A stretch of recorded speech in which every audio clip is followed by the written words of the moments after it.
Hello everybody, welcome to Paddling Pool 305. I'm Sigtakari, joining me on the mic is Asect, and we have our first round ready to go for y'all with Distinct versus BlackRock. Ace, how are you feeling about these teams on Rainmaker Hagglefish? I don't know anything about these teams, but Rainmaker Hagglefish certainly is one of the map modes of all time. You don't see it very often. It's definitely something. I think the check is really interesting because you don't often see a score between like the checkpoint and like 30. Then again, that's also how Rainmaker Scorch is. I think it's interesting. Is the map underplayed, or is this a cooked map pick? We'll just have to see how this plays out. Yeah, like you said, the scoring can go down really, really quick if you go for that checkpoint right by the ramp, towards that main area of the map, towards the center. You can drop it from, 60 to 30. But also that bottom left route it can be like pretty usable if you have, some people just setting up pretty far forwards, if you have control of aspects of the map or areas of the map that might be harder to get to, but you have to be set up pretty far ahead, as we see Distinct rolling up with their bow roller comp, and BlackRock is running no cooler and leader. Wait, there's no coolers in this lobby.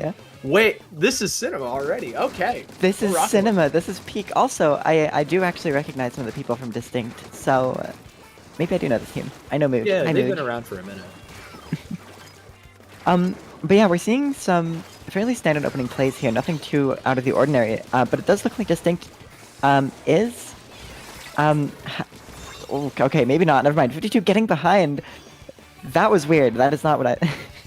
That was strange.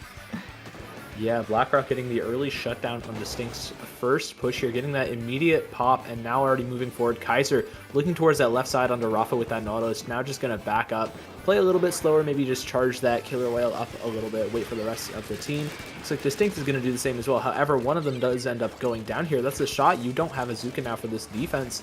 That can be pretty tough. However, Rafa is here on the bottom right, just able to prevent Hikari from moving further forwards. And Tiger is watching the check. However, Tiger's not even going to need to be active here, as the Rainmaker already goes down in Distinct.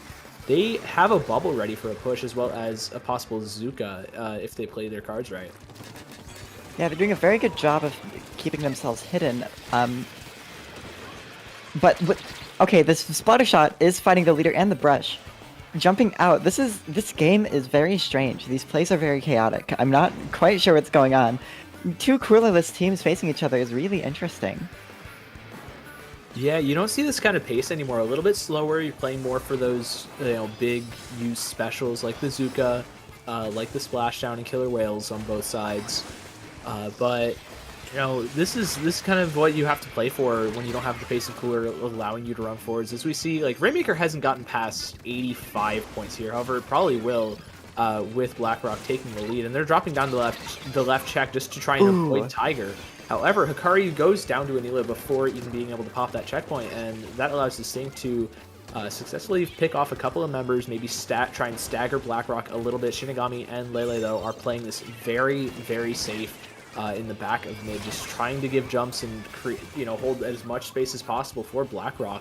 As Shinigami finds a pick onto that left side, but goes down to Mooj on that Rainmaker. However, Mooj has to worry about Kaiser now. Rafa's there to support, but there's not much coming out of it. Mooj just has to stay alive, dodge these Trizuka shots, and even the leader just in a second, but the rest of Distinct is struggling with it a little bit. Yes, indeed. This feels like, to me, I think there's definitely two kinds of coolerless teams. There's either the teams that play so passively that they don't need a cooler, or teams that play so quickly that they don't have time to even grab it. But that being said, we have finally seen a two-down situation on Distinct, and it looks like BlackRock is potentially going to get the checkpoint here, playing this very patiently to secure the checkpoint, but going down in the process with just the 52 gal up to try to defend this push, and all of Distinct flooding out into mid. We'll have to see how they play this out. And it looks like they have managed to get a pick on the Rainmaker, with this Splatter shot getting jumps into the 52. And the 52 on the flank, holding the off angle, getting a pick, getting two. Seeing a lot of work being done here, popping Whale, using Wall, just absolutely stalling the entire team out. They are very hard to get rid of in this situation. But the rest of their team is going down to the Roller, who's pushed behind and is now on the E-leader. These teams are like backwards almost. Their formations are like twisting around on themselves. Ooh, Distinct goes for the Rainmaker check though, but they don't quite get it. But with this pop, they may be able to secure it. But no, the brush on the glass is going to be able to get that pick off, and it looks like they are not going for the check after that. No, they have to back off. They don't have the power. They don't have anybody in their like zip code of that Rainmaker.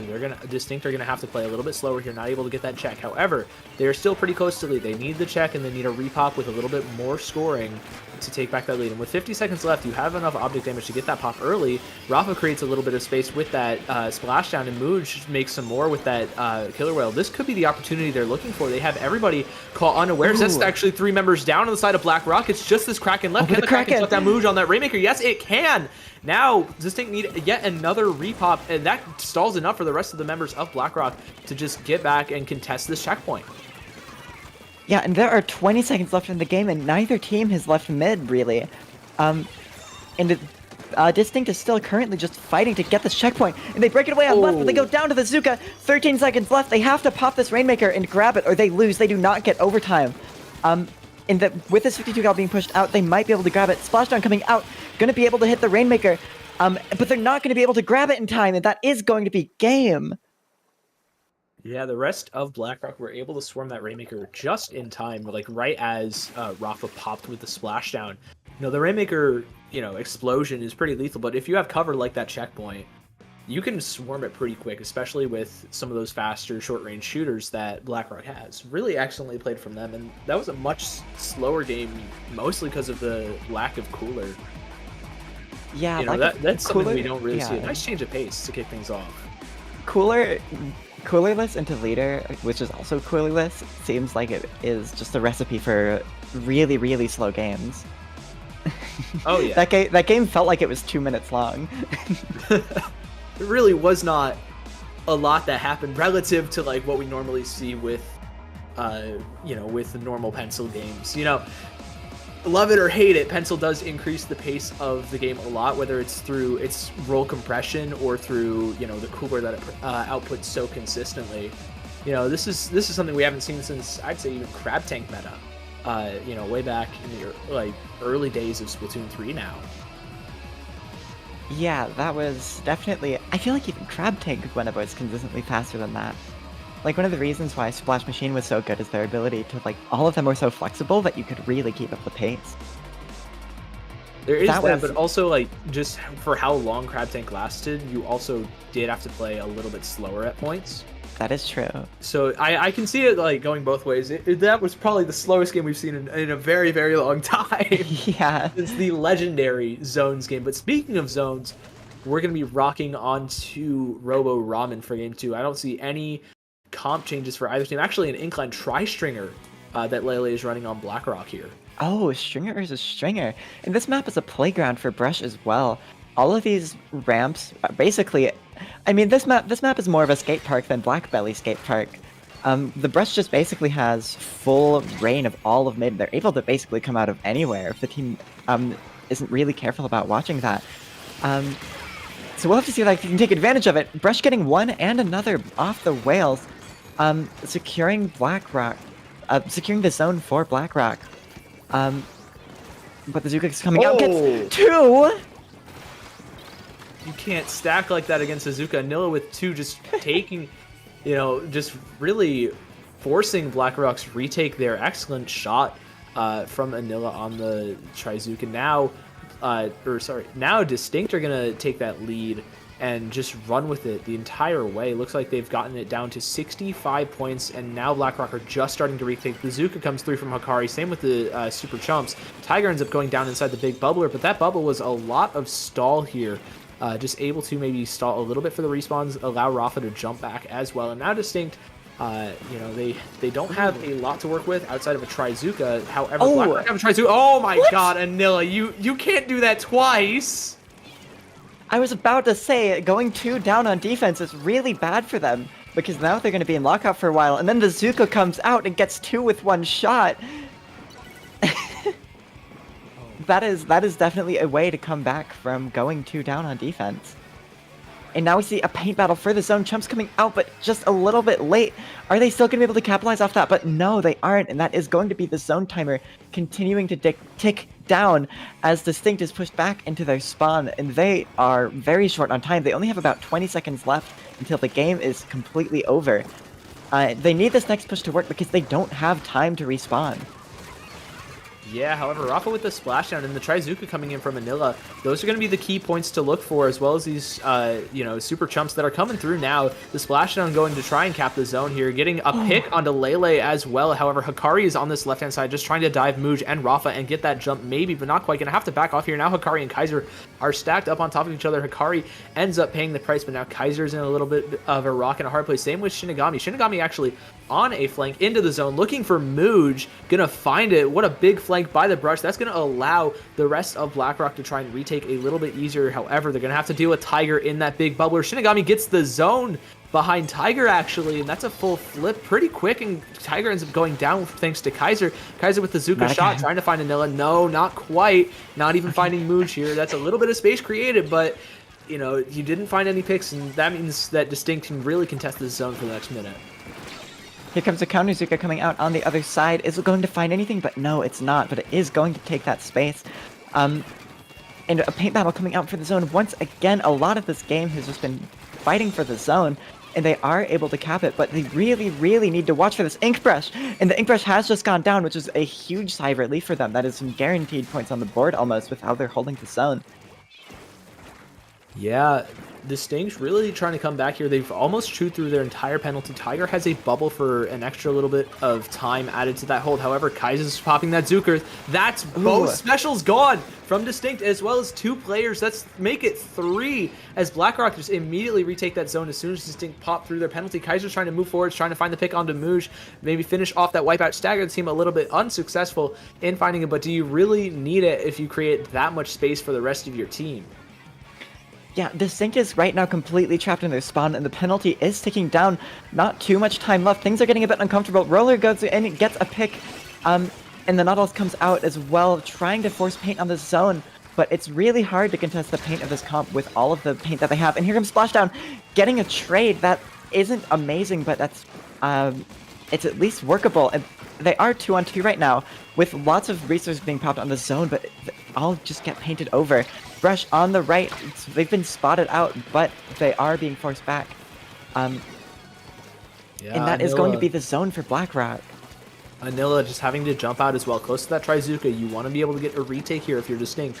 Just make sure you get a solid one. There's the Zuka finding 1 pick onto the shot. The splashdown comes to neutralize the zone and recap it with the support from the rest of Distinct here. Zuka coming through from Hikari, or from Kaiser in that bottom right, just threading that needle into the zone, neutralizing it, flipping it even, and BlackRock have solid control with just 5 seconds left. It's only Mooj that's able to contest, and it looks like that's just a full sweep going over to BlackRock. They're going to advance into the next round of Winner's Bracket. Yeah, that was definitely one of the sets of all time. Those 2 games felt so different. Yeah, that first game felt much slower than this one. This game was lightning quick, especially with all the Zuka multi-kills we saw. Yeah, that was absolutely insane. Something that opened up a lot of holes just in every single hold here for both teams. Yeah, that was definitely a lot of contrast. So maybe there is a reason why Hagglefish Rainmaker isn't played usually. I'm all for Hagglefish slander. I have beef with that map. I'm so down. I'm so down to hate on it, and Rainmaker, the easiest mode to hate on, personally. Yeah, I think Rainmaker is definitely not. It doesn't help in the Stolly regard, because once you get points, once you get a good push, you can kind of just hold it. But regardless, that is going to be BlackRock, advancing to round 2. Though I believe this part of the tournament is double elimination, so Distinct isn't fully out of the game yet. We'll see if we see him later on in the tourney. Yeah, they're going to have to march through that lower bracket for us to see them a little bit later, as BlackRock are actually going to move on to play against ASC Tenchi in the next round, and mainstay of Paddling Pool and Triton Cup later this week, so good luck to them. That's going to be quite the set. to see, but I don't think we're going to be casting that next. So we will be back after a really quick break with your next set. Yep, don't go anywhere. We're gonna be right back.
changed, my heart could not contain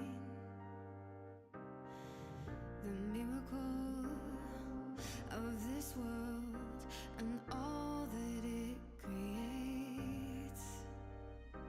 With every passing day, the winds might grow stronger and carry us away, but we will hold on to joy to light the way. Hello everybody, welcome back to Paddling Pool 305.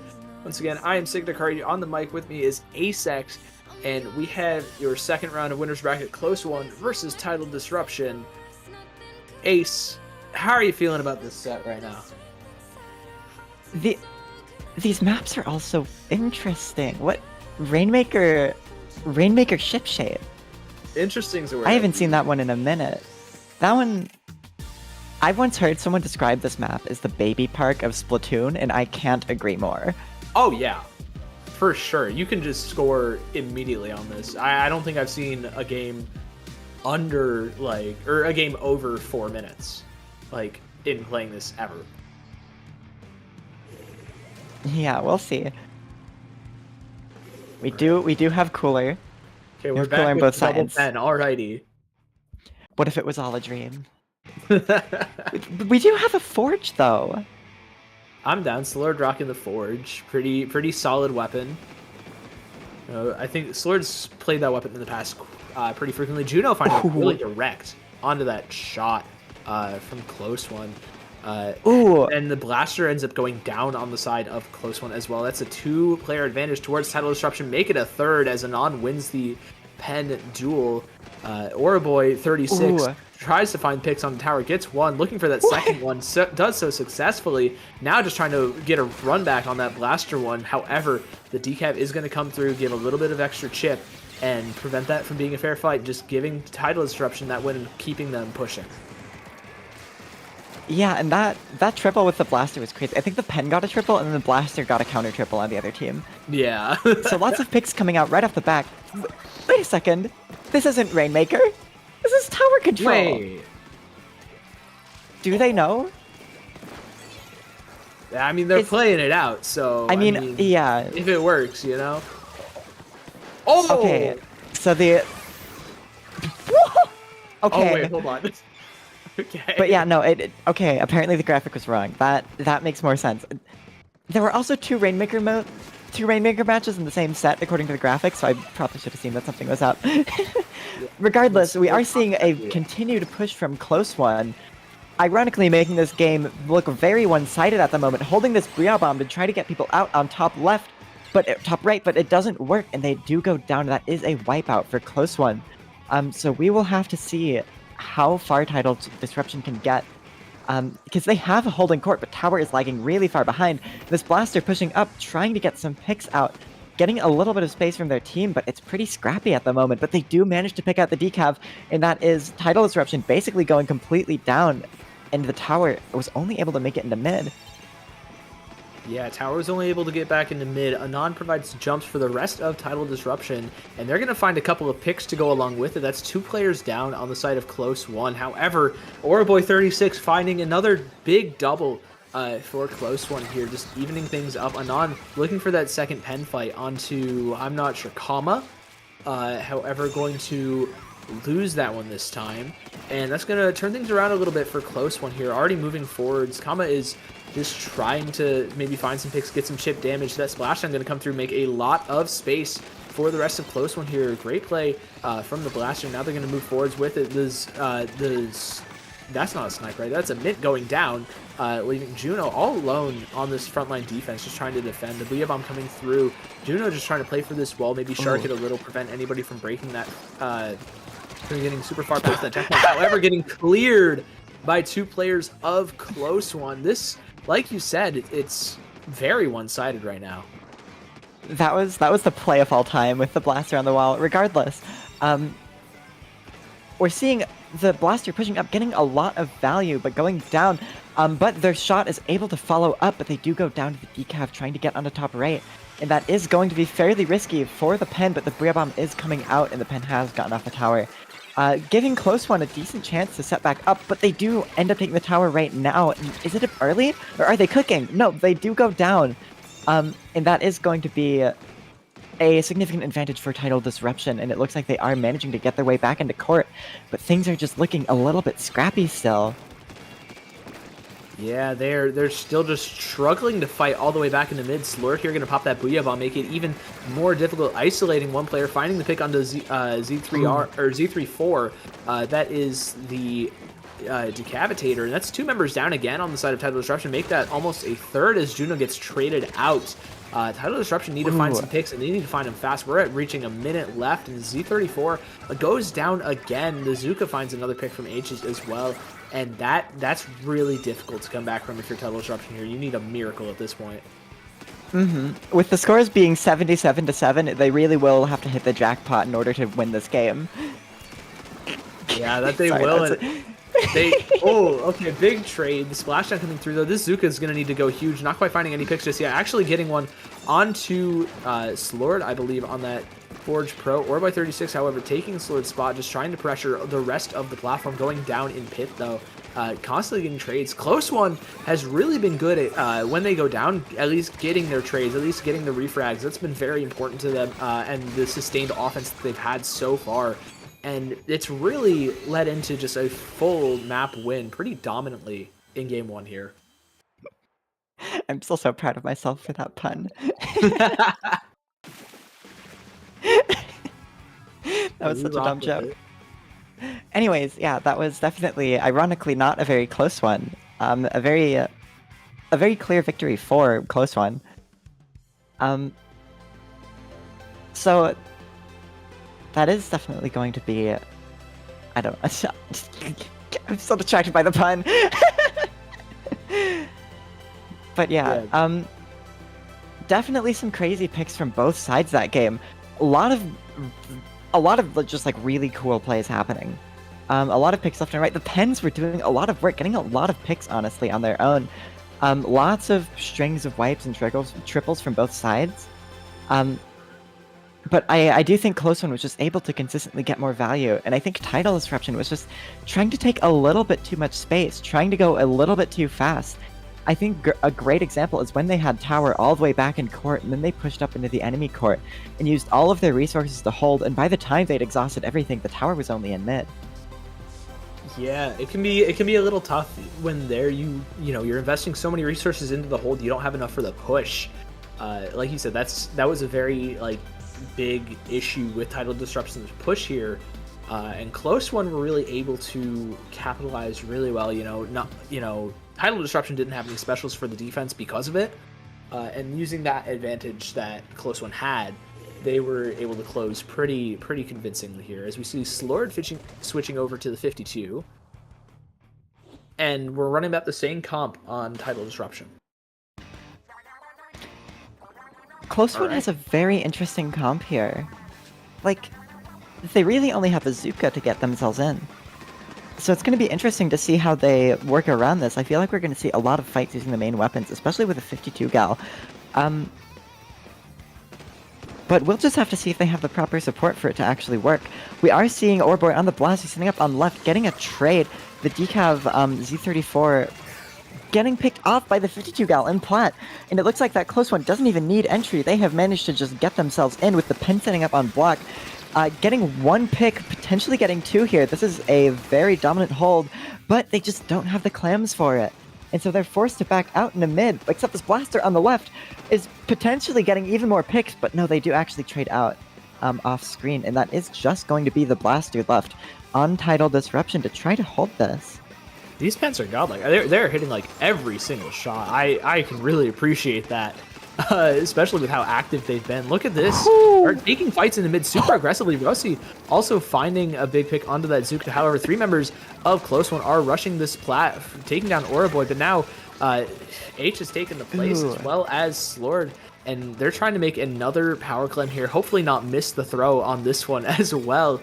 H finally making it, getting that Zuka at the ready, 2, and now they're able to maybe set up and score if they can deal with one of their two of the Ooh. members on that top left. They do so with that Trizuka. Z34 is on their own as well, getting wailed out. And now everybody's on that right-hand side. H has a clear route thanks to Slurred Splash Wall to get the first score of the game.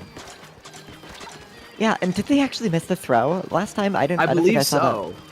That's tragic. But alas, it happens, even to the best of us. But Close One is managing to continue scoring here, while Tidal Disruption is just trying to build the resources they need to get back in, getting a pick on one, forcing the Pen to jump out, and leaving just the shot left on the board. And they are being pushed out really hard. Even though they're getting jumps back in, they might be able to get picked off. But no, they don't focus on that, and the Blaster manages to get behind with the jumps, and gets one before being taken down, not getting anything else with the splashdown by the looks of it. But that is going to give just enough of a disruption for Close One to get in. So these team names are honestly not living up to their stuff. Yeah, 35 points remaining on the side of Close One. That was a massive push that we saw down by 65 points. That's really, really solid start. However, Tidal Disruption might have a counter push ready to go. Z34 not able to pop that bubble or get the big pick. Slurred is here setting up that big killer whale, trading out onto Juno. It's a 2-on-2. Now Z34 is back in the game with a big bubbler at the ready. However, not able to quite pop it in the spot they want to. Close One doing a great job at boxing out some of these front lines from Tidal Disruption. That's gonna hurt Tidal Disruption in the long run, just not able to get in and really turning things around for Close One on that defense. Yeah, and here you see Close One does have their ball at the ready, and if they actually hit the shot, which they did, they do have a score, but not without its price, because they don't actually have plat. So that score may have actually been a bad idea, because now Tidal Disruption has a ball, and they didn't get a single point on the board. They didn't even break through the penalty. And that is going to be the shot going down on the side of Close One. Tidal Disruption is finally starting to get some momentum, but they do get taken down, their blaster, by the other blaster, and that is going to be two people set up hard on the right side. Shot pinching on the left, and that is going to be a really nice collapse onto mid, getting a wipe.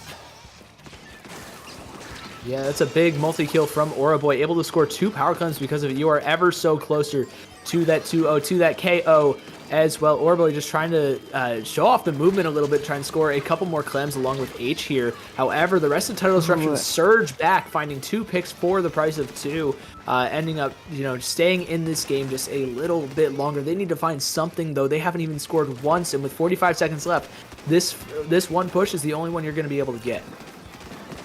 Yeah, this is not looking very good here. And I would say I don't like how much Close One is committing to hold this, but they are doing a wonderful job of balancing every single one of their deaths with another trade. And that is a nasty pick from H on the splatter shot. Getting Azuka trying to get more, but at this point, I don't know if they need anything else. There's 15 seconds left, and they have it all the way down to 14. They can kind of just stay alive and be fine, but they are continuing to try to get more and more value. And is that going to bite them in the butt, or are they going to be able to hold this regardless? Yeah, they need more than just a hold. They need to get aggressive. However, it looks like Close One has other plans already moving forward. Slurred and Bats and Auraboy able to score and end that overtime early. That's going to send Close One forwards to our winner's quarters, I believe, where they will face off against our top seed, Deutsch. Yeah. Ironically, those matches were not very close ones at all. I've made that joke like 5 times. It's too low hanging to not make. It's definitely, it's there. That's probably why they chose the team. Yeah. But that was really just dominant holds. Great play from Close One through and through, really. This swap to 52 on the Slurred really helping them out just with that forward pressure and presence. We saw so many big picks, big trades from that 52. The opening triple kill especially was really, really big for getting things going for Close One and preventing Tidal Disruption from really doing anything basically this entire game. Yeah. Really, really good games from both teams. I do think it's strange because I felt simultaneously I think Close One was literally just faster at doing everything. It felt and more efficient. It felt like Tidal Disruption was simultaneously like not taking the time that they needed to set up, while also not going as fast. So I think that's just really showing how much of a mastery Close One has over this game. Able to just get all of these things done so efficiently, no time wasted, and that's really what made the difference. Because they were just able to move faster, have more threatening holds, because they just had more time. Yeah, excellent work from Close One here. They're going to be playing against Deutsch in our next round, the winners quarterfinals, and we're going to be seeing Tidal Disruption knock down to that lower bracket. They're going to be playing against Distinct, actually, who we just saw on the previous set. However, we're not going to be looking at either of those sets after this break. We're actually going to be taking a look at some of our middle of the bracket winners quarterfinals. We'll be right back to tell you which one you've got next. Yep.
Hello and welcome back to Paddling Pool 305. I'm Asek, joined here by Sigdokari. I'm not quite sure how to pronounce your name. You got it right. Regardless, I did it right? Woo, Yep. Okay, well, yeah, we're headed into this next match, by Saunors X Berserk versus 3-Point Divers, which apparently is a bit of an upset. Yeah, both these teams had to outplay their seed to get here. Bisanor X Berserk actually had to take out Sanagi, a mainstay in Paddling Pool, and 3-Point Divers also had to take out a team that we've seen in the past couple months pretty often, Cherry Wave, to make it all the way here to quarterfinals. So this is going to be a really interesting match. Bisanor, I believe they play like mostly short range shooter comps, like the Zap, the Shot, 52, stuff like that. And 3-Point Divers, I'm looking at this team like roster wise. I see Lucifer, Hyperstar, Akira, Yaga, and I believe Hyperstar plays like heavy edit, so we might be in a like pencilless game here. I don't want to jinx anything just yet, knock on wood, but there's a real chance here we see more like big shakeups to what we normally see. Yes, indeed. I'm personally a big fan of edit comps. I think they can get a lot of work done. I think the extra speed and like damage output and even paint that you get from edit kind of enables you to build the rest of your comp around those strengths. Yeah, it's a very versatile weapon, and it's not as fantastic at pen as outputting Cooler, but it excels in a lot of other factors. Actually, we're going to be seeing Hyperstars playing the ballpoint, no pen, no Cooler actually on 3-Point Divers side. Interesting. We are seeing Tent Brush, no Cooler. That is a fairly common combination for Coolerless. Tent taking top mid already, going in, getting one, but they get caught out in front of the shield and they do go down. And the rest of the team has also gone down in what is basically a flash, leaving just the ballpoint left, but they are managing to hold that space. Yeah, however, Bisanor is able to take a ton of mid almost entirely based off that Tenebrella pick. Akira's in a little bit of a tough spot here, just stuck behind Yegzu on this wall, and Alexu is going to find one, looking for that second one. The Inkjet is going to come through and just stall things out, allow 3-Point Divers to get a little bit of a retake in. However, they're not going to find any picks. They're actually going to go 2 players down, and Bisanor is able to get that first score of the game bright and early at about a minute left. Yegzu with another power climb heading in, and Asura with a little bit more. Akira actually only getting traded as Bisanor is just looking to score as much as possible, already down to 42 points in the span of like 10 seconds. Really good opening push for Bisanor X Berserk. Yeah, and here we see Yegzu flooding around right. They do make a ball, but decide not to run with it. Here comes the Brush trying to get in. They do manage to get a pick with the help of the ballpoint, and the Tent pushing in through left is going to draw a lot of attention for this ballpoint's Jet to come out and really get a final hold on this space, potentially getting the rest of their team in a lot further. Yeah, we already see them taking a lot of space. The Zuka's they're trying to extend, but no picks are going to come out. Actually, it's going to be in favor of Bisanor now, with 3 members standing of 3-Point Divers. They're going to need to hold strong here. Akira behind the tent shield, not quite going to find anything, and going to end up going down here. Umbreon also just trying to hold strong, able to prevent Mooney from really moving at all. The big bubbler gets popped here from Asura. Not from Asura. Asura's on Zap. Asura's actually looking to score here, but Umbreon's there to shut it down. The Zuka, though, is going to find another player. Lucy able to find one with the big direct. Almost a second, but Mooney's there to shut things down. Yaga able to pick up that power clam just to get a second pity for 3-Point Divers. However, Bisanors are able to just hold strong. Akira, though, with a great pick to kick off this retake. Yeah, and with Bisanors 3 down with just the 52 left, this is looking to be a really good setup. Their walls are able to counter the tent, but they look like they're kind of clumped here, and that is the Inkjet about to take advantage of that. 52 Gal flooding out into right pit, but everyone else backing up through left. The 52 Gal goes down, Zuka comes out, getting 2, just the roller pushing into mid, trying to get a pick, but they get stalled out by the tent shield and taken out, and that is going to be points on the board for 3-Point Divers, and that is going to be more than just a couple of points. This is looking to be a massive push, with his hammer stalling out the ramp while Devil Horns pushes up with clams. Akira on the bottom right, trying to stall for some space. huge chaotic push coming out basically instantly. That's the real power of having a brush and a tent. You can just make so much chaos. And that is going to be a lead switch with only a minute 45 left in the game. And their push is continuing to go, but they have finally been taken out by that Zuka. Yeah, it's just Lucy left, and they're going to end up going down. That's 3 down, a staggered wipe on the side of 3-point divers. Bizanor able to move pretty far forwards here, already taking all of mid. However, they do have a bit of a range disadvantage. Yaga already moving forwards as well with that Tenebrella. Asura going down here, getting traded out.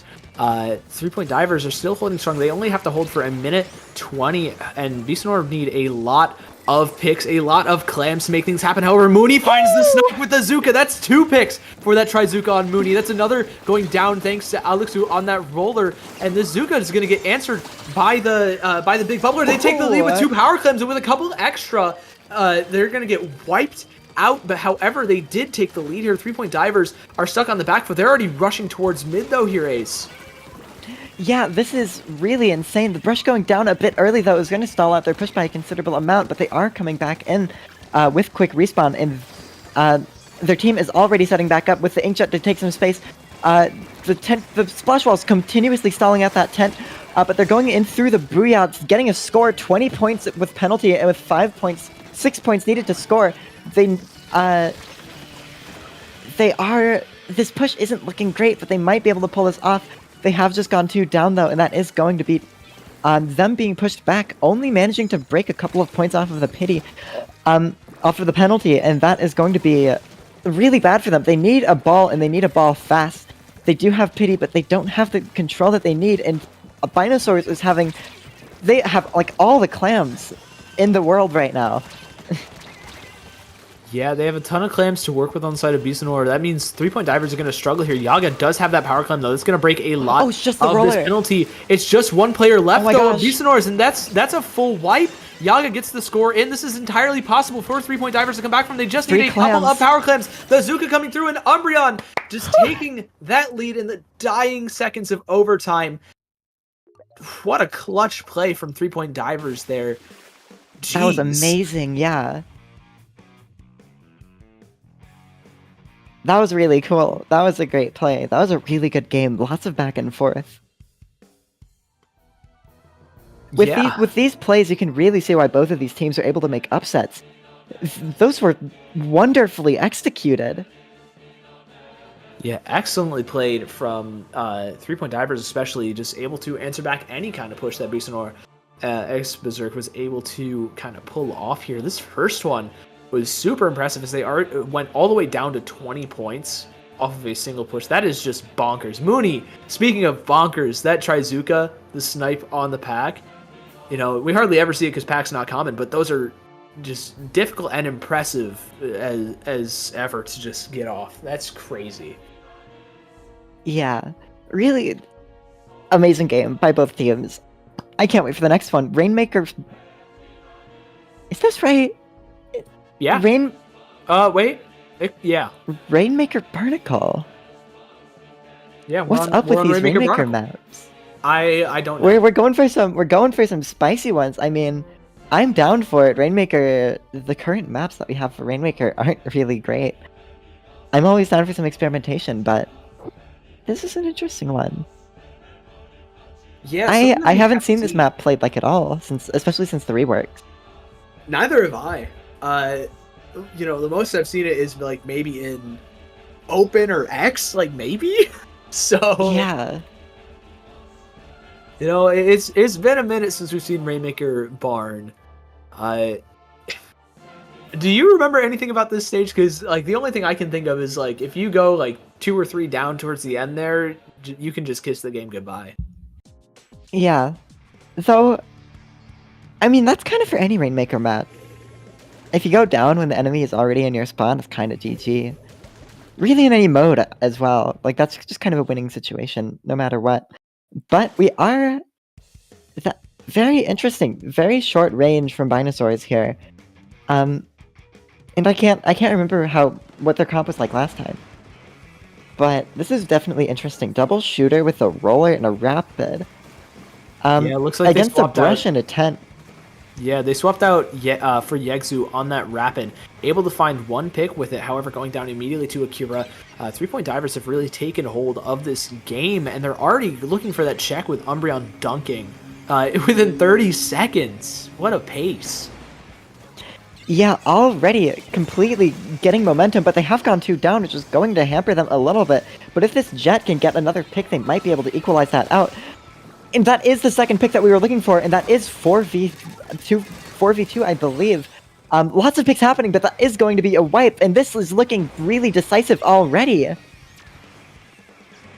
Yeah, comes the Umbreon moving Booyah. forward into that Booyah Bomb. Able to get a ton of points on the board here, down to 16. While Bisanor able to just respawn just in time. Akira is on the flank, though. This could be big. Mooney ends up going down here. Asura able to pick up that Rainmaker, but can you keep it? Can my you gosh. reset it? Maybe. Yes, you can. All right, there's a little bit of pressure relieved from Bisanor X Berserk. However, 3-point divers still have a massive amount of control, especially in the spawn of Bisanor. This is going to be pretty difficult for them to claw back from. However, the pack finding a pick onto that Tenebrella is the first thing that you need. The Zuka looking for a little bit more, finding the ball point as well. Really big picks, able to get that retake going. Akira running that Rainmaker forward into the waiting arms of 3 members of Bisanor. It's just Ooh. Lucy left, and Lucy finds one, gives a jump to a second. However, goes down to Yegzu on this Rapid Blaster. Yeah, these plays are... Oh my gosh, wait, what? The ballpoint coming in from behind them, unless... Which way is forward? Whose spawn is which? I legitimately can't tell. Is that forwards? Okay, I guess Yes, I that's just got forwards. turned around. Okay. I think. I'm not sure which way is up, which way is down, which team is which. I can't tell my left hand from my right. This game is very chaotic. But we have seen Binosaur's X Berserk getting the checkpoint. And that is a major milestone on this map. 2 minutes 30 left. They have to get something within the next couple of minutes. But 3-point divers might be able to stall them out. Their comp doesn't have many tools to directly stall. No crab or really any specials that can stall like that. But they have the tent and the brush to constantly just be going in and staggering them, which is its own method of stalling in and of itself. And here's Izuka coming out, Brush carrying the Rainmaker. Continuing to get some forward momentum here with just the Rapid left on Binosaurs. In the Inkjet going out, displacing them backwards. But the Rapid does get a pick. Zap comes in, secures the double, and that is going to be plat secured for Binosaurs. They just need their momentum back. And they really need to clear 3-point divers out. Brush trying to go for a Yeah. flank again, but they do go down. There's Alexu with a big pick. Here comes that roller. Are you able to find anything to jump in? Akira is safe and ready to go here. 3-point divers able to find trade after trade after trade. However, they're 2 down now. The Zuka also just getting picked, getting a pick, as well as forcing that shield break from Yaga here. Bisanor, they do have a chance with the pick onto Akira, and with another pick onto Yaga. The bubble is going to get popped here just for a little bit of a hold, but you're going to need something to deal with that ballpoint. Umbreon, Hyperstar in that top left, able to pop that jetpack.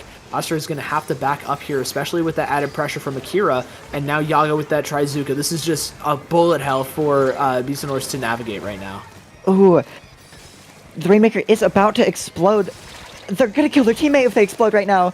Wait, or they're not? What? What just happened? That might have been a weird lag moment. I'm not sure. Either that or I misread the Akira's- timer. Akira wasn't on the team. Bro was just running around. Well, there's What a another legendary teammate move. nearby. That was crazy though. Yeah. Oh, and they're taking the Rainmaker to stall it in the bottom left. This is an evil stalling spot. Oh, truly diabolical. However, Yegzu able to find 2. They're going to need that pop here. Do they know where Akira is the million-dollar question here. If Akira gets this Shark off, that could just be the game right then and there. Is Alexu going to clear it? Oh, yes, they Ooh. will. Not able to quite get that pick off. Yaga rushes Ooh. in, not able to find that either. Yegzu popping that pack as well for some extra portable high ground. However, Brush. Akira goes for another dive. Astra is going to have to run around. However, they're 2 in the big bubbler. Akira is able to just jump up and just keep chasing the Oh. pack now. Just also chasing Asura on this Rainmaker. Run, Asura, run! You need to go! You don't have the space though. That's one member down, two Ooh. members down. Make it 3. Oh This my gosh. Rainmaker is on fire right now. It's just Yaga left for 3-point Oh, divers. Bazooka. However, that Trizuka is going to No. come through and end the game right then and there and put 3-point divers on series point. What a game! That I can see why this map isn't played. 'Cause that bottom left stalling spot, diabolical. That is insane. It isn't a Rainmaker zone, but still, it is horrible. Yeah, that is Um, a rough spot to be in if you are behind, especially against a team that can box you out with like Tenebrella, with ballpoint. And 3-point divers played that offense really, really well. Akira got a big flank off to kind of stall, force that reset, and make Beastnor's retake last even longer. Yeah, definitely some interesting plays. That game was so fast. Like it feels like nothing happened in that game, but nothing happened very, very quickly. Like, the objective overall didn't have many moments, but so many people were just everywhere on the map that I could barely tell what was going on. I can't even imagine what it would be like if I was actually playing it. Yeah, speaking of not being able to imagine what it's like playing, why is Wahoo Zones in here? I just need to ask whoever picked this, what were you thinking? The map lists are feeling a bit silly today. Feeling a bit quirky. I've got a problem with this one. 3-point, what are you doing? I have issues with this map. Too many to list, but big funny zone go bird, I guess. It's a circle. It's a certain paint the circle. It's a different mode. We're painting the circle this time and not the square. It's like the one salmon run enemy. Yeah, exactly. Perfect shape for a reef slider to perfectly cap it. Yeah, I don't even want to think about how much special power up you need for that. Oh dear. The zone.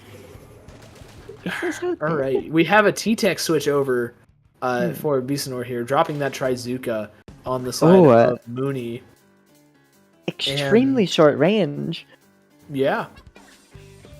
This is They've going to be been rocking interesting. the Yeah, did they have that comp the first time? I mean, they had a rapid, but did they have that comp at the game and I just didn't notice?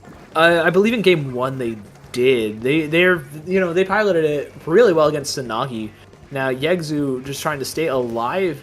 Now Lucy able to make a ton of space. These strikes are coming through. Alexu is going to have to pop the big bubbler for defense here. Yegzu not able to quite find Lucifer on that bottom right, except with the killer whale. Umbra unable to shut down with the angle with that crossfire. Akira getting the trade onto Asura though. And this zone, it's a lead for 3-point divers, but Mooney's trying their best to try and take it for the side of Beastnor.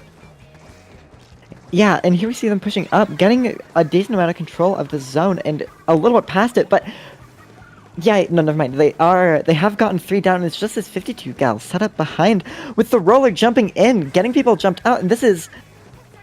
They've basically completely flipped the script here, and they're pushing from the, opposite direction. Whale coming out, roller is holding on the right side with the 52 gal. What is happening? And here, in all of this chaos, Venusaur has managed to get the zone because everyone was just looking away.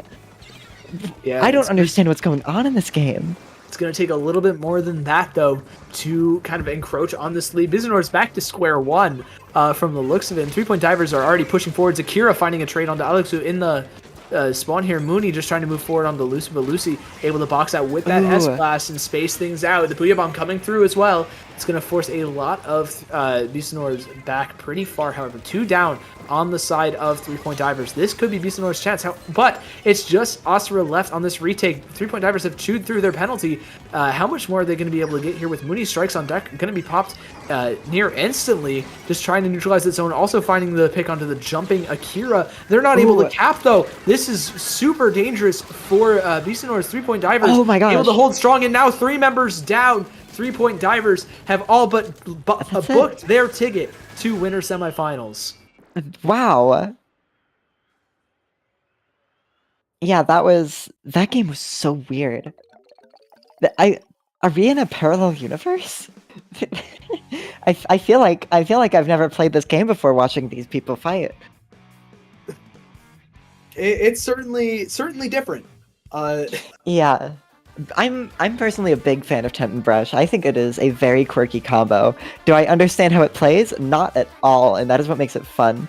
Because I don't even know what makes it work, but it just works so well. These two weapons, like, you have a thing with a big shield and a thing that moves around really fast and runs around. Like, in some way you can see the combo, but in the another way, both weapons are so extreme that, like, fitting the rest of the comp around them seems like it'd be awkward, but when you can make it work, it just happens. And both their extremes play perfectly into each other. The shield letting the brush get in, the brush chaos letting the shield get set up. Just so many plays that happen. Really fun comp. I'm a big fan. Ballpoint is also an incredibly based pick. I'm a big fan of that comp. An S Blast? Pretty Based. hype. That's comp. all I can say. That comp is based. All of these weapons are like middle A tier, like not common, but not bad either. And they're all meshed together in this way that makes sense somehow. Like, I've never seen it before, but I see that comp and I'm like, yeah, that makes sense. That works. Yeah, that is That's going to crazy. wrap I love things that comp. up. Yeah, it's a super hype comp. I'm so down for it. I can't wait to see how it shows off in winter semis. However, we're not going to be going to that set. We're actually going to switch over to the opposite side of bracket. We have Brilliant Black Winners versus some math equation that I don't know. I didn't get that far in math, so Ooh, maybe I got that far. I'm a little confused. I'm not the person to ask about this one. Oh yeah, I think that's an E&M equation. What does that mean? Electricity and magnetism. I'm not sure though. It's a differential equation. Well, we'll be back. I don't know what and those be variables able to represent. explain it to you a little bit more Yes. after this quick break. Yes. See ya.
Hello, everybody. Welcome back to Paddling Pool 305. We have your winners semifinals set. We have Brilliant Black winners versus Faraday's Law. Now, I'm still unfamiliar with Faraday's Law. Ace, would you be able to provide just like a little bit of insight for me if you're like familiar with it? Yeah, I mean, I think it's a concept that most people are familiar with. It's just how moving a magnet near a wire creates electricity, the same way a generator works. Okay. And the same principle applies in reverse for a motor. Oh, So that's it's sick. basically just electricity and magnetism and how they interact.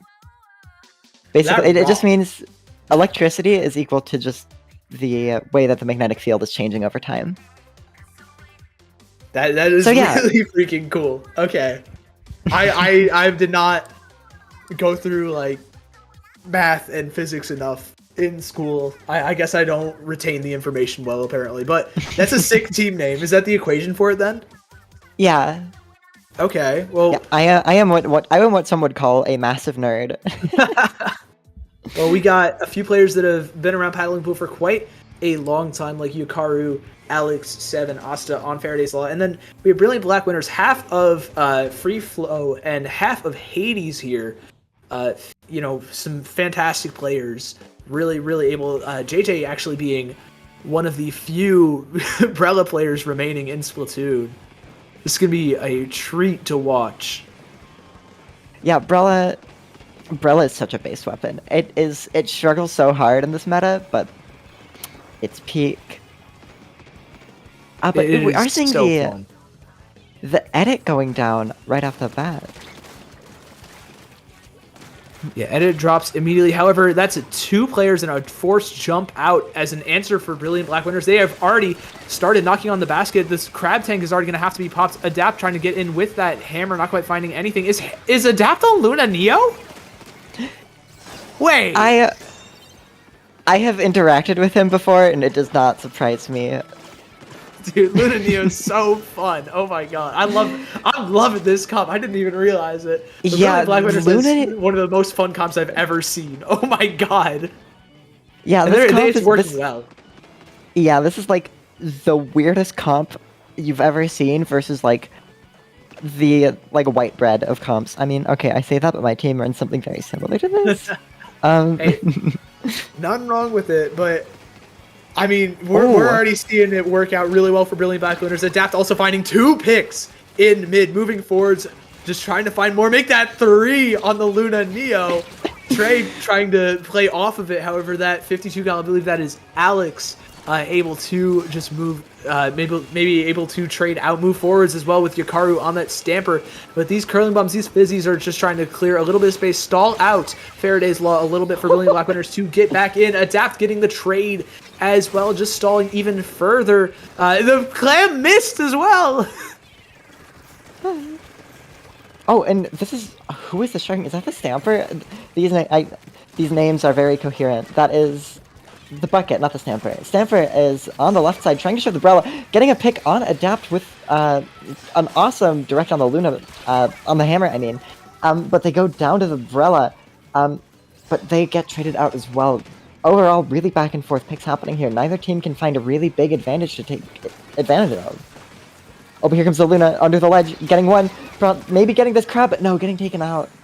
Oh, that's a rough pick. That crab tank for Faraday's Law is going to be able to set up a lot for this team, just already establishing their presence in mid, even knocking on the spawn, on the basket of Brilliant Black winners. However, Parks here able to hold strong, has that cooler really close. Same with Trey and that Killer Whale. Gonna actually end up popping all of it on Yukaru. The jumps are coming through. There are 2 power clans on the side of Faraday's Law, 1 on the side of Brilliant Black winners. They're gonna move forwards with this cooler, with the hammer as well. Adapt finding a one, and also Trey finding a second one, not quite getting everything, but that's a full wipeout for Faraday's Law here. Asta and Alex, not Yukaru, are already moving forwards, trying to even up the score a little bit. Yes, indeed, and with Brilliant Black winners being 2 down, this is not a very good situation, and it looks like it is going to be the lead swapping over, but Trey goes in, gets the pick on 1, potentially going to get a pick on this crab. Here comes Adapt on the Luna, shredding the crab, and potentially going to be able to get some picks here. Maybe able to set up a pinch, but no, opting to Shark and top mid instead, but they are getting bombs thrown at them. Yeah, it looks like we're just gonna try and play a little bit slow, wait for those specials, wait for a good time to use them. There's that Tacticooler, the Killer Whale gets popped, and now Adapt is moving forwards with both of them, just trying to apply a little bit more pressure on that right-hand side. The hammer gets thrown, Adapt stays alive through all of those strikes, and it's just this pencil left. It's just Seb gonna have to retreat as Trey rushes him down. And really, Black Winners, they have the power climb, they have jumps, and Adapt is looking to score just a little bit more. Adapt actually finding Oh my gosh, so many 1 to picks 2? as well, make that 2. And that's 3 down again on the side of Faraday's Law. Brilliant Black Winners are showing their brilliance. They're moving forward so quickly and already knocking on a KO here in game 1. Yeah, that is crazy. Luna Neo secret top tier confirmed. It might Oh my gosh, be. and they keep scoring. And wait, Faraday's Law is 3 down, and there's only 8 points left on the board. And that is going to be a KO. What a push. I need to see Adapt's KD on that Luna Neo. I need to see it. That was quite insane. So many plays, so many like states of the game just completely blown open by that frontline combo of the Luna and the 52 primarily. JJ able to take a bunch of ones as well. Super stable on that Brella, just able to allow the rest of Brilliant Black Winners, Adapt and Trey in this case, able to allow them to fight and move forwards. Like we saw these crazy picks from Trey, while Parks and JJ are just holding down the other side of the map. Insane stuff. Really, really great plays off each other, playing through those duos excellently. Yeah, what a play. What a game that. Most normal team comp versus normal team comp versus the least normal team comp I've seen. We in call a that team while. comp the love of the game. That was a fantastic. love of I the love game. it. I hope we see that again. I'm so Yeah. excited. I really wish we could see. I really wish we could see that Luna's KD. I want to know so bad. Yeah. Well, we could probably find it eventually, but we're going to be moving on to Splat Yeah. Zones on Robo Ramen for our game 2. Something we saw a little bit earlier, but I doubt we're going to be seeing it playing out the same. Last time we had no cooler. This time, I'm pretty sure we're going to have 2. Yeah. Though you can't be certain. Adapt went 17-8, by the way. 17 in that and 8. last game. Oh my god. Incredible. What a KD. Wow. I don't know what to say. That is a lot more kills than I thought, but that also doesn't surprise me for how many times we saw Adapt pop off. Yeah. All right. But yeah, Zones Robo, if they stick with the Luna pick, oh my gosh, the pure chaos. I can imagine so many plays, dude. Or Vanilla Luna with the zip, that would be so evil. Because you can just, zip is so broken on this map. You can literally go under the map. Just like that. Oh, you get, like, can, because completely of the little yeah. poles and everything, right?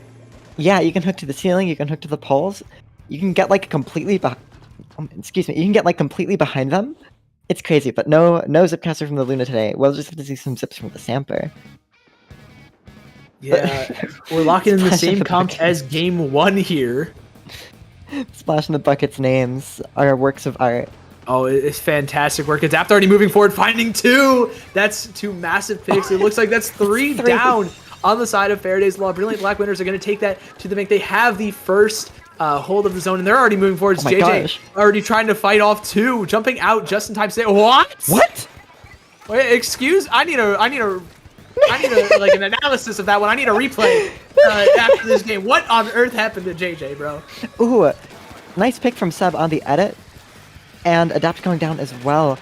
And that is going to be the chance that Faraday's Law needs to get back in, potentially. So Brilliant Black Winners already has jumps back in. They're already back up. Luna, after going down, is already pushed back up into their spawn.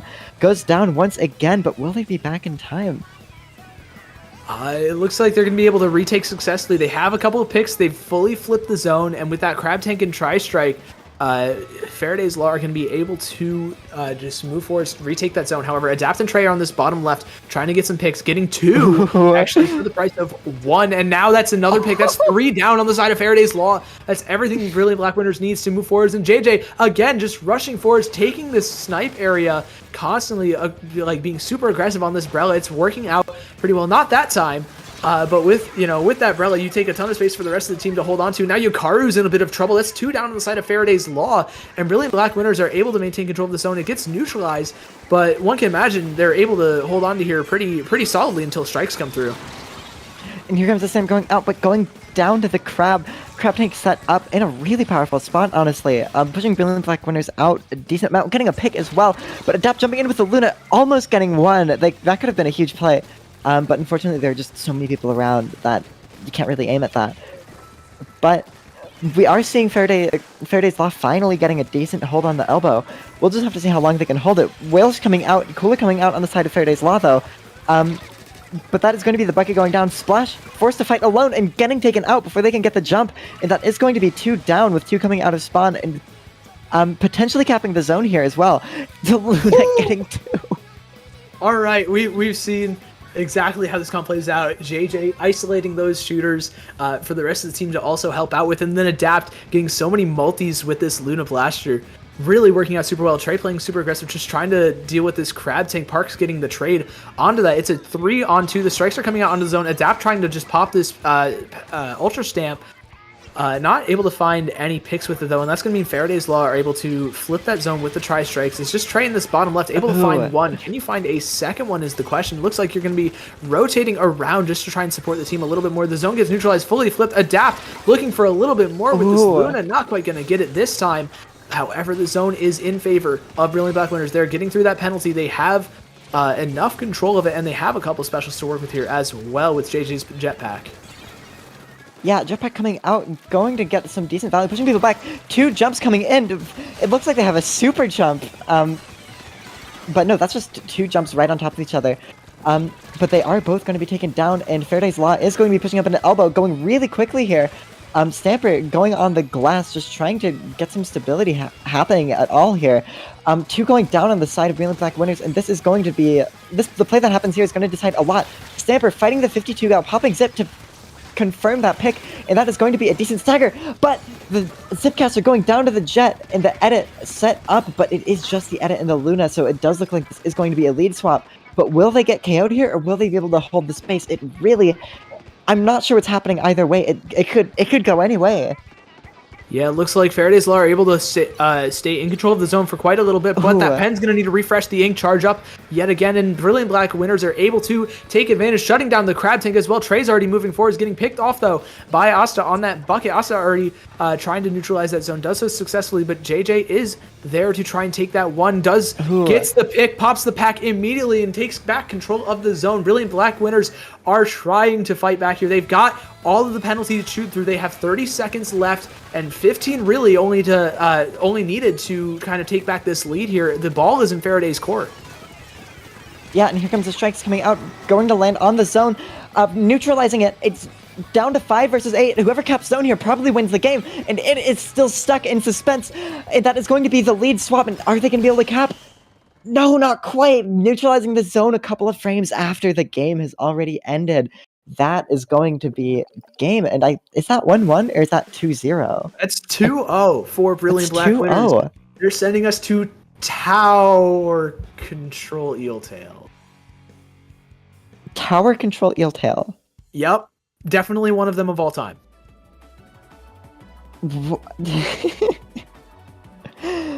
Man, okay, that... Oh, there's the jump. I think that was a desync. I think they fell off the map. Hold of the zone. Yeah, I think they fell off the map, and so they weren't able to get the jump out on their end. But on our end, they didn't fall off the map, and so it was just desynced. That is very unfortunate. Yeah, but hey, it worked out. It worked out for them in the end there. Able to get that second map win, put them on series point already. 3 maps to close it out, and the first one of which is going to be one that we haven't seen in a very, very long time in our Tower Control map pools. It is Eeltail Alley on Tower Control. Man, yeah. This map is so bad. This is like, there's like bad maps that are like, you know, there's like Barnacle Rainmaker or like Hagglefish Rainmaker or like Scorched Zones or something. Or not Scorched Zones, Undertow Zones. Like the kind of jank maps that have some issues but aren't that bad. Eeltail TC is like, it's so bad.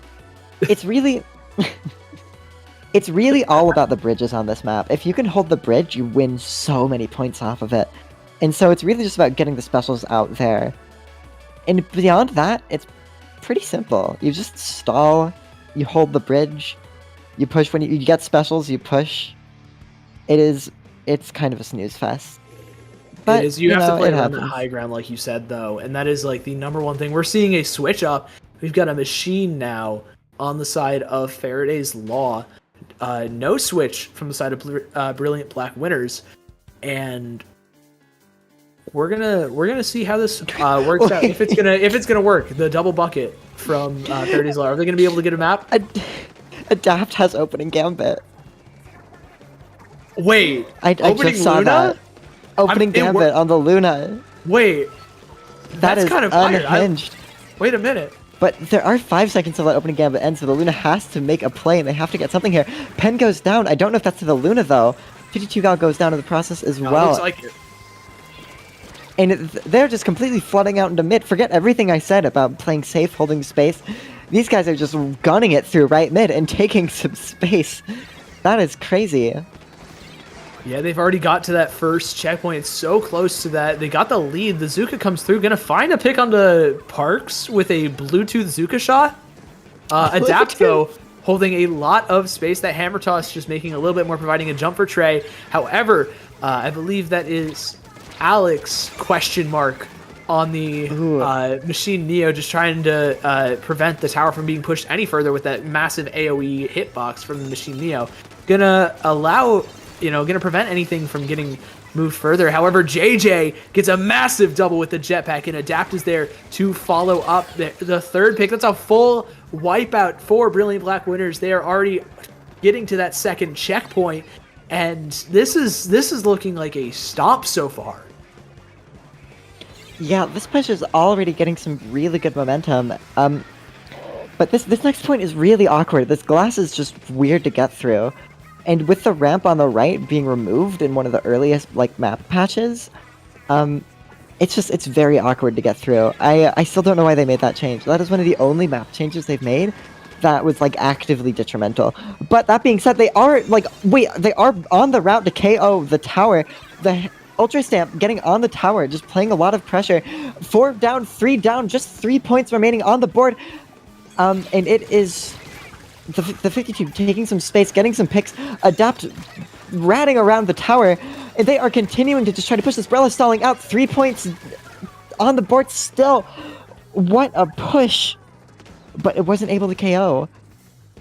Yeah, that push took half of the game and almost all of the points off of the tower for Brilliant Black Winners. That was a great push there. However, now with 3 players down, it's just Parks left. They're going to have to back out and play some defense here. And with both buckets on this top left, it's going to be pretty difficult. Those two can really play that height advantage incredibly well. And JJ going to get rushed by 3, not quite finding anything.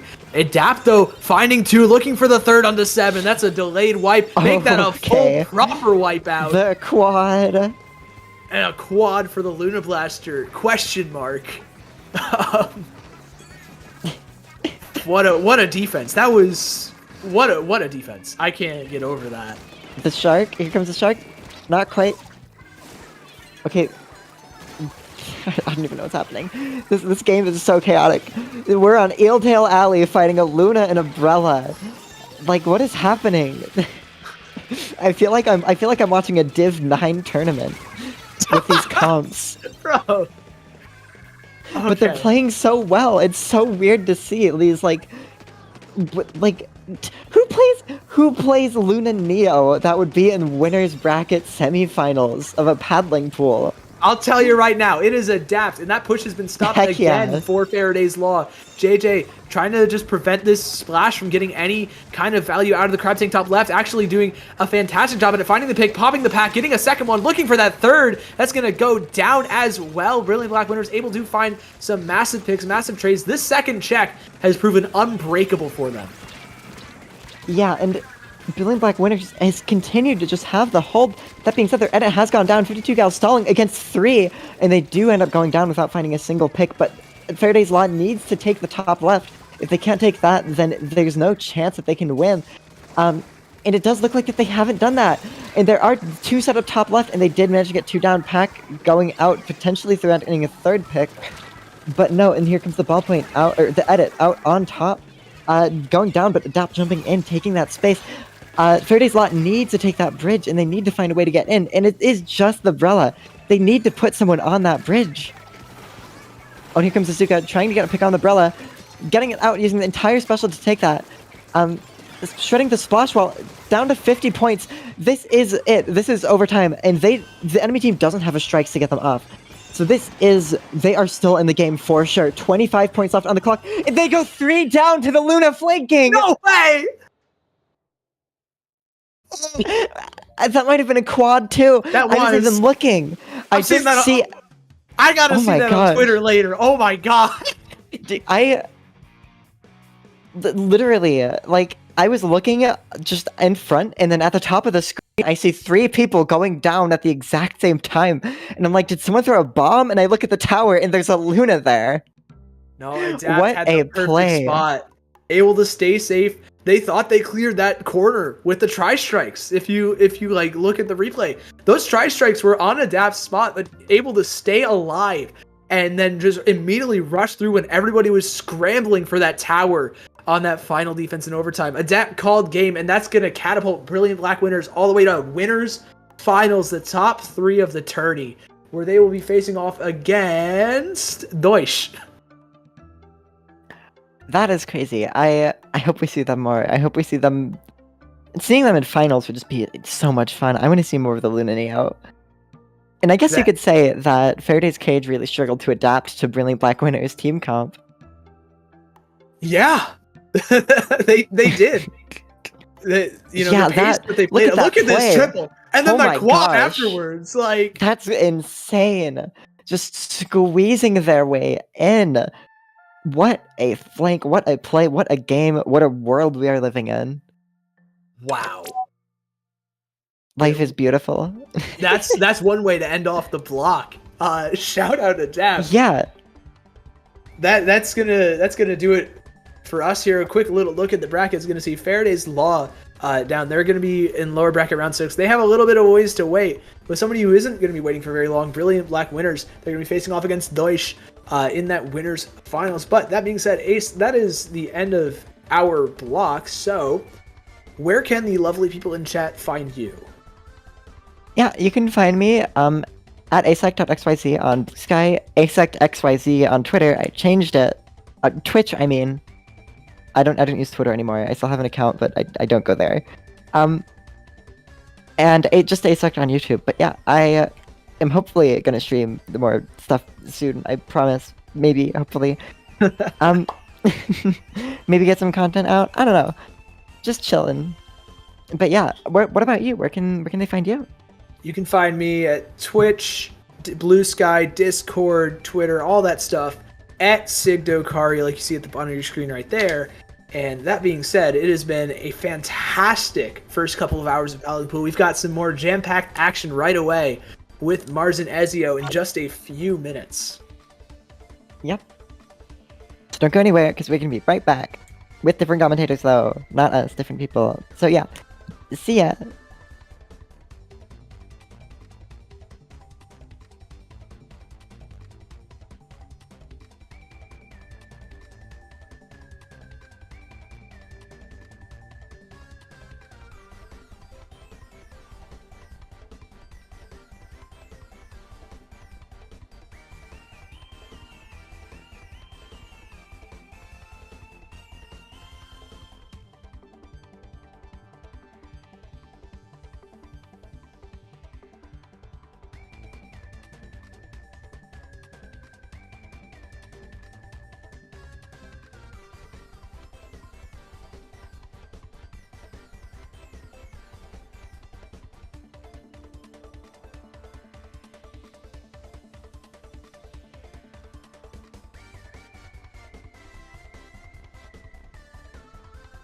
The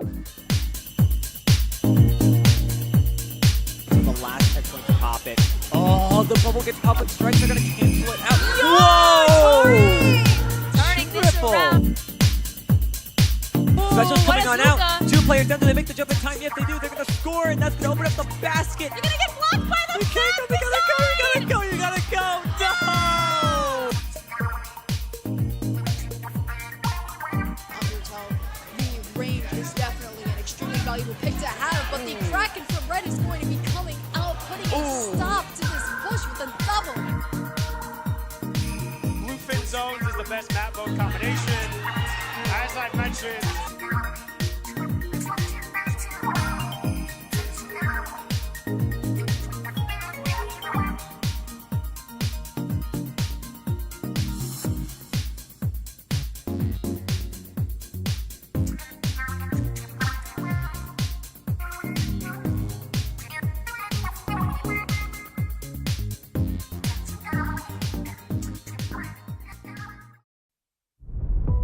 We've had plenty of great Splatoon locals that took place in 2024, spanning all across the United States. Champions have been crowned from coast to coast, the Great Lakes, and the South. These winners, however, never had an opportunity to face each other. What if in 2025, we took this to the next level? Introducing the Splatoon LAN Championship Showdown, a tournament where the winners of our favorite locals can face off in an online 8-team double elimination tournament. The best part is, you have an opportunity to play. In the early months of 2025, 8 locals will act as qualifiers for the LAN Championship Showdown, including Big Dapple in New York City, New York. The game! Bouillabaisse in San Jose, California. Chai Shoals in Chicago, Illinois. Gatorland in Gainesville, Florida. It's just, oh, it's a wipeout, and that might be 8 points. H-Town Splashdown in Houston, Texas. New England in Boston, Massachusetts. Oh, they fell off the. Oh my God! Sea Battle in Seattle, Washington. It's a wipeout. Sunset Surge in Arizona.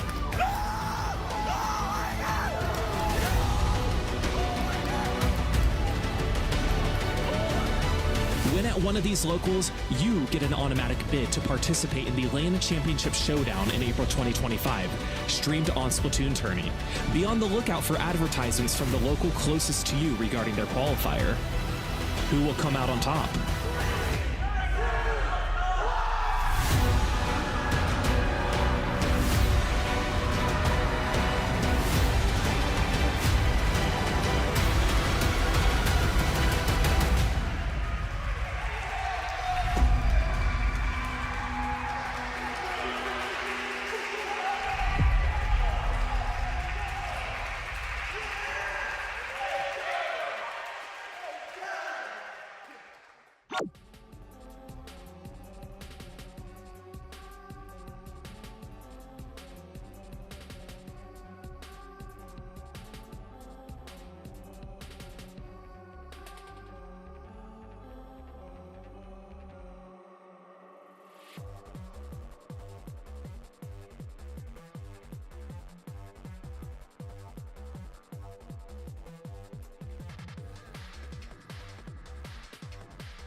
Hello everybody and welcome back to Paddling Pool today. I'm Ezio and I am joined by the birthday person himself, Mars.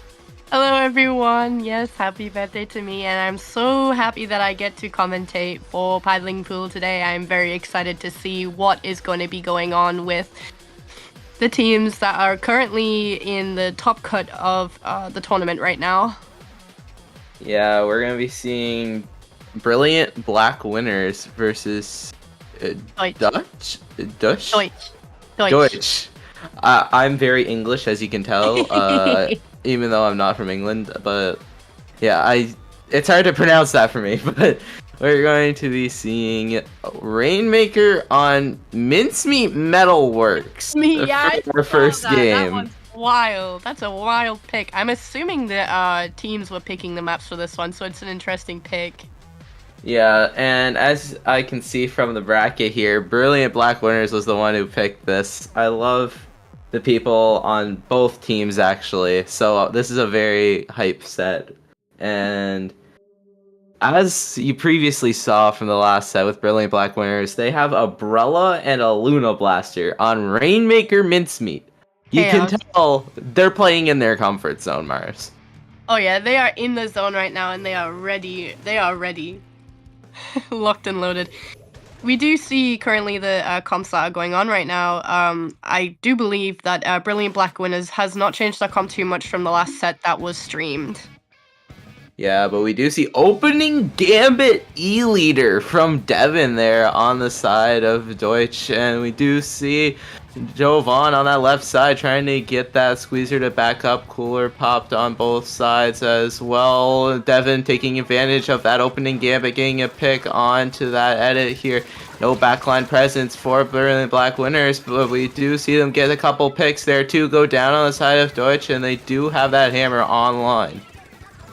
Absolutely, and we do see the Luna right here. They do have the special ready, but they are not pushing too far. But with that being said, Hammer did come out. They do try to find someone, but unfortunately do not actually get anyone. Deutsch right now picking up the Rainmaker and is instantly what I believe is going over to the right side of the map right now. They do have 4K right now, who is just scoping out the area, getting everyone down. That was a... I don't believe the leader has died yet, so I'm pretty sure they're still going with their Gambit. Kraken coming out. We do see the strikes on the side of Brilliant Black Winners there. I believe they did get one person down, but we do see... I don't know if they were supposed to pick that up or not, actually. Yeah, we do see a very good push there for Deutsch here, but Parks with that Cooler and that Rainmaker starting to push up into their side of their turf here. We do see Whale being popped from Trey, trying to push up off those Whales on that left side here. Jovan on that right side going for a beautifully executed flank here. Hammer being popped from Adapt here, trying to get into this checkpoint on that right side to go down on the side of Deutsch, but they don't quite get the checkpoint here. Metavision doing an amazing job capitalizing off of them not paying attention to that left side. Absolutely. And with that being said, Rainmaker is currently just slowly getting worked up to that zone right there onto the checkpoint. Lita taking down the player who picked up the Rainmaker. They're absolutely denying them of the space that they were trying to get with that Rainmaker pop right there. We do see Deutsch right now is just trying to get players from Brilliant Black Winners just away from that checkpoint right there. Zipcaster coming out on the side of Deutsch right there, seeing if they can find anyone. Unfortunately, Edit does take them down. The Brella picking up the Rainmaker and dunking it, which makes their penalty points a lot closer now. And with that being said, Brilliant Black Winners has a really streamlined movement part right here. They've just completely taken the lead with ease right here. With that being said, they did manage to push it to 16, which means Deutsch is gonna have to get Brilliant Black Winners out of their spawn as soon as possible to try and take that lead again. Brilliant Black Winners doing an amazing job causing a stagger and holding on to the space that they really fought for here. Adapt getting a nice pick onto Silver on that Stamper. We do see Kraken online for Devin on this left side here. Adapt trying to get rid of that Kraken, not quite being able to, force to back up here. Devin still checking to make sure, very paranoid of where Adapt is, and that allows Trey to go on that right side and get a nice pick there onto that squeezer here. Do see Cooler up on both sides here, and we do see Brilliant Black Winners starting to formulate a push. As I say that, 2 go down, but 2 go down on the side of Deutsch too. Make that 3. Lots and lots of bloodshed going on right now.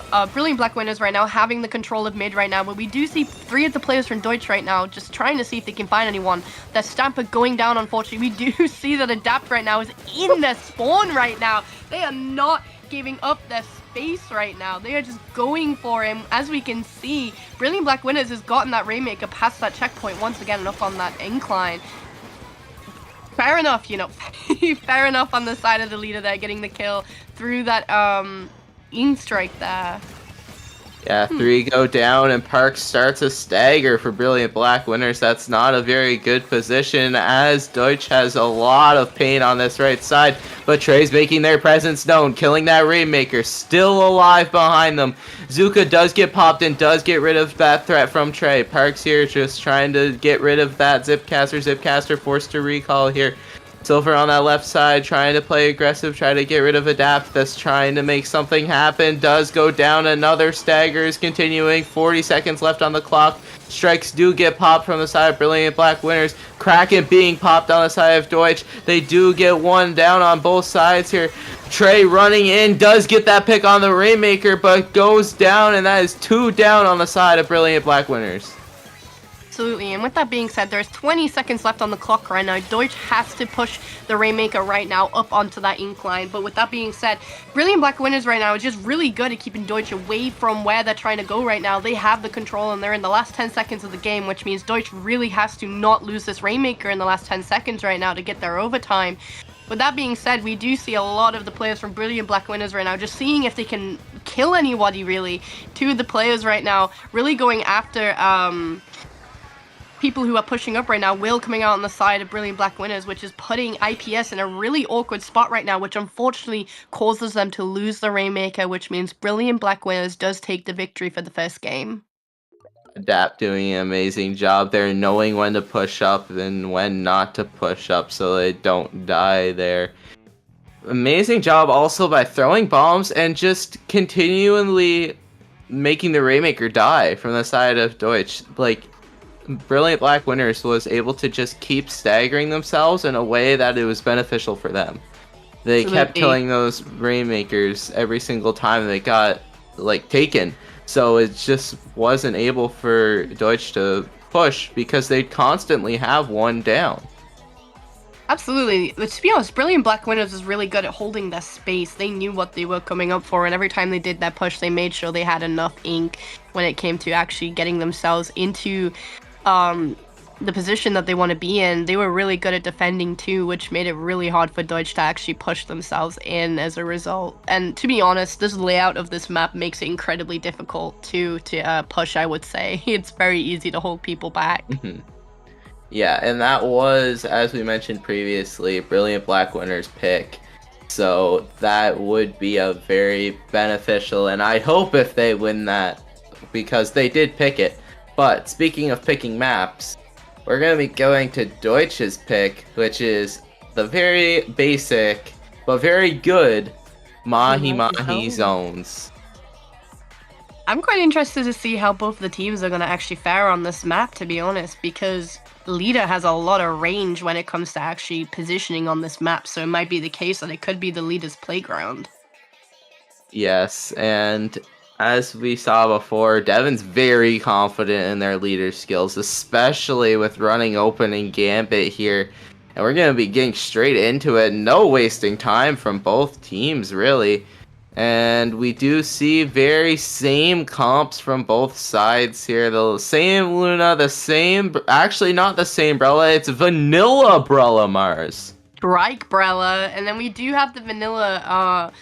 E-leader on the side for Devon right there. With that being said, we do see both teams right now just hashing out, so you caps the zone first. With that being said, Deutsch did cap the zone, but Brilliant Black Winners is quickly trying to paint over that zone right there. Strikes are coming out on all of their players right now, which causes 2 people to go down on the side of Deutsch right now, which gives Brilliant Black Winners a small opportunity to try paint that zone. We do see Devon right there really confidently pushing themselves up onto that zone right there. Unfortunately, not getting the kill on the Brella when they jump down right there. What happened with that Luna? Adapt just did an amazing job to be able to push up and get 2 in a situation where they shouldn't have gotten any. Adapt's making the best out of bad situations here. As I say that, they get another pick, but they are coolered, so they're able to come right back with that hammer. Do see Squeezer somehow living. I don't know how they're still alive on this right side, but Adapt's putting a quick end to that one.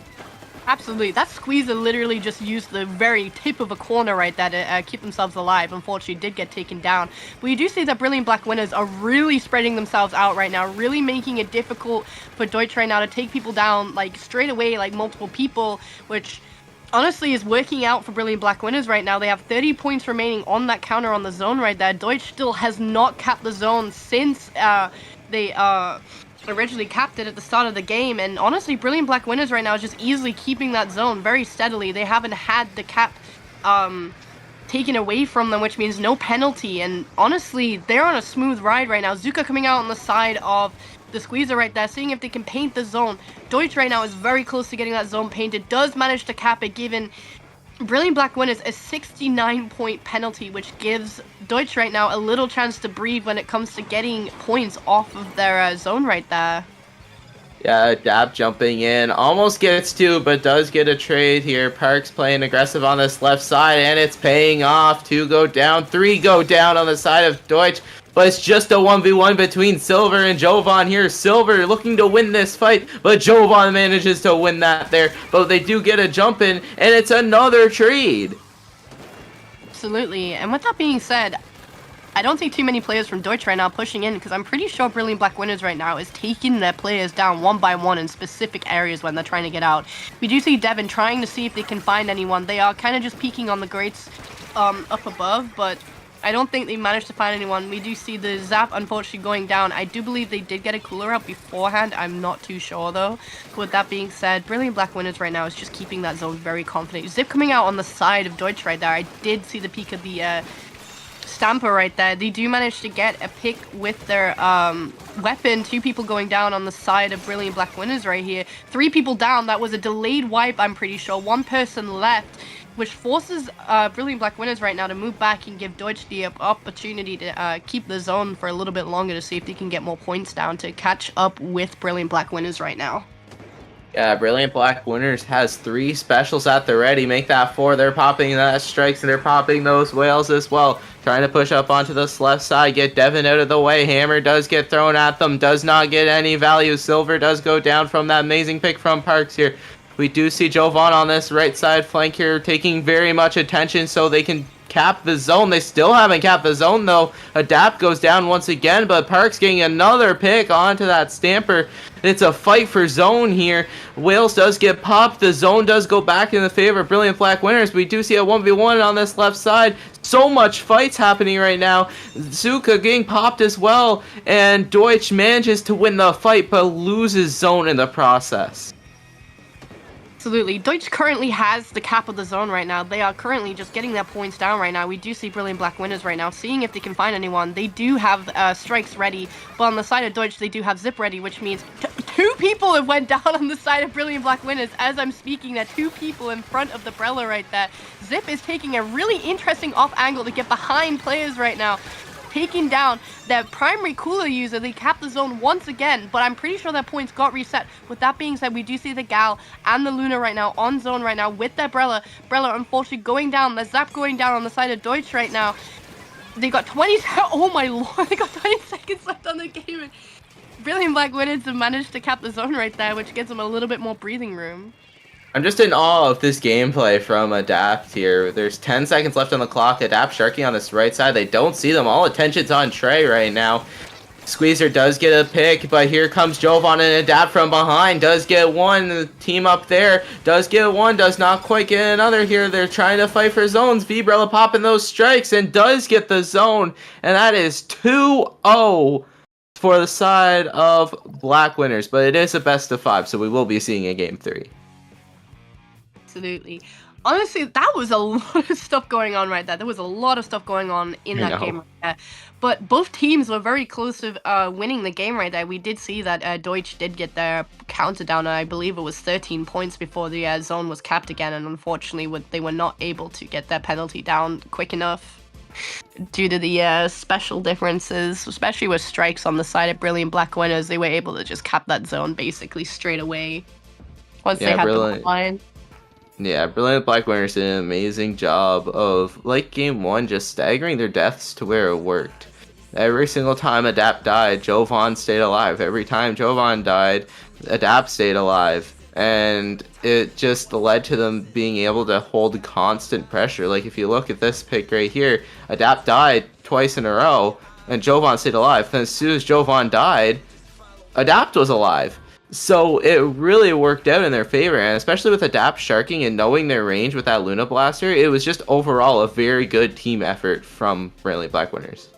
Oh, absolutely. I was observing Brilliant Black Winners, especially with how they were trading places with each other and also banding together to take down the problems that they were needing to deal with, especially against the Stamper and the Squeezer, I believe. They were just not having a good time fighting against Brilliant Black Winners and how well they were able to synergize with each other in terms of taking people down individually. It's very cool to see, honestly.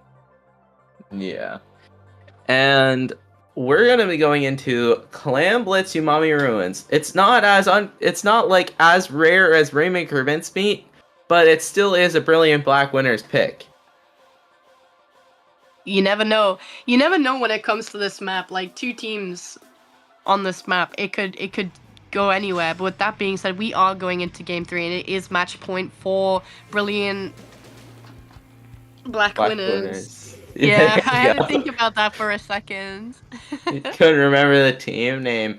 How could we forget about them when they are 2 up? They do get rid of that opening gambit from the side of Deutsch for that leader here. But we still see the same very aggressive plays from the side of Brilliant Black Winners. We do see 2 Sharks actually in the same spot. They ended up not dying there, as they do get tons of value from it, getting 2 down there, getting a 3rd one as well. IPS last alive, forced to jump out here. Squeezer's just forced to just try and hold on to space that they already have, not being able to push up anymore. Adapt gets a little greedy, unfortunately, and does go down here. Zuka just trying to get farmed here. Strikes and Will being popped from the side of Brilliant Black Winners. Just trying to push up off of the resources they have and clamps they have.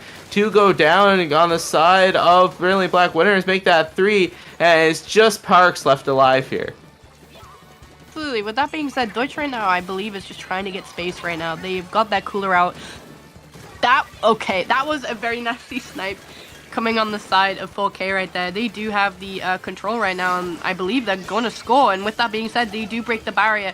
There is a lot of people going down on the side of Brilliant Black Winners right now. They have the advantage, and I believe they have the clams to at least get a decent lead right now. They aren't really being contested. That edit right there on the side of Brilliant Black Winners right now was at a disadvantage, but did manage to take down the Stamper player. With that being said, the Zap, I believe, did not see the players who were hiding behind the blocks right there. Unfortunately, a delayed wipe did occur on the side of Deutsch right there, which means they have to start again with that space. Brilliant Black Winners right now has made right now. They have control, they have specials, and I believe they do have the clams to take the lead if they wanted to. With that being said, the Brella does go down on the side of Brilliant Black Winners right now, but Deutsch right now hasn't lost any players besides the Stamper, as I say that. And honestly, they are struggling a lot for space right now. That was... hammer throw coming out of nowhere. Mechanical brilliance from Parks here, managing to stay alive throughout all the chaos, and 2 go down on the side of Deutsch here. Cooler does get popped just in case they die again, and it looks like they are. Jovan pushing in does get another pick here. That's 2 down on the side of Brilliant Black Winners. That's 3 down actually. Just Adapt and Trey left into this court area. Adapt does go down. Trey is still alive, does go down eventually though, and that is a start of a stagger for Brilliant Black Winners. Absolutely, and with that being said, we do see that Deutsch right now is trying to get that clams to make a ball once again. The Brella unfortunately going down against the Squeezer right now. Squeezer does have the special ready. Elita has the special ready. They have 2 specials ready for that push right now. Zuka coming out to see if they can find anyone. They did not manage to find anyone, but they are ready to push. Cooler is out. They have the positioning right now to score in that basket right now. We do see that 4K right now is just slipping themselves in. Unfortunately, does get the cracking cancel. That belated that really early cracking kill, unfortunately, probably would have been crucial for that push right there, but unfortunately they do get taken down. Yeah, that's just a lead extend for Deutsch here. A minute 45 left on the clock, and Deutsch still has that mid-paint control here. Trying to get a pick on Adapt over that wall. Does not quite get it here. We do see the hammer throw. Does not quite get value. Does get value, actually. A commentator's curse here. Adapt trying to push up on this left side. Does not quite get anything, but allows Trey to push in, and then Trey gets a distraction for Parks to get another pick here. Jovan just living this Kraken, forced to jump out, but amazing survivability skills there. The whale does get popped from Trey. They're finally able to take mid as 2 go down on the side of Deutsch. Make that 3. 3 people. Delayed wipe that just happened there, which gives Brilliant Black Winners the opportunity to score in that basket right now. They do have the control under the basket right now. With that being said, Deutsch right now is going down with trades. They are finding people. They are very close to taking the lead right now, but we do see that Deutsch right now is trying to protect the basket right now. Literally needing one clam to take the lead right there. They are desperately trying to keep people away to stop them from scoring clams into the basket right now. With that being said, very close lead that they almost got to, but with that being said, Deutsch still has the upper hand. We have about 30 seconds left of the game right now. Deutsch right now having the opportunity to push up, having the space. We do see the squeeze. It does get 2 people there, unfortunately taking down the leader, but does allow them to score once again to make that lead just that little bit lower right there. We're seeing people jumping out right here, being forced to jump to defend their positioning right now. 15 seconds left on the clock. Deutsch right now having the upper hand right now. And with that being said, the jump in with that super clam right there does force a game 4 and 5 actually, potentially. Deutsch taking the win right there. Yeah, amazing win from Deutsch right there. And as you saw, Deutsch was just able to hold on to mid a lot of the time and just being able to hold on to space really well. And that was a common theme for game 1 and 2, where Brilliant Black Winners actually excelled at that. But Deutsch was able to just reverse the roles, really. They were able to just hold on to space whenever they got pushed. Let's ignore this one clip, but Jovan did an amazing job there pushing in. And we did see that Jovan and Parks had an amazing job with survivability that game as well, which is really important in just Splatoon in general, but especially these sets. Absolutely, and as we can see, Deutsch does have the potential to potentially win this bracket right here. Having to win the next 2 games, we do, going on to the next map soon, we do have tower control, Ship-shaped cargo co. Ship-shaped cargo. Yeah. Just so many names to remember. I had to really think about that one. Yeah, I even had the full government name ready at that point. You had the full government name for it. Had the documents, had everything. It was all there. But this was a pick from Deutsch, so we are hoping, well, not we specifically, but Deutsch is hoping that this pick was beneficial in their favor here as we start to get into this game. You never know, because that Luna could be a problem for them, especially if they get close to the tower. Yeah, Playground. Match point here, and we do see the same comps don't fix what ain't broke here from both teams, and we do see same builds, except Adapt is wearing Horn. Oh, they are running Horn. Okay, they're gonna be seeing through walls with that stuff, by the way. They have a little bit of an advantage, but the only issue is I'm pretty sure it's like Respawn Punisher, so if they don't manage to kill the person that killed them, they get punished because of it. Yeah, and that is 3 down. Speaking of punishments, they were a little too far ahead, and Brilliant Black Winners go 3 down here, and they start a stagger as well with Trey going down. Jovan's still in that bottom left area, providing a lot of distraction here. Jovan's still alive. Okay, they're 2 dead now. That's 2 down on the side of Brilliant Black Winners, and we do see Cooler being popped, and we do see Zuka and Kraken online for Deutsch. This is a very good start for Deutsch as we get another pick. Adapt running in, does get a trade. That's a good trade if you are Brilliant Black Winners, and Jovan getting another pick, and it looks like it's going to reset with that little squid bag from Jovan.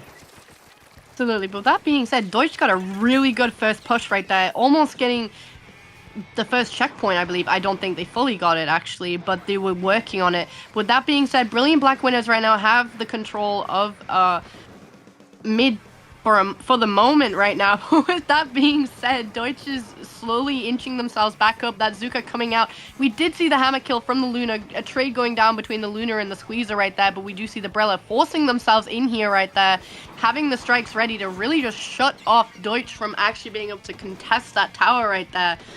With that being said, the Brella goes down. 2 people are down on the side of Brilliant Black Winners right now, but they still are pushing the tower right there. 3 are up right now, and they are pursuing right now, just really, really punishing Deutsch right now. As we can see, they are really, really close to matching Deutsch right now in terms of what the lead is right now.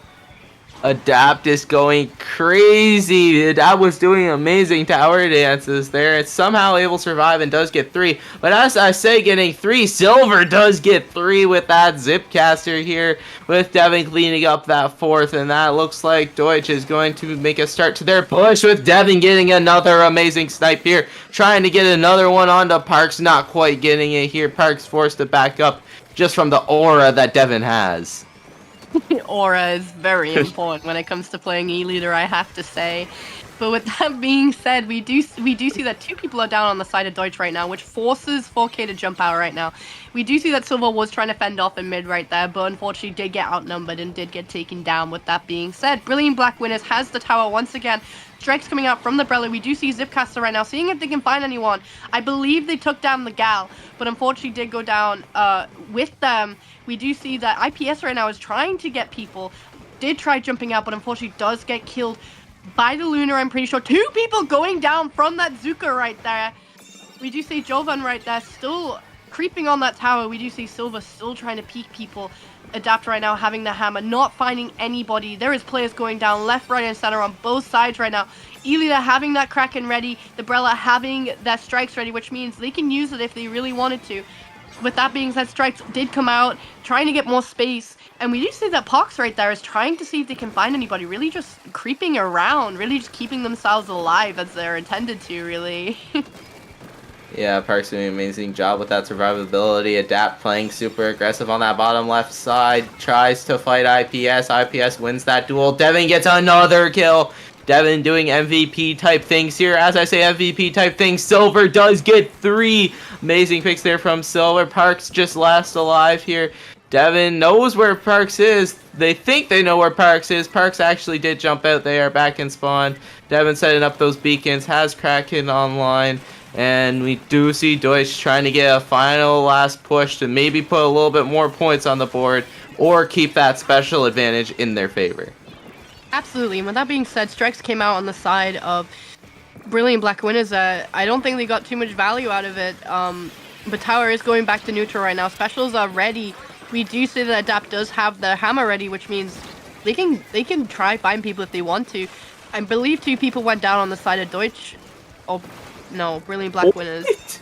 Oh my lord! That was a delayed wipe. They got a delayed wipe right in the last 10 seconds. That is crucial for Brilliant Black Winners here to see if they can stop Deutsch right now from keeping the lead that they have right now. But with that being said, they used that last-ditch effort special right there, which was the strikes, and Kraken coming out on the side of Deutsch right there solidifies their win, which makes them currently on a 2-2, which means Game 5 is win or lose for both of them right now.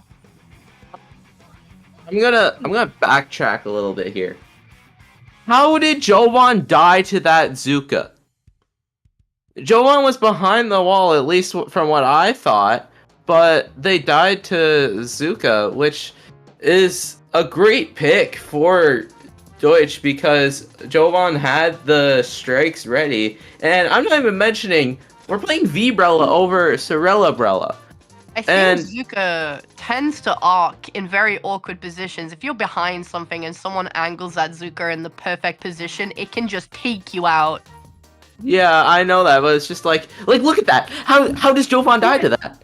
That's what I'm saying. How does Jovan die to that? Hold on, wait. Actually, now that I think about it, that damn, that was a really lucky shot from the Zucker, I guess. It could have been skill for all we know, but that was a very crucial pick for Deutsch because Jovan had strikes ready. And they were able to go off of those strikes, but Jovan died. Which essentially had to force Brilliant Black Winners to slow down. Yeah, slow down or play aggressive with no resources, where there are only two options, really. That is I didn't even notice that. Now that you say it, though, damn. Honestly, just damn. Good job to the Zuka player. That's all I have to say. We are going to be going into Game 5 on Rainmaker Humpback Pump Track. This is not an unconventional pick, but it is a very middle pick. It's a meh pick. It could be good, it could end in 2 minutes. But we are going into game number 5 here, Mars. Game number 5, match point for both teams right now. Wiper? Platana Wiper? We're seeing Jovan switch off of that Brella and into that Wiper. That's very good because Wiper does very good against Brella here. And does also really good against that leader. Prevents a lot of the snipes where Brella's shield is gone here. Cooler being popped from both sides. Adapt playing super aggressive. Does not quite get that pick here. And we do see IPS grab that Rainmaker, somehow living Parks there. We do see Trey on that flank onto that leader. For that checkpoint. But they don't quite get any value off of it because that Rainmaker is already in the checkpoint there on that left side.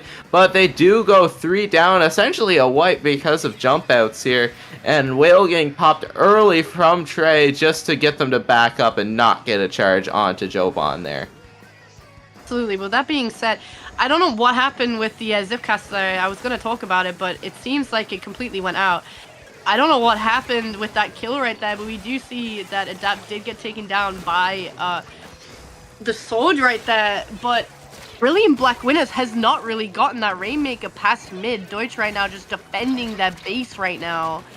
A lot of stuff going on. That Wiper going for the squeezer unfortunately did not get the pick that they wanted. One player down on each side, we do see that they are slowly inching themselves around. That Kraken coming out, taking out the Rainmaker holder to stop them from getting that checkpoint. Zucker is online. We do see Zipcaster is online as well. They have resources against Brilliant Black Winners right now if they wanted to push. Trey is hiding. They are very much hiding right now, and we do see that IPS did not see Trey. They did not see Trey when they were, I believe, they might have been looking for them, but they did not see them. Unfortunately, does get punished because of it. Trey right now just going in and taking people out with no mercy. Yeah, Trey really did capitalize off of IPS not finding them. Checkpoint does get popped. And we do see the 3 front lines from Brilliant Black Winners being able to just push up and take so much space here. Lead does get flipped to the side of Brilliant Black Winners, and 2 go down, though. It's just Jovan left alive onto that elbow. As I say that, Trey jumps in, and they're able to hold onto that elbow with all 3 aggressors still there. Cooler does get popped from the side of Deutsch here. Adapt running forward does get a little bit more points on the board here. Devin getting a nice pick onto that Wiper here. And now it is just Trey left alive. They have to look for Trey because last time they didn't find Trey. Trey got 3. And Trey goes down. Yeah, I was about to say Trey, I believe, went down with a trade. We do see IPS right now just seeing if they can get themselves over past the checkpoint right here to see if they can take the lead back. We do see that all players in Brilliant Black Winners right now are kind of like cornered in one position right now. Kraken coming out on the side of Deutsch right now. A lot of bombs going after the Rainmaker holder, unfortunately does take them down, but they have managed to push the Rainmaker to 41. With that being said, there is a lot of stuff going on right now. Players are up slowly. Oh! They were so close to taking that lead right there. With that being said, I'm pretty sure Brilliant Black Winners has the advantage right now in terms of taking advantage of where the Rainmaker is right now, and they drop it down straight away. Pucks right now just trying to get that out of their spawn right now, successfully getting it, but not too far. Pop is instantly given to Deutsch right now, and they have a lot of paint on the map, which means they can take lead, and with that being said, they do, and it's a decent lead too. Yeah, Deutsch is doing an amazing job here getting lead. They have 2 down as well. This could be a KO push from the side of Deutsch here. They're pushing in with that Kraken, get it down to 8 remaining here. We do see a Squeezer just holding on to area, popping that Zuka, trying to get a pick, trying to get something to stay here. Adapt pushing up, trying to get a pick onto the Squeezer. Squeezer does get 2. That's 2 down on the side of Brilliant Black Winners, but they do drop the Rainmaker, not allowing that Squeezer to push up and get a KO.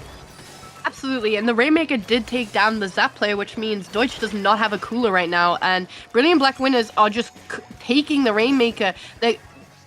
Making a pass. They are really close to taking that lead right there. A pass created by the sword right there, but unfortunately Brilliant Black Winners does get taken down right as they were close to taking the lead right there. Deutsch, IPS right now is taking that Rainmaker out and away from their spawn right now to really deny Brilliant Black Winners of getting that lead in the last 30 seconds of the game right now. Yeah, Silver with that Zipcaster doing an amazing job clearing out that area. And now it looks like Deutsch is just holding on to that left side, but they don't see Trey. Trey is behind them, trying to get a lot of distraction onto them. Adapt jumps in, does not quite get anything to work here. Jovan gets an amazing pick on that jump in. That could be a game-winning jump-in play there. They have to grab that Rainmaker. They do grab the Rainmaker, but IPS is sharking it, trying to get a pick onto Trey. Trey does get out alive here. Adapt does get that pick here. That is 2 down on the side of Deutsch here. They need to get something to happen on this right side here while they're 2 down, because Devin has that Kraken online. Devin is sharking that with that Kraken ready to go down on the side of Deutsch, so they start to sense a false hope. And Devin's still alive with that Kraken here. They're trying to get something to happen. Devin making themselves known. There's the Kraken. They're trying to shoot that Kraken, trying not to let the Kraken get to the Rainmaker, and they do get to the Rainmaker. And Deutsch wins game 5 and the set in a reverse sweep manner. Damn, bro, Devin was waiting for that moment. They were waiting for that moment to shine with that Kraken and was managed to get that Rainmaker to panic and move back, which gave them open space to take the victory. Amazing job there from Devin, just holding on, not letting themselves know, knew their win condition, and they knew when they needed to pop that Kraken, and they knew when to win that game there. Amazing job there from the side of both teams, really. That was a very intense and fun set to commentate. Sitting on the edge of my seat watching the final seconds of that game. That was crazy. They were so close yet so far at the same time. I do want to point out the very cohesionness of Brilliant Black Winners. They were so in sync with each other. It was crazy. They were able to jump in. They were able to do this, that, and the other thing to allow them to win games, but they just weren't not able to quite prevent that reverse sweep in that Game 5 victory from the side of Deutsch. And as I say victory, we're going to take a quick look at the bracket here. And we do see Seed 12 and Seed 8 making a pretty good run right now into losers round 6. And as we wait to see a potential set in loser semis, we will take a quick break so we can catch our breaths after that intense last set. Don't go anywhere because we have some brilliant games that we want to show you.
Hello everyone and welcome back to Paddling Pool. We are currently going into losers bracket semis right now, and the two teams that we're going to be spectating and commentating for everyone in the audience right now is ESC Tenchi and Close One. We have some very, very interesting maps going on, Ezio. Not gonna lie with you. Yeah, and I'm also back. Me and Mars are back. Yeah, welcome back, Ezio. We are going to be seeing ASC Tenchi, which is a very well-known team in the EU community, and probably just in the community in general. Because I know who they are, and I'm not EU. And then we have Close One, which is a pickup consisting of Slord, KitKat, Azad, and Josh. Which is very good players. Especially because they made it this far as well. Pretty solid roster we have going on for both teams as well, though. Yeah, and we're going to be going into Straight game away. 1. Straight away, Tower Control Mako mod. I'm gonna be interested to see what the pickup team's running, because I do see what Tenchi plays quite often, so it's nothing new for me. Yeah, we do see a Rapid Blaster on the side of ASC Tenchi, and we do see a Custom Blaster on the side of Close One, but other than that, it's very basic comps here. With the shots and the pencils, as always. We see Slord pushing up on that left side, trying to get an opening pick, does not quite get anything here. Do see Blaster on that right side, still not getting anything here, just a stagger of fights on both sides here. We do see 2 go down on the side of Close One here. Do manage to get that pick onto that Slosher, but the pencil does go down here. Slord behind them does go down as well. And that is a very good opening push as they get another one for the side of ASC Tenchi. Absolutely, and we saw Close One got basically shut down essentially straight away. But with that being said, we do see the Gal player on the side of Close One right now, seeing if they can find anyone. They did get a pick before. They are practically forcing people back. The Custom Blaster and the Gal right here just working together to take people down, which allows the pencil to position on the tower to start that push. Tenchi right now are kind of being pushed back right now. We do see 2 players going... It was 1 player, not 2. 1 player going down on the side of Tenchi right here, but we do see Ray right here, seeing if they can find anybody. They haven't gotten any picks right now, but they are kind of getting cornered right now, trying to get themselves back into mid right now. We do see the Custom Blaster just taking people down and pretty standard angles, pretty standard off angles as well. We do see that they're trying to locate people right now. Close One right now past checkpoint 1, which means they have the opportunity to take the lead right now. But with that being said, they are being pushed off of that tower by ASC Tenchi right now, which allows them to get a little bit more space while Close One is respawning right now. Yeah, Inkjet being popped on the side of ASC Tenchi, trying to get past that little snipe area there. Zuka being popped as well, not quite getting any value, forced to jump out due to that blaster. 2 go down, 3 go down on the side of ASC Tenchi, but Allo's still alive here, trying to get a pick onto that pencil. Does not quite get it. Other shot coming up from behind, getting that pick. We do see Splashdown ready for the side of ASC Tenchi. They pop it, do get 1. Tries to get another one, does not quite get it. Typhoon, very weak though. And that is 2 down on both sides here. But Cooler spawns for Close One, so they are able to push up off this. But Typhoon gets 2 as I say that. Trying to get a 3. Blaster 1v1 does quit. Nope, doesn't get 3, gets their kill stolen. But I'm counting it as 3. I was about to say they did get the assist on there. Yeah. We do see Lucky pushing up onto that right side. He gets an amazing pick onto that shot with that flank here. Trying to get a pick onto that Blaster. Blaster does win that 1v1. That is 2 down on the side of ASC Tenchi. Jet does get popped, but it instantly gets canceled from that splashdown there from the side of Close One.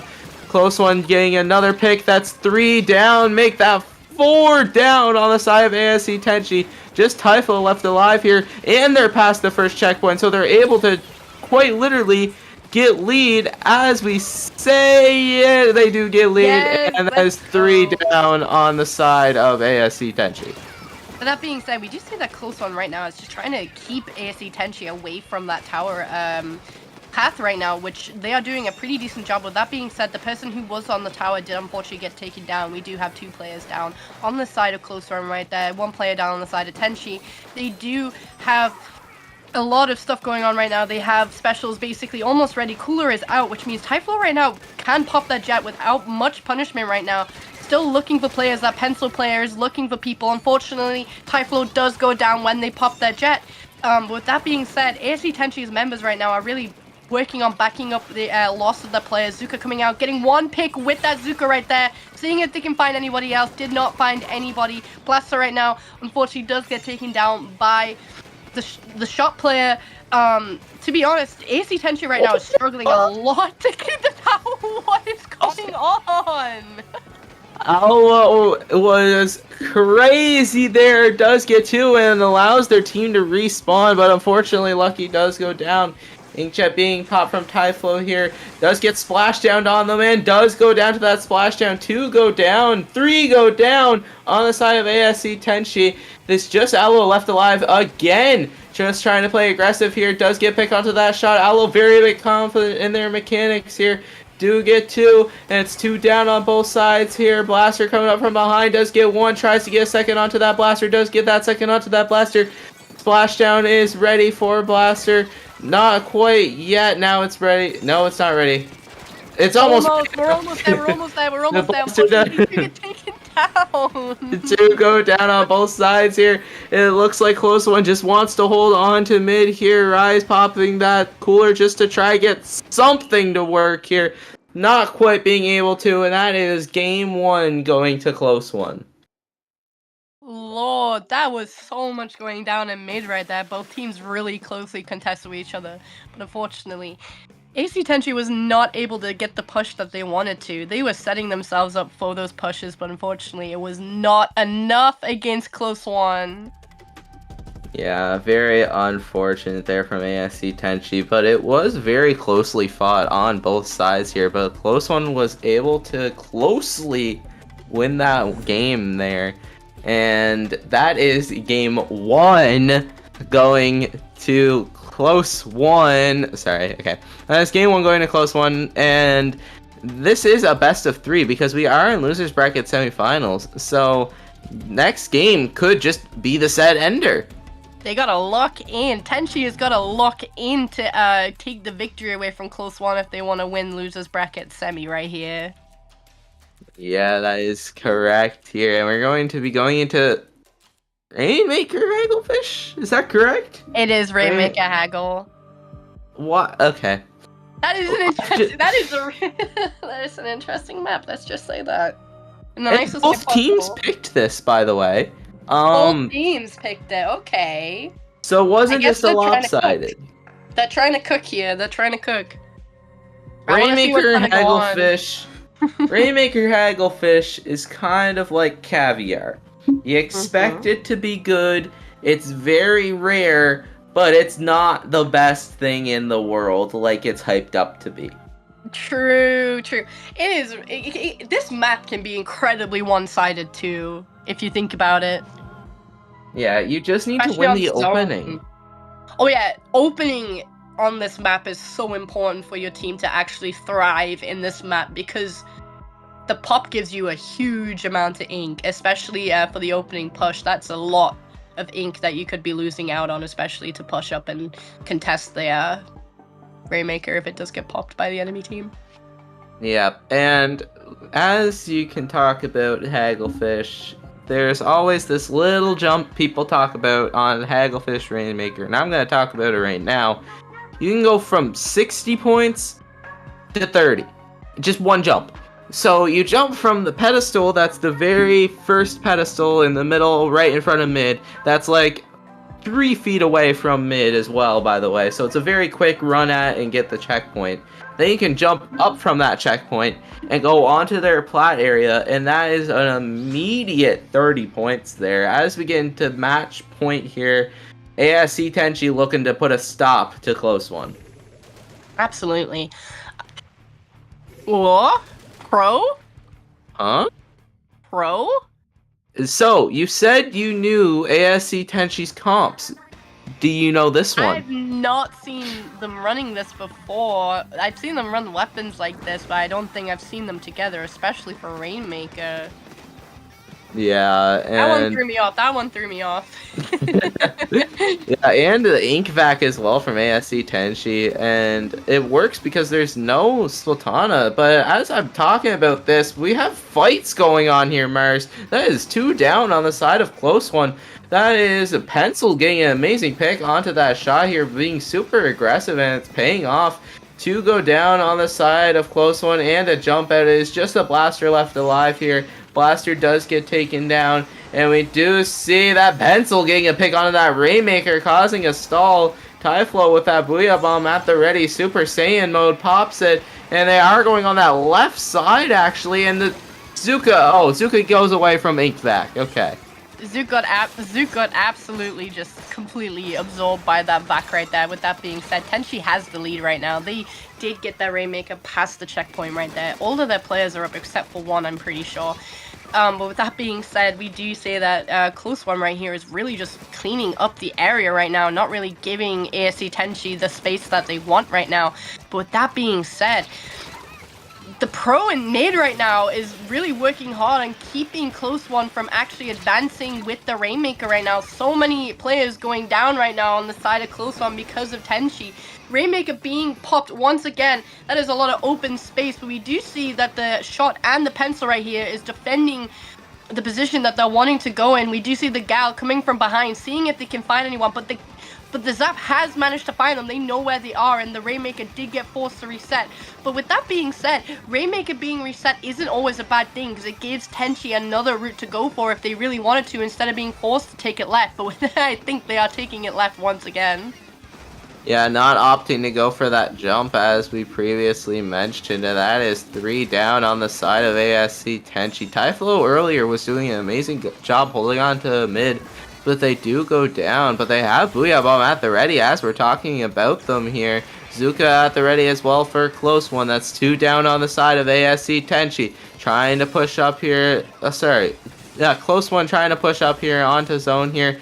They have that whale online, but they do have a flank, and they're forced to look at that flank, and it allows Allo to try and push up, but Allo does not quite win that fight. ASC Tenchi looks like they're on the back foot here.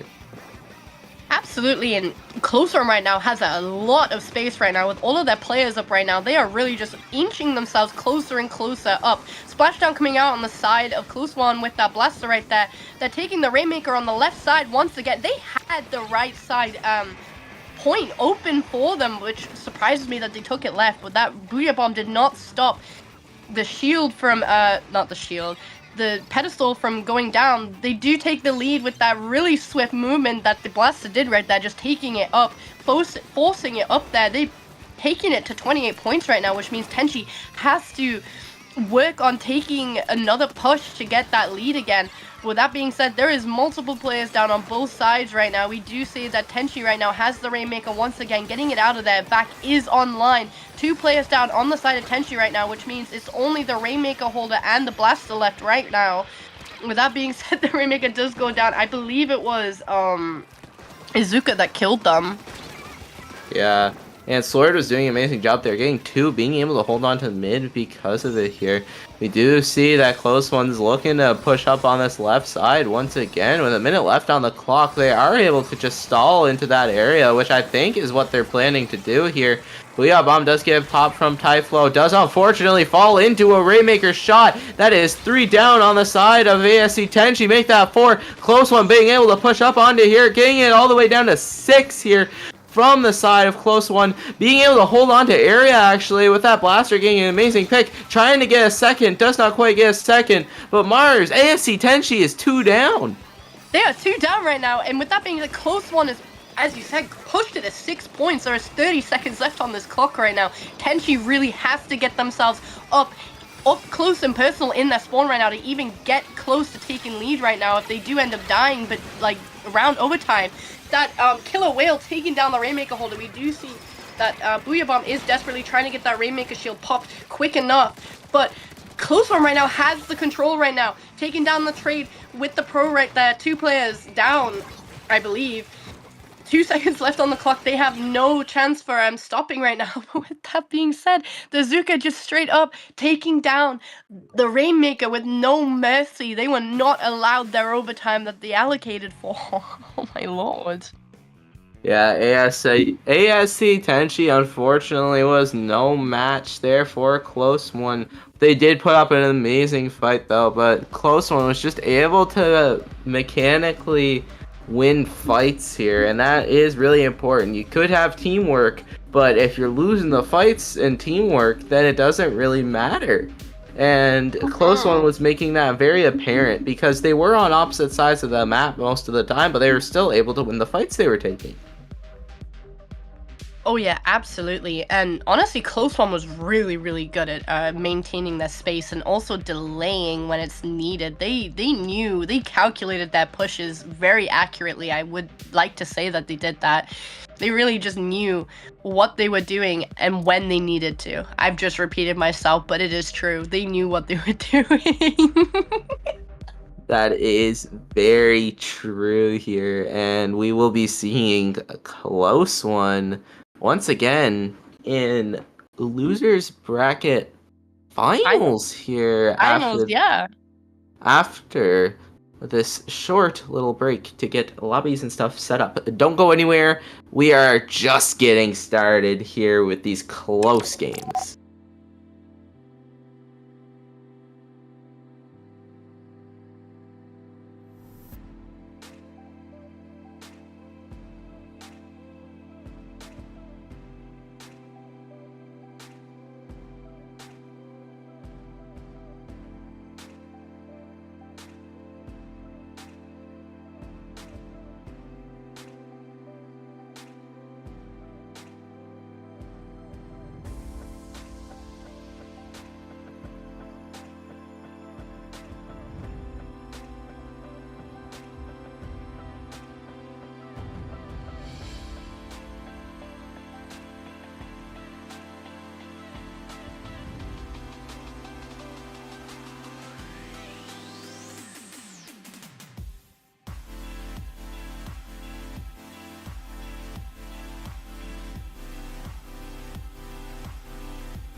Hello,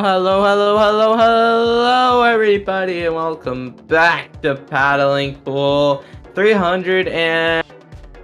I almost said 306. 305. We are going to Manta Maria on Power Control for Game 1 here, and I am still joined by Mars. Hello, I'm still here. I'm still kicking. Mars is alive and thriving here today, and I gotta ask Mars, since you're here, Yep. what are your thoughts on TC Manta Maria? Honestly, people diss the map for TC, but honestly, it's okay. Like, it's very good for backline-oriented players, especially, I would say, especially Splatlings. But that's coming from, like, personal experience. But in general, it's definitely one of the better modes for the map. Yeah, so that would be good for Brilliant Black Winners, because they do have a Splatling with arcs, actually. They have that edit Splatling there, as we saw previously. I don't think we saw any Splatlings from the side of Close One. So I don't think they ran a backline except for a pencil. They didn't run a pencil, they ran a zap. Who was the pencil? Oh, we'll see. I swear they had a pencil. I'm see. admin that Close One had a pencil. I swear. Oh yeah, they did have a pencil. Kit Kat's a pencil player. Never mind, I lied. I was gonna say, I saw Cancel a pencil. Cancel me, Yeah, you're gonna get cancelled on Blue Sky. Yeah, memory of a goldfish. That's what I'm getting called out for. Anyway. With that being said, we are going into game 1. All players are ready, which means we do get to see what weapons are being brought out from both sides right now. We do see the heavy edit. They are not changing their comp. This is the same comp from what we saw earlier. Yeah, no, identical comps from both teams. Yeah. And we do see opening Gambit and Haunt from Adapt on that Luna Blaster there. Luna Blaster really making a rise here with Adapt and Noctis playing it. And as I say it, Luna Blaster making their presence known, getting an amazing pick onto that shot off of opening here, allowing Jovan and the rest of their team to push up here. Pencil's actually behind them right now. Tap shotting, does get that pick on Jovan. Trying to get another pick onto Trey Gig, a little too greedy. And that is 2 down on the side of Close One. Opening has been won for Brilliant Black Winners. Absolutely. That Luna Blaster in the back there is just going crazy. I'm pretty sure they got 3 of the players from Close One. With that being said, Brilliant Black Winners right now is steadily taking the tower towards checkpoint 1. They are very close to it, but a lot of players are going down in that very corner over there. To be honest, Close One has the advantage in terms of high ground. That is 2 players down, I believe, on both sides. I could be wrong. But with that being said, Close One is currently getting themselves back into position. They are getting ready for their push. But Brilliant Black Winners right here are just really closing off corners right here. The blast! Oh my lord! Okay. Okay, Azad said my blaster's good, but Adapt said my blaster's better. One-upping Azad there, getting a triple. And as I talk about Azad jumps in with that splashdown, does get a pick. And that is 2 down on the side of Close One. But it looks like they don't see the pencil and 52 on that top left. And everyone's on right. Oh, never mind. Adapt's on left. But Adapt does get that trade onto that 52 here. Trey just trying to clear them out of that top left area. As you previously mentioned, they do get high ground on defensive plays here. Whale being popped to try and force that out alongside that Inkjet from Jovan here. 2 go down on the side of Close One. Hammer being popped from behind from Adapt here. Parks just holding on to that tower here. And it looks like we're going to start to look into checkpoint 2 here from the side of Brilliant Black Winners. Absolutely, but even then, I don't think they fully broke the checkpoint right there. Unfortunately, players are going down on the side of Brilliant Black Winners right now. 2 players down, which gives Close One the slight advantage right now. But to be honest, the Brella right now is giving a really hard time to that shot right there. Really just denying them of their Zucker. It's the last effort that they had. Unfortunately, does get taken down. That splashdown right there, not getting anybody, but honestly, Pox right now is just trying to see if they can get anyone. Managing to control their area right now. The pencil is on that player right there. I believe it did go down to the edit as well. Other than that, Brilliant Black Winners has the space advantage right now. With that being said, Whale does come out from Trey right now. They do have checkpoint 2. They are currently counting down checkpoint 2, really just dancing around that tower to keep alive right now while they're waiting for their players to come back. The Gal unfortunately going down to the blast, so we do have players jumping in. They have infiltrated their base. Adapt has infiltrated and they have their special online. Ready to cause some mayhem, getting 2 people with hammer. Oh my lord. Oh, it's 3! Adapt getting 3 with that hammer. Jovan is very menacingly standing there, and they DC. But it looks like Brilliant Black Winners is trying to... Thanks, Jorian. They have the DC, but they do have a really good lead right now, which... Honestly, with a minute left on the clock right here, they might have a chance to hold that even with their missing player.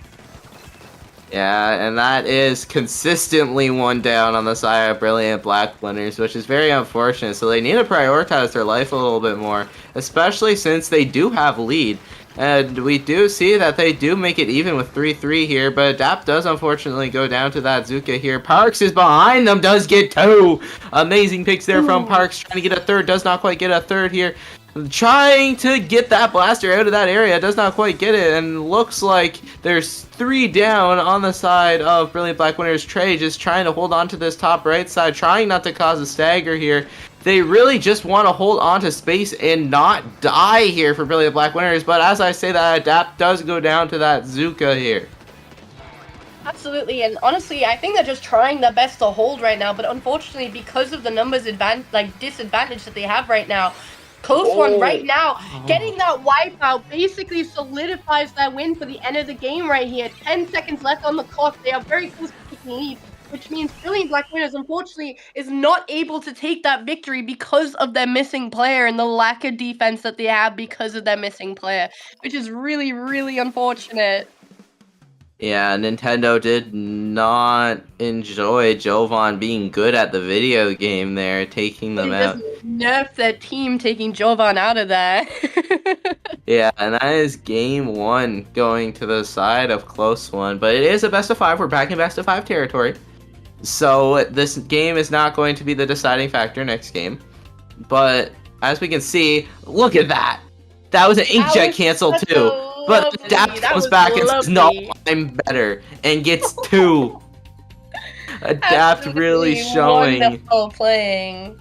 Adapt really showing which blaster is better. And Adapt was really an MVP that game. Unfortunate disconnect from Jovan led to them not being able to win that game there. But Adapt, as we saw, was really suffocating. Right the Brella disconnected right at the end of that clip right there. You could see that they were kind of just stuck in place. I believe Nintendo just completely did not want them to take the victory, honestly, which is really sad. We do have Rainmaker Hagglefish once again, though, as the second map right here. I do not know which team picked it, though. Close one is the one who picked it, actually. They were very dominant on it last set as well. So they're able to just, if they're able to just keep going what they did last set, they're going to be able to take a lot of advantage off of that and actually maybe go up 2-0. Oh, absolutely. I do believe that Brilliant Black Winners has the potential to take these games back. Unfortunately, with that disconnect, they were not able to get the victory that they probably deserved in that first game, purely because they lost a player. I lost my train of thought for a second there. I was trying to figure out what I was actually trying to say there. That happens a lot. There's a lot of fast-paced stuff going on for us commentators, and especially with this high level of play. It's just fight after fight, special after special. These people really know how to overwhelm people, and that's what is really needed, and that's what Brilliant Black Winners is doing amazingly. They're just able to overwhelm close one here. Absolutely, and they're doing a very good job at it. Yeah, and as I mentioned previously set, Rainmaker Hagglefish has that little jump that is very good for points. And I'm hoping we see it this game, because I kind of it kind of didn't look smart on my end because every single time we went around the other side when I said we should be, like, we can go through the middle. But we are going to be going into game 2 here on Rainmaker Hagglefish Market, Mars. Very interesting pick, but, you know, each their own at the end of the day. I don't think there was a comp change at all from both sides from what I can tell. No. But with that being said, oh my lord, I can't speak. The bubble did get popped in favor of Close One at the start of the game right there. So they do have a lot more space right now. Yeah, Close One just trying to make their presence known here. One goes down on both sides, two go down on the side of Close One here. Left side fight here. 52 managing to win that. Trying to play super aggressive. They don't see that Inkjet from Jovan from behind. It is just the shot left alive. Popping that Zuka does not quite get any value off of it here. Still got one more shot to make value, and they do. They get a pick on the Parks there. Adapt trying to make that jump. Does not quite get it. That is 2 down on the side of both of them, actually. Jovan managing to stay alive and getting picks here, but Azad putting a quick stop to that one. Trey is still alive, and I believe that Close One didn't even notice that they were shocking on the far left of the map right now. Unfortunately, does get taken down once they are found. With that being said, Brilliant Black winners right now have the potential to take more space, but Pop is instantaneous on the side of Close One right there. Whale coming out on the side of Close One. There is a lot of staggering going on. That's not working in Brilliant Black winner's favor right here, and Close One right now is quickly getting that checkpoint, taking it with ease. 2 players going down on the side of Brilliant Black winners there allows them to take the lead with that small jump. That is a crazy point difference now, which means they have to basically respond, you know, they have to answer to Close One right here, showing them what they are capable of. Oh my lord. Azad trying to get a pick onto that Inkjet, not quite getting it. Inkjet getting a pick onto Azad. That is 1 down on the side of Close One here. Adapt trying to play aggressive off of this. Jovan with that left side flank. Adapt trying to use the hammer to help with it. Does not quite get any value. Jovan also going down as well. It looks like Brilliant Black winners is on the back foot here. A left side flank from that shot. Forced to back up here to play with their team. Whale does get popped from the side of Close One. Trying to get picks off of that Whale and pushing in. Does not quite get much value here. Trey on that right side. That is 2 down on the side of Brilliant Black winners. Trey just trying to stay alive here. Just trying to get something to work here. Trey on that left side flank, flanking that shot. Does not quite get anything here. And that is consistently 2 down on the side of Brilliant Black winners, Mars. Absolutely, and Brilliant Black winners right now is desperately just trying to get themselves back in right here. They do have a method to what they're trying to do right now, but unfortunately it's getting shut down by Close One. They are answering to the pushes, but Adapt right here getting, I believe, will be 3 people with that hammer right there, missing the jump out right there with that hammer. Gives Brilliant Black winners a little bit more space to really play around and push right now, which gives them the opportunity to take the Rainmaker. The cooler is out, which means if they do die, they do have the opportunity. 2 people going down on the side of Close One right here. 3 people trading 3 people, which basically solidifies that lead. Taking the KO with ease after taking down and delay wiping their team, which unfortunately Close One was not able to come back from that in time. Yeah, Trey did an amazing job there, getting 3, I believe, on that left side. Yeah, amazing play from Trey there, solidifying them to not be prone to getting swept and winning game 2. That is crazy. They had the absolute reverse sweep going on right there.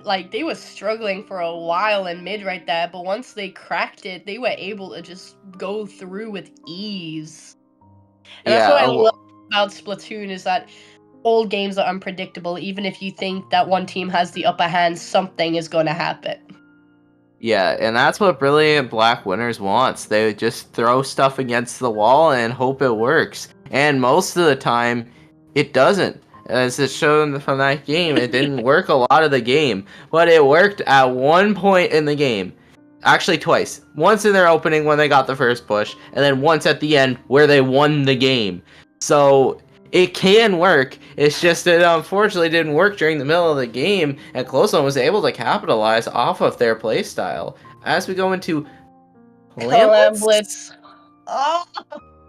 Clam Blitz, Humpback, Pump Track.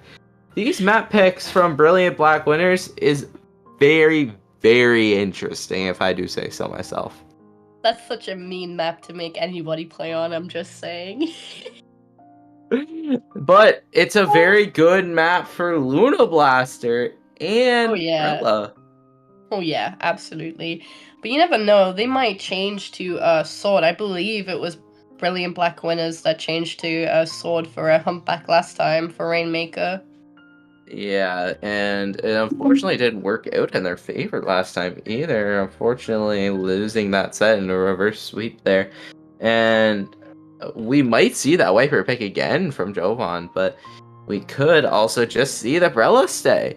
And I mentioned that this is a good map for Brella. I kind of lied. It's not a good map for Brella. I don't know what I was talking about. It's a better map for Wiper than Brella, because Brella is going up the ramps is very slow, and it can be very much taken advantage of, especially from Azad on that blaster. And Azad, in general, on Flatland, was able to take advantage of Brella just being Brella. Brella is Brella. You know, it's very niche, and if you know how to play it, it's very dangerous. I do have to agree. Yeah, with that being said, they did not change the Brella, but we do see a Gal Deco. Yeah, with that splatter color screen there. Splatter color screen is available for this set, so it is legal. And we do see opening Gambit as well on the side of Close One here. But it looks like Brilliant Black Winners is doing an amazing job of winning the first opening here with that cooler online. No one's actually quite able to grab it here. Parks just providing some support for Jovan on this right side, so Jovan can back up and get that cooler. Dap playing aggressive on this left side, trying to get something to work. Does not quite get something to work. And that is 2 down on the side of Brilliant Black Winners. It is just Parks and Trey left alive here. They know where Parks is. They do get Parks. But a common theme for a lot of these Hagglefish games is Trey being able to just shark and not know where Trey is. And it's working, and Trey gets 2 there. And that is 3 down on the side of Close One. Absolutely, but to be honest, I don't think Brilliant Black Winners actually has enough clams right now to make a ball. Zuka coming out on the side of Close One to see if they can find anyone. Jovan right now working, I believe, with Pox to create a ball so they have at least something to push with when they get ready. There is 1 player down on each side of the team, of each team right now. A lot of stuff going on in mid right now. Inkjet coming out, unfortunately getting instantly cancelled. We do see that Pox right now is trying to push themselves in right here. They are cooled up, which means they can be a little bit more aggressive. But with that being said, 2 people do go down on the side of Brilliant Black Winners, which basically resets that push, and Close One has the upper hand in terms of the map right now. But with that being said, there is a lot of paint going. Oh, I do not know what killed them. Suction bomb. Okay, I didn't see the suction bomb. I believe it was on the other side of the wall. Yeah, and that is 2 down on the side of both teams actually there. But the mid paint is online for Close One here. It looks like Trey's trying to shark up again. Does get marked here. Adapt's also trying to shark. A lot of sharking going on there from the side of Brilliant Black Winners here. And it looks like they're going to be able to push up onto them there. They do get that pick onto that 52. Jovan playing aggressive on this left side. Parks trying to play off of it. Does not quite get anything, but Adapt is able to play off of it too. Adapt does get 2. The Parks jump in with clams to Trey from behind there. Does go down with actually having cooler. And that gives Close One to have 3 power clams here. Trey doing a little bit of magic, getting 2 here. And holding on to that zone, onto that clam basket there. Holding on to that clam basket there, allowing them to get more paint and picks and clams and a wipeout for Close One. I can't speak. You're doing great, you're doing great. But with that being said, there is a lot of purple on the map right now. Close One having the higher hand right now. They are ready for the push. Green coming out, basically blocking the visibility of Brilliant Black Winners right now. Really forcing them to push back. We do see the Gal going down. The Edit going down. I believe it was Azuka. There is 3 down on the side of Close One right now. The only person left is H, which they are defending their very best right now in mid. Did not die, which allows their teammates to come back right now. But we do see Brilliant Black Winners is trying to open up the map for themselves right now. getting a pick on, I believe that was either the Gal or the shot on the far right over there. Inkjet online right now. They are ready to push once again. That Jet coming out, we see the splashdown. Jovan did not fall for the splashdown like they have previously in the other games, especially like on Manta Maria right there, and they did stay alive for a little bit longer. The pencil getting the pick on Jovan right there allows them to get a little bit more space. That ball almost despawning, but the Gal does manage to pick it up, throws it back, and is basically juggling the balls right now. So then the player who's supposed to hold it, which is their edit right now, is able to keep a hold of it. Screen coming out on the side of close one again. There is a lot of middle ground right now. We do have a minute left on the clock right now, and not too much is going on right now. Yep, and that is very much paint for close one. But as I say that, Trey's pushing up and does get 2 down on the side of close one here. Park's going to make that aggressive play. Does not quite work out. The blaster from behind actually scores and puts Brilliant Black Winners a little bit on a back foot here, just holding on to space, not able to push up and get points here. But that means that in the final 30 seconds, Close One actually doesn't have a power clam, and I have 2 down as well, and that is 2 power clams going into the basket there for Brilliant Black Winners here, and plus some.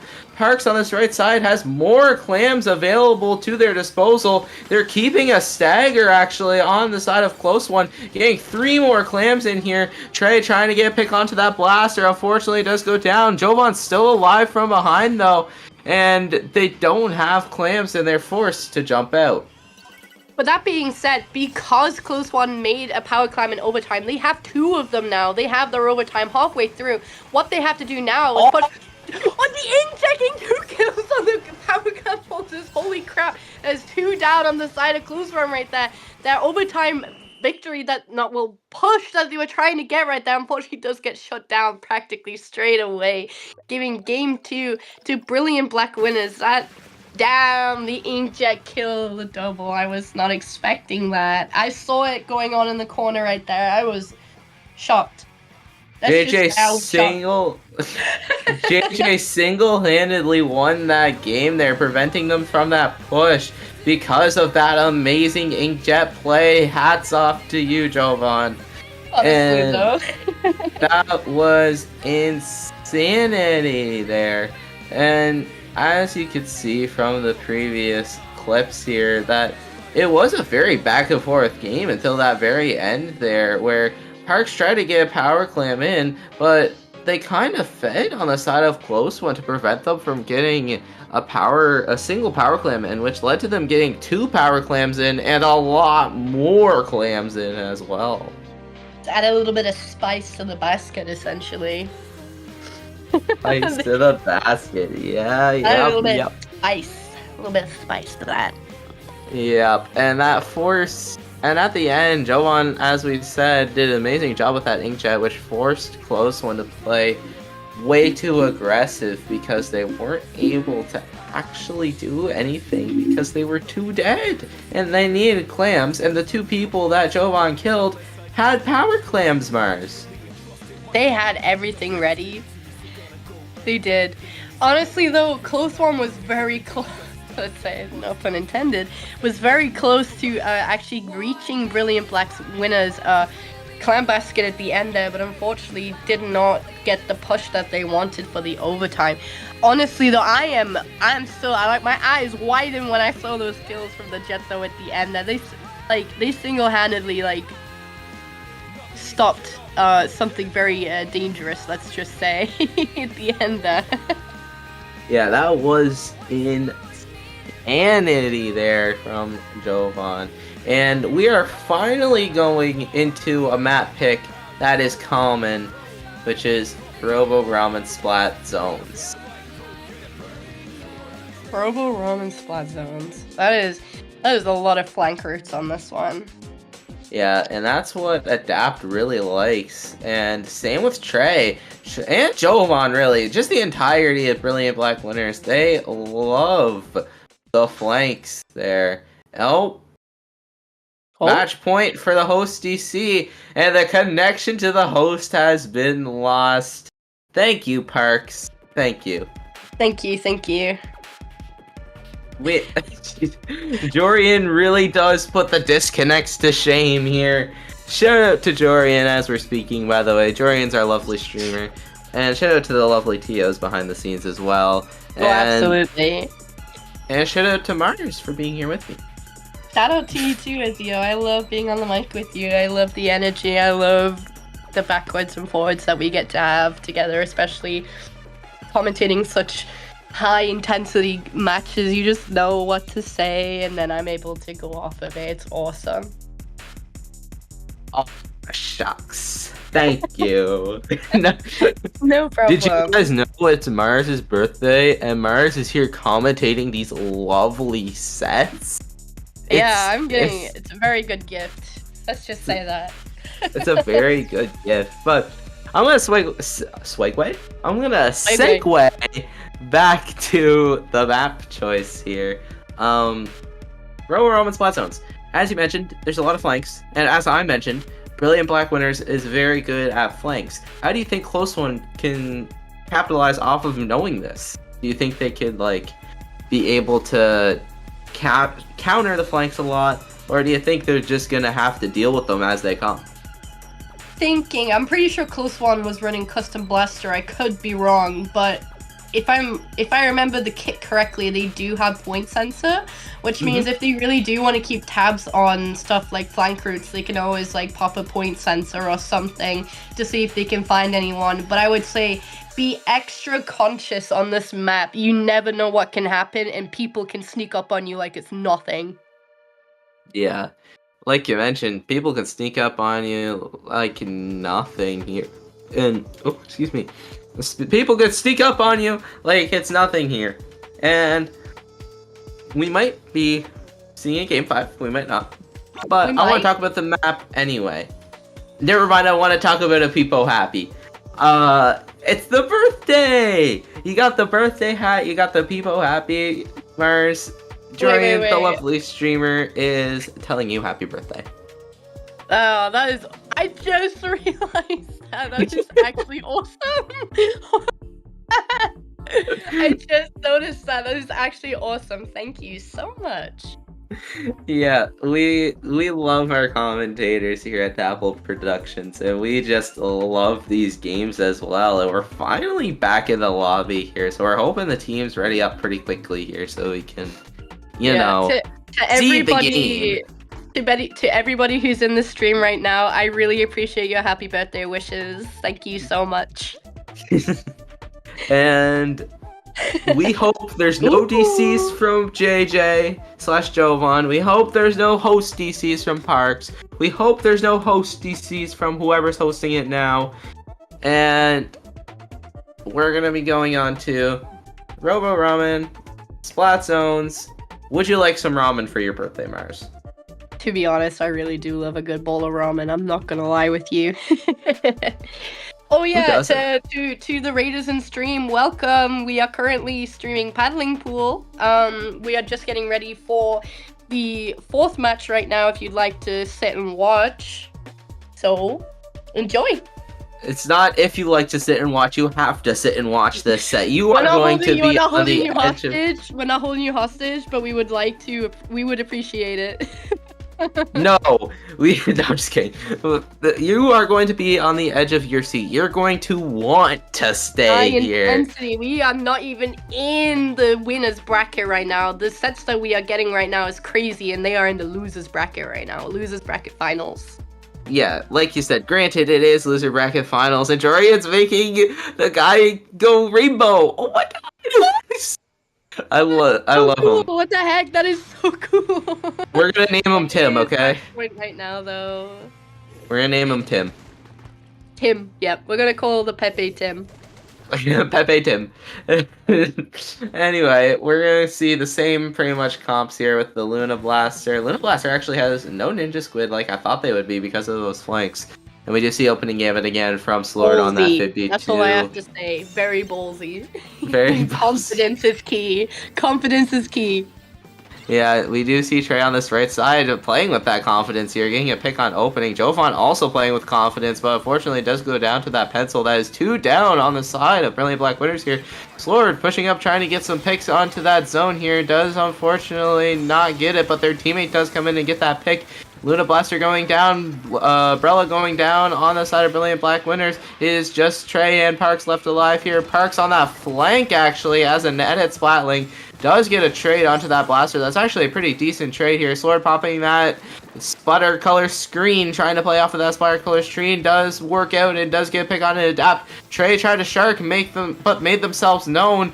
Jovan playing with that inkjet, trying to get them to work off of that flank from Trey. But the Jets not quite getting any value because no one's actually alive to help with that. Absolutely, but with that being said, Brilliant Black Winners are slowly respawning. We do see, unfortunately, Adapt does get taken down by the Gal. There is a lot of stuff going on right now. They are still trying to get that zone neutralized, but Close One right now has the control, taking down players on Brilliant Black Winners right now. They really are at a slight disadvantage right here. They are not really able to get out. That screen just further removing their ability to move through it, basically, because it really does mess with... Oh, the auto bomb kill. I'm so sorry. The chicken coming out from Jovan, throwing that chicken, and it's working. Is 4 ticks left on zone. A Brilliant Black Winners is coming out of nowhere and getting that zone here. But as I say that, 2 of their players go down. Not quite 3. Parks wins that 1v1 against that against that shot, and Blaster takes out Jovan, and it looks like Close One is again in the driver's seat. Another screen, by the way. With that being said, Splashdown does come out, taking down the cooler player on Brilliant Black Winners team right there. They are desperately just trying to get themselves into zone right now to paint. They are able to neutralize it and cap it once again, giving Close One right now a 66-point penalty. Aura right here, just seeing if they can pick on the Brella right now, does not manage to get them. But that being said, Brilliant Black Winners right now is moving themselves into Close One spawn right now, getting all up close and personal, really just denying them a space. They are really just trying to keep them as far away as possible. That pencil moving around and seeing if they can find anyone on the off angle. People are jumping back. The cooler is online right now. We do see the Brella having strikes ready. They can use that at any point. With that being said, I'm pretty sure they did just pop them. I do not know where they went, but they popped them.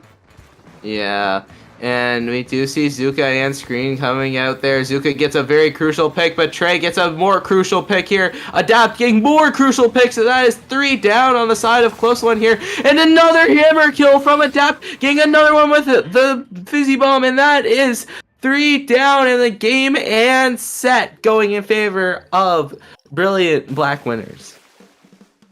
They got the push that they wanted. They answered.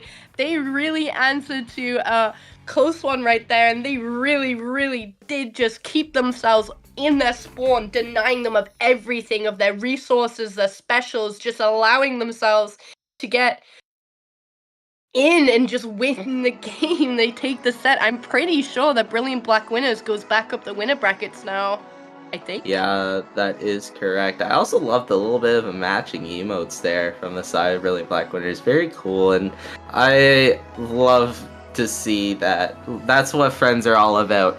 If you match your emotes,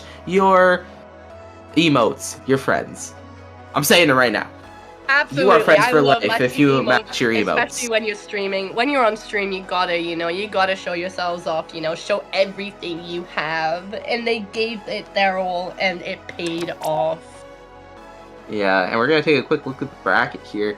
And we do see that Brilliant Black Winners is going to be playing against... I can't pronounce it. I'll try, though. Deutsch. They're playing against Dutch. No, Dutch is a different language. Just call them DE. Call them DE if you can't do it. DE. Okay. DE or DE. They're going to be playing against Dutch there, and we will be right back for grand finals. Don't go anywhere, or Tim will be very sad. Tim is the Peepo, by the way. Peepo. We'll be back. Don't go anywhere. We'll be back.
Anyways.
Splatoon Stronghold, a stronghold for competitive Splatoon, providing resources to long-timers and newcomers alike. If you're new to the competitive scene or still figuring out how to join, we have a getting started guide and plenty of other resources to help you in your journey. If you are a seasoned veteran, we still have plenty to offer. You can find and join tournaments as well as participate in our captain forum and find free agents and teams. Our mission is to make competitive Splatoon easily accessible to everyone. So what are you waiting for? Join the Splatoon Stronghold today!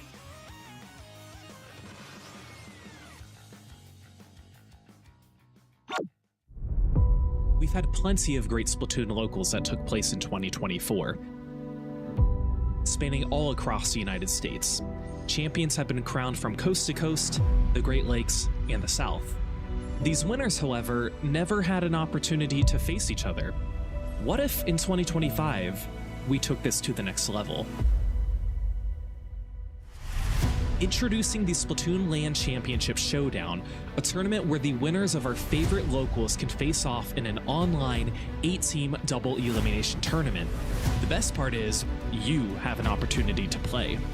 In the early months of 2025, 8 locals will act as qualifiers for the LAN Championship Showdown, including Big Dapple in New York City, New York. The game! Bouillabaisse in San Jose, California. Chai Shoals in Chicago, Illinois. Pretty hard though. Yeah, it's like that. Gatorland in Gainesville, Florida. It's just, oh, it's a wipeout, and that might be 8 points. H-Town Splashdown in Houston, Texas. New England in Boston, Massachusetts. Oh, they fell off the... Oh my god! Sea Battle in Seattle, Washington. It's a wipeout! Sunset Surge in Arizona.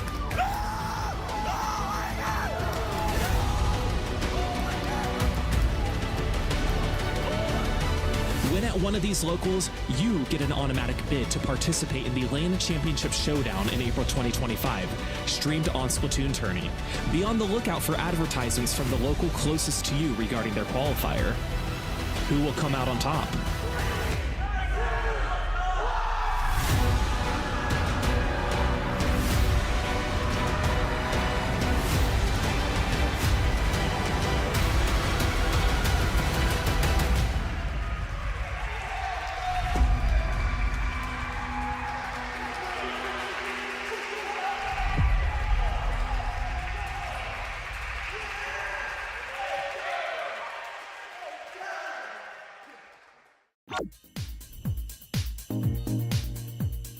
The last checkpoint to pop it.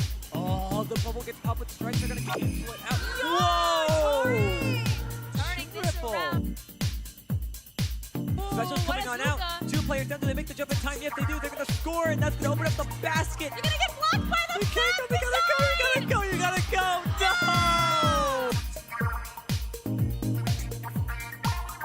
Undertow, the range is definitely an extremely valuable pick to have, but the Kraken from Red is going to be coming out, putting a stop to this push with a double.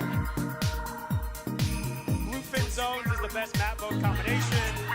As I mentioned,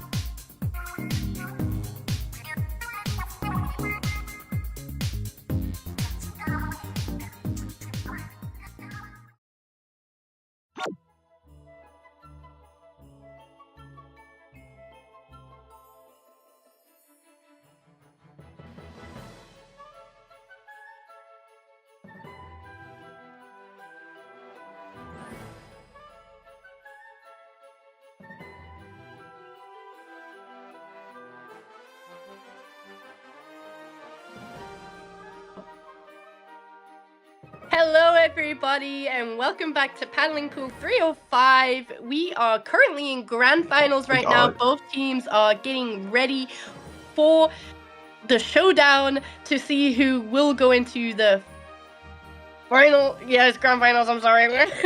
We are in grand finals. Yeah. I hope you guys enjoyed the small little ad break that we had right there. The visuals was absolutely awesome. I was watching them while waiting, and honestly, it was really cool. And of course, I am still here with Ezio right here on the mic. And the two of us are also joined by Tim.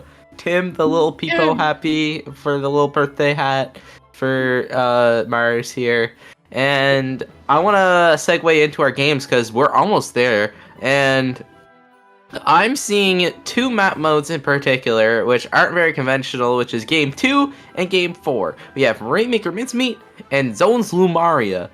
I don't understand why, but Brilliant Black Winners picks the most weird map mode combinations. But it might work. Anyway, but first we have to get through Game 1, which is Clan Blitz on Museum di Alfonsino here, and we're already getting into the game here. And it is great. No delay. No delay here. They want to play this game here. We do see the very basic comps from both sides here, except Jovan's going to that Vanilla Brella once again here. And that Vanilla Brella really does counter some bubbles, but there is no bubbles actually. Adapt trying to play very aggressive on that right side does not quite get much value here, and that allows Deutsch to just have that mid area here. And it looks like Deutsch wins that opening very, very confidently with that pick onto Adapt. Devin is really just getting ready and scoping out people right now on the side of Deutsch right now. They're just trying to find people. They are really aggressively pushing, or at least trying to push Brilliant Black Winners away. There's a lot of stuff going on. People are being found. The Gal going down, unfortunately. Strikes coming out on against Devin right now, seeing if they can try and keep them away, essentially, from being able to get their sight line that they really need to see mid right now. IPS holding the ball right now. Not too much going on. Kraken did come out on the side of Deutsch right now. They are trying to get themselves into Brilliant Black Winners spawn right now. Kind of doing a decent job right now, but honestly, more than anything, excuse me, that edit really just forced their way through. Unfortunately, did get punished. Three people going down on the side of Brilliant Black Winners here. There is still one person who is Adapt, but the barrier does get broken in favor of Deutsch right now, which does get them a little bit of time to basically defend and see if they can get any more clams into that basket, but I believe they don't actually have any on their platform. Oh, really nasty jump out kill right there. Yeah, Silver doing an amazing job there. Actually gets a pick, is still alive with that Zipcaster, really far behind them here. But as we talk about that, Parks is actually pushed up onto this left side. Actually does go down to Devin on that leader there. And that is 2 down on the side of Brilliant Black Winners here. They have the strikes and whale online. They pop the whale. Jovan does play with that whale. It does get a pick here. And then here comes the strikes here. 4K, aka Devin, trying to snipe. Adapted 4K. And does get that pick here. Kraken online here. Popping that Kraken, trying to get them out of their plat area here. Trying to get Trey down. Does get Trey down. Does not quite get the pick though here. Jovan trying to play aggressive to try and get that clam scores. And as I'm talking about it, Adapt and Parks are on that block flank here. And they actually, unfortunately, do not get much value. But Jovan wins a fight against that Stamper. Absolutely. And with that being said, Brilliant Black Winners right now are just really trying to brute force their way through Deutsch's defense right now. Taking down. That is 3 down on the side of Brilliant Black Winners right now, which gives Deutsch a little bit of a time to really defend and keep people out of their spawn right now. I believe they were still taking care of someone near the basket. They did manage to take them down. The Gal was the last person alive. Stamper right now seeing if they can scope anybody out for their players right now. We do see the Brella right now shocking. They didn't see them. IPS did not see the Brella, who was shocking in that tiny bit of ink. We do see Devin right now seeing if they can get Trey, forcing them to essentially jump out right now. And 3 down. There is 3 down on the side of Deutsche too. Yeah, Devin last alive here, popping that crack and forcing them to back up. Devin gets a nice pick onto Adapt there. Trey is on this right side with that whale ready. Trey, infamous for their sharking, does try to shark to get a pick. Unfortunately, gets painted over. Grabbing that cooler, no longer allowed to shark because of those cooler arrows. Trying to play with those strikes onto that right side. Tries to get a pick onto Silver. Does get that pick onto Silver. JJ's coming out of nowhere to help Trey there with that pick. Trying to throw that power clip in. Unfortunately misses, then gets it. Adapt playing super aggressive to try and get some picks and stagger them into spawn. Unfortunately does get nothing. Silver manages to catch Parks there on that pillow shark. But they are actually on top of the spinner Mars. They were just Spider-Manning themselves through, and unfortunately did get punished because of it. Basket, I didn't even realize basket got broken. I looked away for a little moment, but Deutsch right now have less than a minute on the. Ooh, they have less than a minute left on the clock right there. That is, Lord, I cannot. I'm a little bit lost. Trey was behind them with Adapt as well, but Devin managed to tap shot Trey and kill Trey when Trey was trying to fight Devin, and that is very unfortunate for Trey on the side of Brilliant Black Winners. But as I'm saying unfortunate, Dutch goes 3 down, and Adapt is playing super aggressive with this hammer online as well. 2 go down on the side, Brilliant Black Winners. That is very unfortunate when you start to push. Hammer gets canceled, unfortunately, but Trey is still left alive here. Does get a pick out of Silver. That is a huge pick for Trey. 10 seconds left on the clock. Brilliant Black Winners did give Dutch a power clam to play with here. Kraken is online as well for the side of Dutch. They have the whales up onto Devin, actually. Devin's going around this right side to try and get a flank going here. Unfortunately, they are located because of that power clam here. Trying to get something to happen from the side of Dutch, playing super aggressive, popping that Kraken here. Does get a pick here. Strikes being popped from the side of JJ here, and they unfortunately cannot quite get that power clam into that basket. And Brilliant Black Winners takes game 1. They were in a really awkward position right there at the end, the overtime being procced when all of their teammates were still either respawning or still in spawn. They did not have enough resources to actually get themselves in. We did see the Kraken as a last-ditch effort to try get themselves in, but unfortunately, Brilliant Black Winners was able to answer to them and punish them because of it. Damn. That's all I can say. Damn. Yeah, it's such a close set that you have no words for it, really. It's just downright impressive from both sides. They are making stuff work right here. And as we saw from JJ and Trey, is they play together really well. And Adapt just does Adapt things. I don't know what to tell you. Adapt just plays like Adapt, and it's working out in their favor. Adapt's just running in, sometimes gets picks, sometimes doesn't, but it every time gets value here. Mm-hmm. And we get to talk about, I'd say, the map mode that no one expected. Is that Zones Lemuria?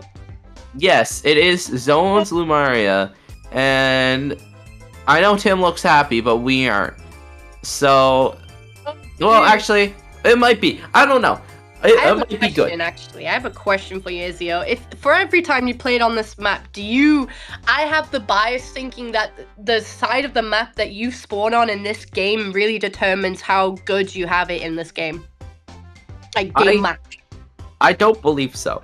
Because isn't it just paralleled? Like, isn't it just one side is the same as the other? It's not like Bluefin in Splatoon 1. I personally think, like, depending on what side you spawn on really depends on, like, how easy it is to retake. I personally think spawning on the right side is better than the left. I disagree. Sorry, I do agree. Because if you spawn on the right side, then you get to have that right corner peaks. But we're not seeing Luna Blaster anymore. We're seeing Luna Blast coming out from Adapt. Yo, does not trust the Lunar Blaster abilities on Lumaria, and I don't blame them. Lumaria is a very unfair map. Yeah, unfair map, and we do see, as usual, Dutch is playing super aggressive on that opening, trying to get some picks here, but we wait for Jovan strikes, and Jovan strikes are working here. Trey's pushing off of those strikes here, unfortunately goes down to IPS on that zap.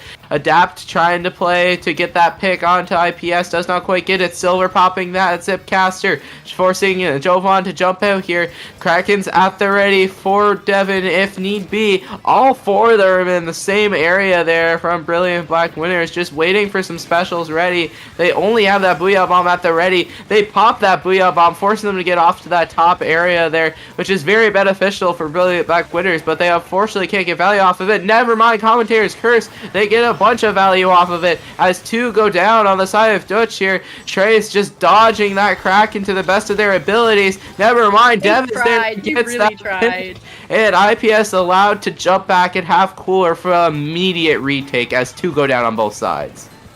Absolutely, and with that being said, we do see players fighting it out in mid right now. Unfortunately, the squeezer does go down. I do not know what killed them, but unfortunately, they do not get the value on the push that they were trying to do. There is a lot of stuff going on right now. Brilliant Black Winners having the upper hand right now on the zone right now. We see IPS right now desperately just trying to get themselves in to paint that zone. Players are up. Cooler is out on the side of Brilliant Black Winners right now.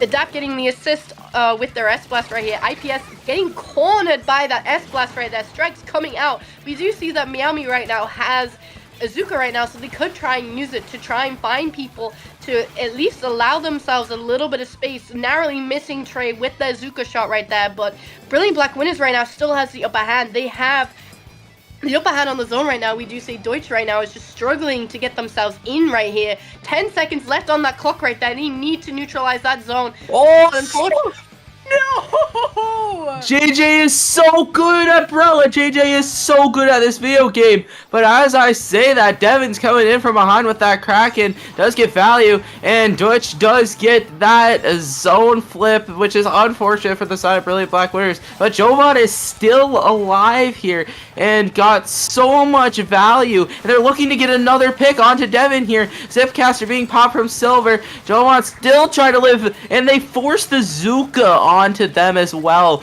Very good plays there from JJ.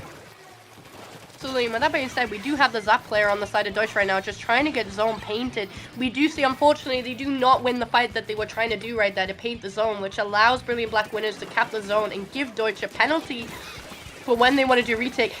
Trey right now just cooking in the corner right there, getting two people. But we do see Splatana Stamper right there getting the player who was literally causing havoc right now. We do see that Jovan right now has the specials. Kraken coming out on the side of Deutsch right there, seeing if they can find anyone. I do believe they will not be able to find anybody with this push right here, but we do see Jovan right like now going for Devin. Booyah Bomb coming out on the side of Brilliant Black Winners right there. Zone is still in a neutral position right now. Stamp! Oh, I love to hear that sound. I love to hear that sound. It's very, very satisfying. Yeah, Silver playing super aggressive here. Does get one. Is just Trey left alive, but as we've been seeing, Trey wins fight. Never mind. Never mind. Trey usually wins fights when they are last alive. Unfortunately, does go down there to Devin on that leader. Amazing picks there from Devin here. We do see Zuka at the ready for the side of Deutsch here, but they unfortunately go down to Adapt on that blaster. Silver trying to get a pick onto the Adapt, does not quite get it as Trey comes in to help. The strikes being popped there from Jovan, trying to get them off of that top mid, which is very beneficial, and it works here. We are being popped as well, and it looks like Brilliant Black Winners is trying to get the zone. They have not quite got it yet, as IPS is just holding on to that zone for dear life here, Mars. Absolutely. With that being said, they unfortunately do lose the fight that they had going on, holding that zone to let their teammates come back and repaint. Brilliant Black Winners having the upper hand in the last 30 seconds right now, just taking people down. The Silver fighting for their life in the corner over there, does get back up by the teammate right now. We do see that the S-Blast does get killed. Whoa! With that full down kill from the Stamper right there, really denying Brilliant Black Winners of the space that they had. But Deutsch right now is losing control of the zone once again, as we see Pucks right now is painting zone. Zuka coming out, seeing if they can find them. Two players on the zone right now, one player going down. We do see the S-Blast out.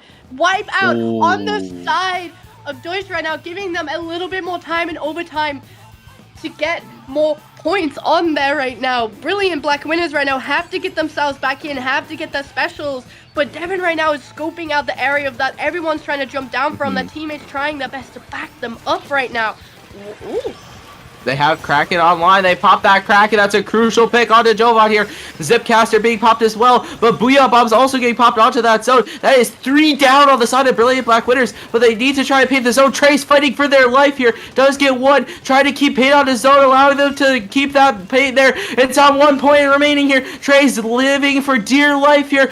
Dev is trying to pay for that zone. 2 go down on the side of Twitch here. They're just trying to hold on to zone. And Brilliant Black Winners manages to win that with the amazing efforts from Trey there, staying alive, getting picks, and holding on to zone. The 1 point difference between both teams right now. They were so close to taking that lead right there, but unfortunately, Brilliant Black Winners took the victory by outpainting them when they came back. Trey came up big there. That was a very game-winning play. That was amazing there. They definitely would have lost that game if Trey did not win those fights there and held on to that zone. I bet you that VC is screaming right now on the side of Brilliant Black Winners, because that was intense, Mars. Oh, there was so much going on. I was really excited to see the outcome, and seeing how close that victory was between the two teams, that is crazy.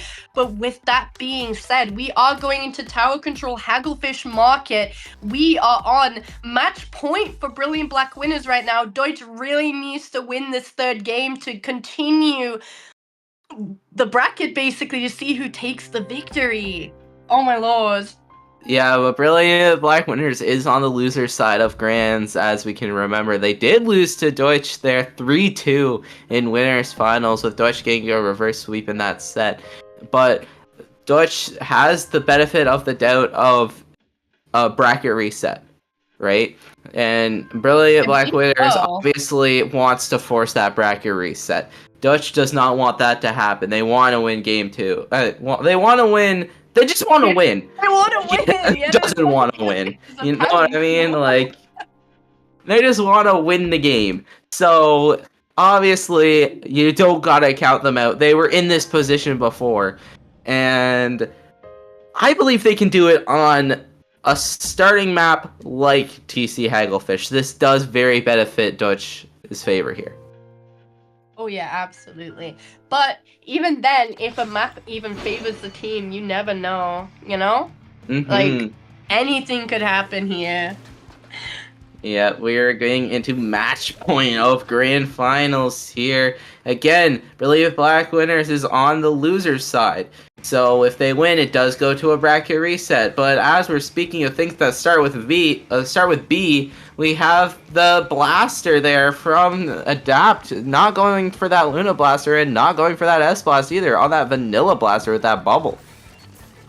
Absolutely, and we do see that Adapt is getting backup from their teammates right now. Whoa! I think that was a bomb throw through the wall, I'm not gonna lie with you. 2 of them went down in the same way. Deutsch right now has the upper hand because there is a lot more members down on the side of Brilliant Black Winners right now, which allows them to take points right now. But strikes are online right now. They are ready to contest that checkpoint. Zuka coming out on the side of Deutsch right now.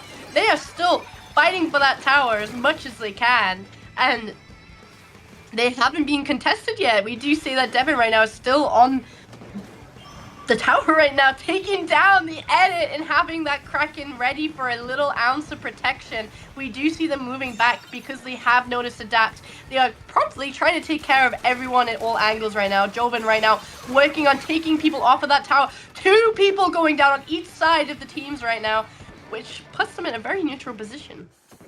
Yeah, very good opening there from Deutsch there. They have it gotten down to 31. First checkpoint down, almost second one down as well. Parks with that cooler online here. They're allowed to go grab it now. Silver on that right side flank, trying to get some picks here. Adapt does catch them off guard though, and they're forced to back up. But 3 go down on the side of Brilliant Black Winners. And once again, Deutsch is holding on for dear life here onto that tower with another flank from Trey. Absolutely, and with that being said, I'm pretty sure most members from Deutsch right now are down, which allows Brilliant Black Winners right now to at least start trying to push. Finally getting past mid for almost 2 minutes into the game. They are finally past the middle part of the map right now. The bubble getting promptly destroyed really quickly. Brilliant Black Winners having an awesome defense right now, but are getting picked off one by one. That is 2, 3 down on the side of Brilliant Black Winners. There is actually delay wipe, never mind. There is not a 4th player alive, which allows Deutsch right now to get their specials ready. We do see 3 specials online right now on the side of Deutsch, which allows them to have a little bit more pushing power. Zuka coming out to see if they can find anyone. Unfortunately, does not find anyone. 2 players going down on the side of Deutsch, which gives Brilliant Black Winners a little bit of an advantage to try pushing again, but there is a lot of players going down the tower. We do see Devin right now just seeing if they can find anyone. Strikes coming out on the side of Brilliant Black Winners to push Devin away, but that leader is back on that position, back in the position that they want to be to stop that tower from being pushed right now, which will put Brilliant Black Winners in a really, really risky spot if they want to push that tower past the checkpoint right now. Yeah, we do see Trey playing super aggressive, and it's paying off, getting a pick onto Silver there. Adapt playing aggressive, trying to get Devin out of that spot. They know they have that Kraken online to try and push them back out. Jovan popping those strikes, unfortunately goes down to Devin there. Adapt has that bubble ready to pop on that tower to get some more points there. Bubble does go out, gets shredded immediately there from IPS onto that zap. Devin popping that Kraken, does get a pick here and manages to get out very safely. And that is 2 down on the side of Brilliant Black Winners. Adapt still alive on that right side flank, forced to back out, but they don't see Jovan on this left side. Never mind, they see Jovan, and Jovan does unfortunately go down. With that being said, with Jovan being found, it allows Deutsch right now to move themselves back up into mid right now. They are doing a lot of painting. Specials are busy getting painted. Cooler is online. Does despawn very quickly because it was on the tower. But with that being said, Deutsch does have the upper hand in terms of the lead right now. A minute left of the game. There is a lot of players going down on the side of Brilliant Black Winners right now. Jovan right now, seeing if they can find anyone, does get taken down. 3 people down on the side of Brilliant Black Winners right now. Allows Deutsch right now to push that checkpoint once again. They have 10 seconds to break that checkpoint, and basically they have the upper hand. They can just slide through really easy. Kraken coming out on the side of Devin right there. Stamper unfortunately missing Jovan, but did manage to follow up and did find them, taking the oh my lord, taking the edit with dear lord. Silver is just a living, getting kill. They are doing the most here, and that is 3 down once again on the side of Brilliant Black Winners here. Zipcaster being popped from Silver, gets another pick here, and gets another one. That is 2 down. 3 down. It's 3 on that right side there with that Zipcaster. Very crucial. 5 seconds left on that clock here. Devin has that Kraken ready to crack it, and it looks like Brilliant Black Winners has given up on that game. And that is game 3 going to Dutch. Dutch really fought for that 3rd game win. You can tell that they were just completely focused on getting victory, and they were not letting anything get past them. Those delay wipes that they were getting the whole game basically ensured them of their victory, and honestly, they were doing a really good job of it too. Yeah, absolutely there. They were doing an amazing job just getting pick after pick, and Silver really did an amazing job with those Zipcasters and holding on to that top right area. And we have people in the comment section asking where the Luna is. Yeah, Adapt, we want to see the Luna. Adapt. No, just kidding. We kind of want to see a Luna. We want to see a Luna. We do have people asking where the Luna Blaster is. Adapt, if you switch to Luna, you win game 4. I'm just saying. But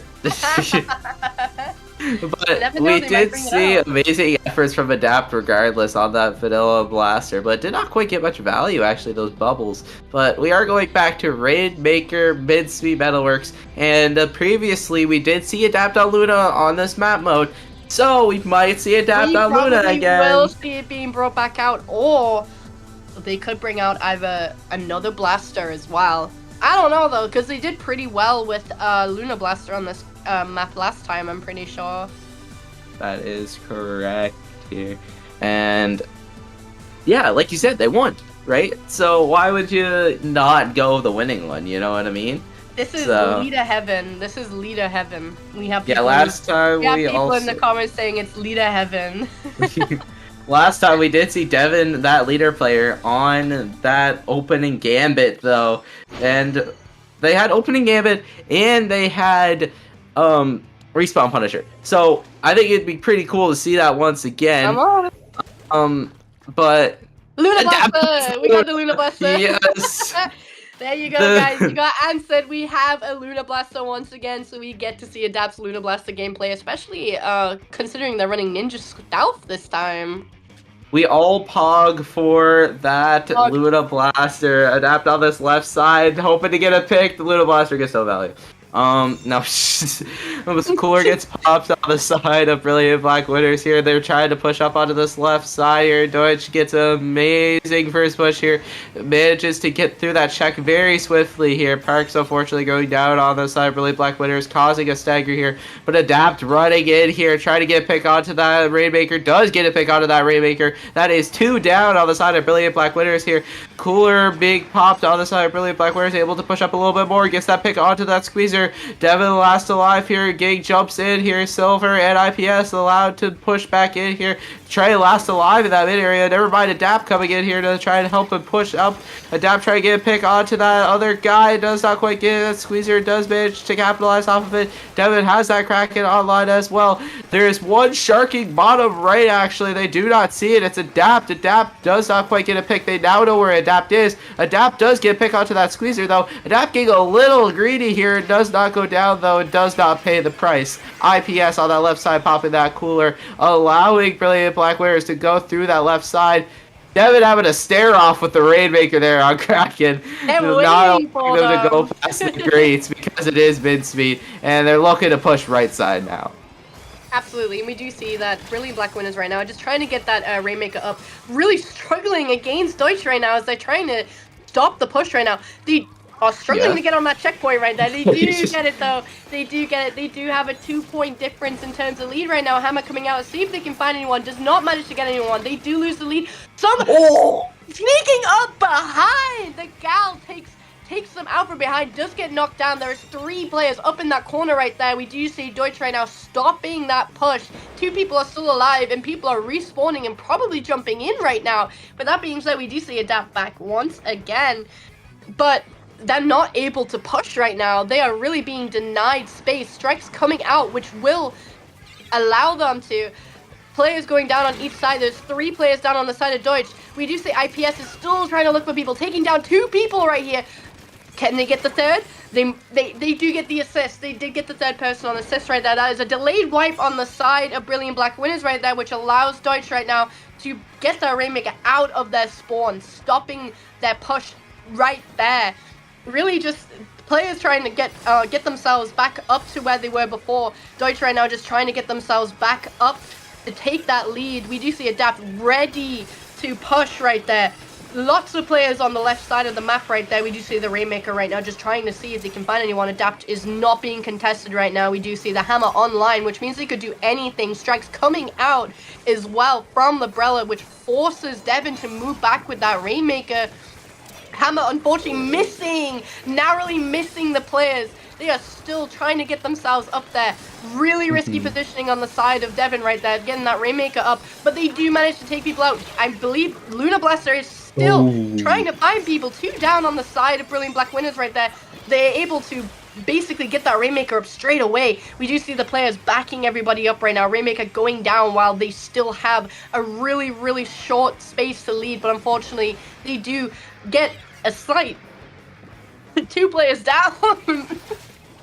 Yeah, they do get a very good push there. Unfortunately, did not quite get the lead here. Zipcaster being popped, allowing them to get that Rainmaker pick early, allowing them to hold on to Rainmaker in that very good position here. Never mind, they drop it anyway. They're going to that right side. They want to have where there's pain here. And that Kraken from Devin going to be able to be very useful on this right side here. Zuka being popped from Maui here on that right side, trying to get some work in there. Strikes do get popped from Jovan on the side of Brilliant Black Winners. Adapt pushing in with those strikes once again. They don't quite see Adapt. They now see Adapt. They see Trey as well. Trey does go down to Devin. That is a crucial pick.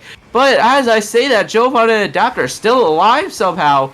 And it looks like they're able to hold on to this left side with Parks being on this right side, just providing some paint pressure, not allowing them to go for any flanks. Yeah, with that being said, the Rainmaker holder still isn't down. There is a lot going on right now. We have 3 players on the side of Brilliant Black Winners right now, really just constricting Deutsch right now, stopping them from actually being able to take the Rainmaker. They are so close to taking the lead. They managed to take the lead right before overtime. Deutsch right now has the upper hand and are able to take the victory. Oh my god. Oh my god. That makes them stand on a 2-2 right now, which means game 5 is now or never for both of these teams. Jesus Christ, I was not expecting that. I don't think anyone was expecting that. What up? We need to see who that was. I believe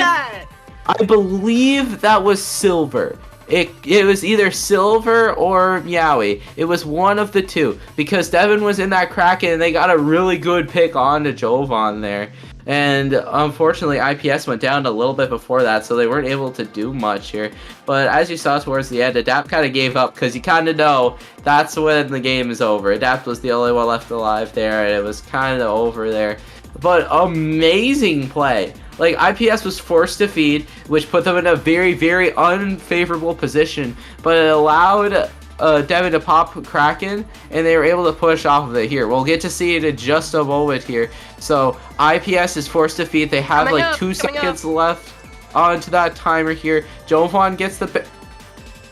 No! We don't get a C!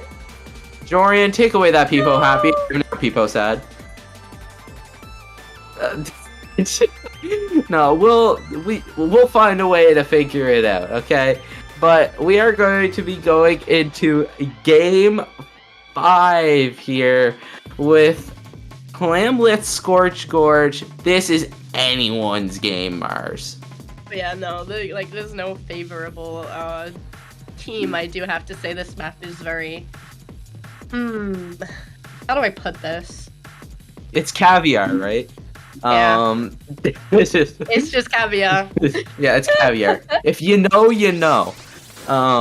But we are going to be going to a grand finals tiebreaker here, and it is Clamblitz on Scorch Gorge. We are not changing up the comps. Don't fix what ain't broke. Never mind. We're going with Luna, Zip Luna. Blaster.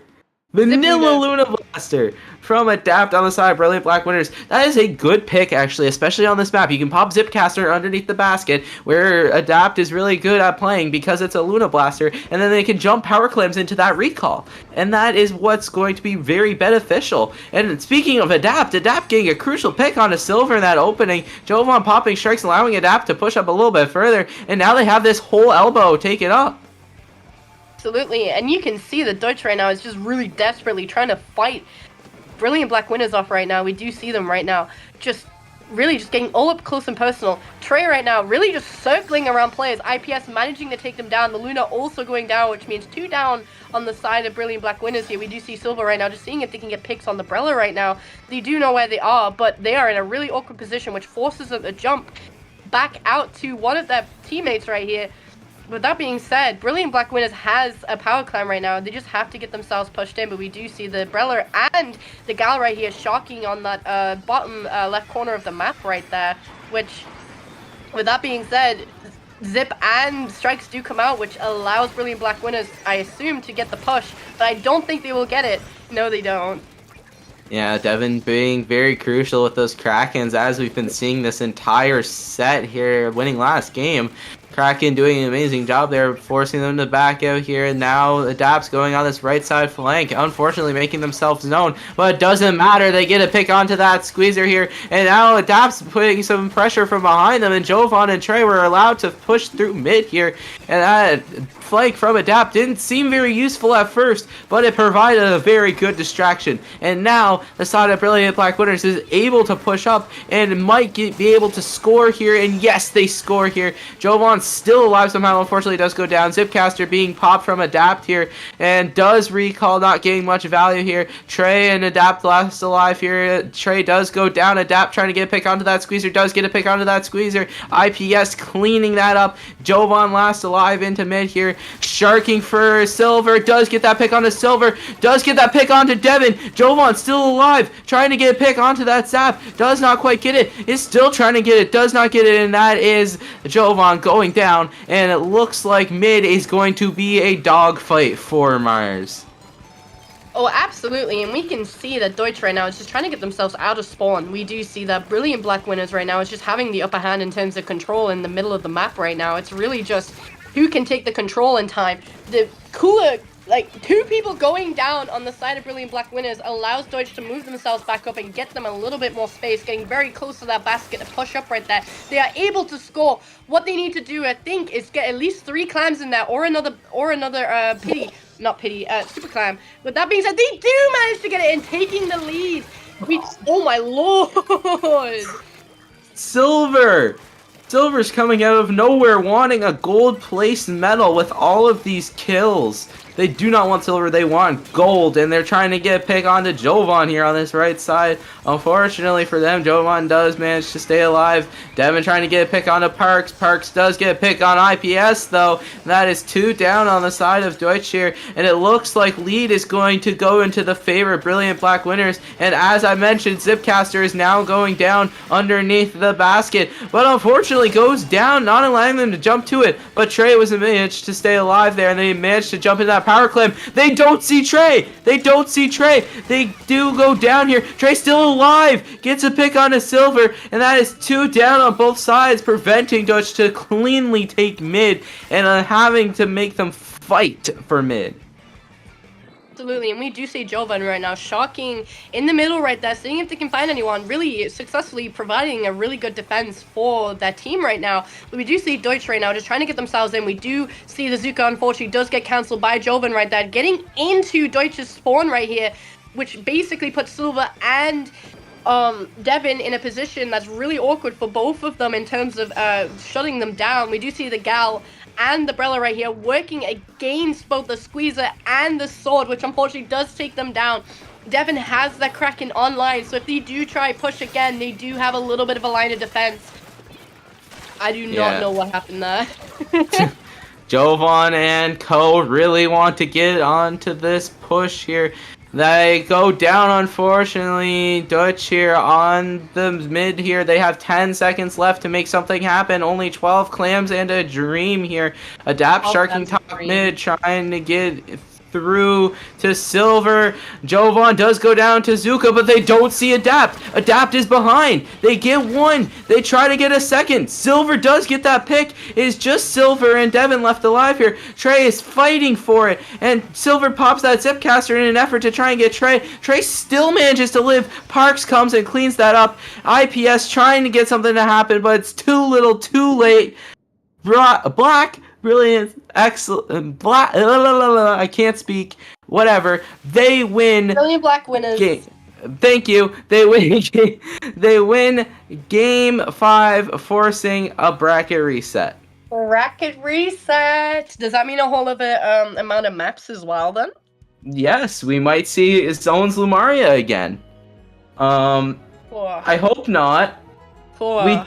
We might, but we need to assess the situation here.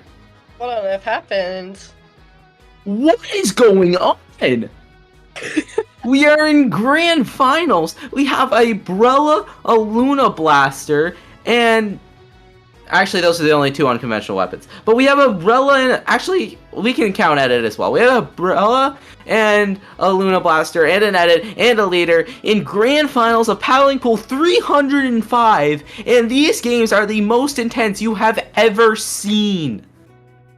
Oh yeah, absolutely. I do not see those weapons combined together very often, and as you can see, Brilliant Black Winners are capitalizing off of that as well, though. They know how to synergize with each other so much that they can run weapons that are deemed unconventional, and it's working out for them. As we can see, they literally forced a bracket reset.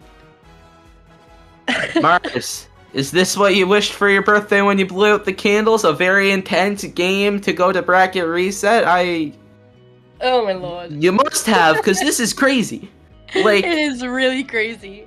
we're going to be going into Rainmaker Undertow Spillway, another Rainmaker game. Last time we saw Rainmaker, it was crazy. We saw whoever it was, I don't remember, push the Rainmaker in literally 1 second, and they weren't able to, like, they were able to push, and they weren't able to hold on from the side of Brilliant Black winners there. So we are going to be going into a completely new set, completely different refresh, as we see Adapt switching off that Luna Blaster as they accept their victory and go to Custom Blaster with that opening gambit as well here. And we see the opening pop go to the side of Dutch here, and Cooler does get popped onto the side of both of them, actually. Jovan on this left side trying to get something to happen, unfortunately does go down. Trey's on this right side, gets 1, tries to get 2, does not quite get 2.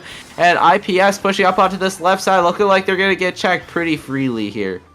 Oh yeah, absolutely, and they went straight for it. They had no contestation. We do see that Adapt right now is behind. They are behind everybody right now. Rainmaker getting popped very swiftly. The last player from Deutsch right now getting taken down over in that corner right there. But as we can see, they are quickly moving themselves up. Kraken online on the side of Devin right now, which essentially can take down that Rainmaker considering how slow it is. Right now, there is a lot... Don't retreat. I didn't even see them move back, to be honest. But with that being said, it looks like Brilliant Black winners are responding and are going for that second checkpoint. The Kraken coming out on the side of Deutsch right now to stop that Rainmaker right there. Does not find anyone and is forced to move back. It's like a Western stare down there. Parks is like, I'm not gonna move if you're not gonna move. Zipcaster being popped, and it does get taken down by Trey, and Parks is managing to stay alive here. Checkpoint does go to the favorite Brilliant Black winners there. Parks pushing Rainmaker, does get that lead. Trey popping that whale, trying to get to play off that whale. Zuka being popped from the side of Dutch here. Amazing pick there from the side of Dutch there, Devin. And now it's just Parks left alive, just running forward, getting some more points. Manages to get to 23 actually, and that is now a wipe. And IPS is shooting with the cooler, and there's a DC again. There's a disconnect on the side of Brilliant Black. And of course it's Jovan again. Of course it's Jovan again. I think they've given up here. Yeah, they ended the game. Okay. I don't know if that's a replay. It is a replay, I'm pretty sure.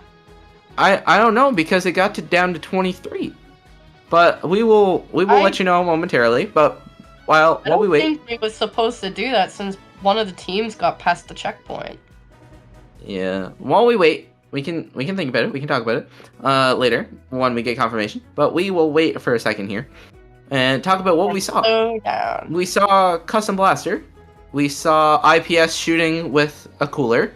We saw Jovan DC, and we saw Jorian shaming Jovan. So really, that was a pretty cool set in my opinion. Pretty cool game. True. True. I'm gonna take a look here through the rules here, see what it's like here. There we go. We're getting a replay. We will be replaying. Thank you, Jorian. A gentleman's agreement. Okay, we reached a gentleman's agreement to replay that. Yeah, that is very gentle like. It is replaying. Thank you, Jorian. Can we get Subway Surfers on the right side now? Subway Surfers. No, I'm just kidding. But yeah, we're gonna see a replay on Undertow's Spillway, Rainmaker. From what we saw so far, Brilliant Black Winners was able to get a very good push, but unfortunately they got a DC, which ended up making it so they get to replay. Gentleman's agreement to replay. Gentleman's agreement. So we're going to see the same weapons. We're going to see the same gear, same everything, except Jovan gets to play the entire game, hopefully. Let's go! Battle time! And Tim's very happy, as you can see. Oh, never mind, Tim's gone. But we are Tim is going very, to... very ecstatic about it. Yeah, we are going into... Okay, pretend it didn't happen. We're going into Game 1 bracket Game 1, reset. guys. Game 1. Game 1 of the entire tournament. This is the only set that matters. No, it's a Grand Finals bracket reset here. And same comps as we've been seeing, except Adapt's getting off that Luna Blaster. Kuwait while they're ahead there. And once again, Dutch wins the cooler fight and opening.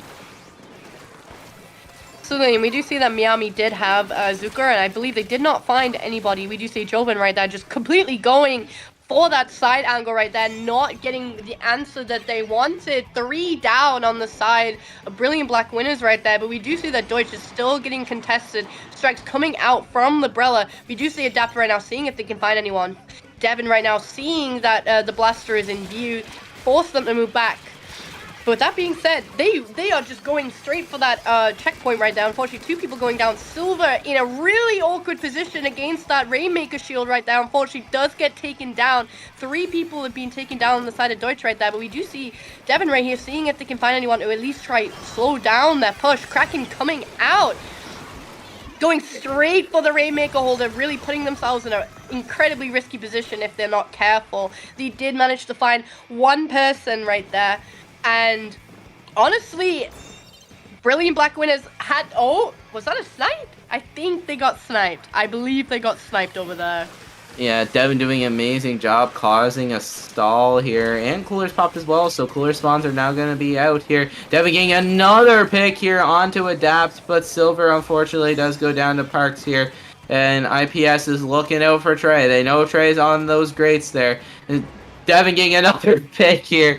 Devin's just killing everyone Jorian wants to spectate right now. And Devin's trying to look for another one here as they try to get to that checkpoint. Zuka does get out, does get 2. And that is 2 down on the side. A brilliant black winners here. Adapt onto that left side, trying to get some picks here. Jovan jumping in, does not quite get anything. And that is 2 down again on the side of brilliant black winners. IPS popping that cooler, grabbing that Rainmaker, and pushing up, trying to get into that checkpoint once again. Absolutely, and right now, they have a lot of control of the map right now, but we just see that Trey is shocking over in that left corner right there, basically working on shutting down the Rainmaker. We do see Silva did go down. No, it was Trey, okay. Trey got 2 people right there, forcing the E-Leader oh, was it 3? Oh my lord. Forcing, they forced the E-Leader 4! Oh my lord! Oh, 4K! Speaking of 4Ks, Devin coming out of nowhere and sniping Trey in 4K. Cooler. Strikes being popped, and that Brella shield being thrown out from Jovan. Amazing play there from Jovan and Parks onto that right side. Adapt is sharking. Never mind, they definitely see Adapt. 4 bodies on Adapt. And Adapt does eventually go down here. And it looks like Parks is going to try and hold on to that elbow that Dutch so desperately wants. And Silva right now is just pulling out Zipcaster, Zuka coming out, seeing if they can find Adapt. Does not get them, narrowly misses them.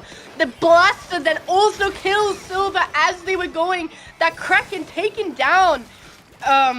Adapt right there, really stopping them. Struggling to get onto that checkpoint, does manage to get it safely, but everything coming out, there's people everywhere right now, people behind on also Meow is falling off of the map, which causes...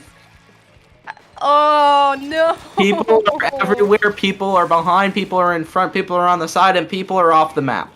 So, unfortunately for Dutch, they unfortunately do go down as a wipe, but for good reason, as... What am I talking about? Okay. A lot of paint on the map. Holy! Yeah, it looks like brilliant black winners here is just to try and push up or hold on to space that they already have here. Adapt's trying to get rid of that squeezer on that right side. But as Adapt's watching that squeezer on the right side, there's a push going on this left side. 3 go down on the side of Dutch here. And it's just Silver left alive here. They're halfway to Zipcaster, but they do get a pick onto Adapt. That is a very good pick. They get another pick on a Trey, popping that Zipcaster, trying to get a 3rd. Parks puts an end to that. But as I say that, there is a flank from IPS. Parks puts a stop to that again, but unfortunately does get sniped there from Devin. And Meowie popping that Zuka. really high up in the air, wanting to get some picks, and it works out. They get a pick onto Jovan. Very stylish kill there from Dutch. Oh, absolutely. I wasn't expecting that to hit, but I guess the Arc does count. Silva with the zip caster right there. See if they can find it. Trey is literally shocking on the side of the middle platform right there. Nobody sees Trey right now. Going straight for that Rainmaker holder, which basically solidifies the first game victory to Brilliant Black Winners right there. They were just shocking on the side, and they did not see them. Yeah, they did an amazing job there. And as you saw at the end, they kind of just had two sharks. They had one on the right side and they had one on the left side. So they had their bases covered, right? So Trey was on that right side, they went right side, they killed Trey. But if they went on the left side after they spotted Trey, Adapt was sharking on the top left. So they were able to get that pick. And speaking of Adapt, masterminds in terms of sharking, let's just say that.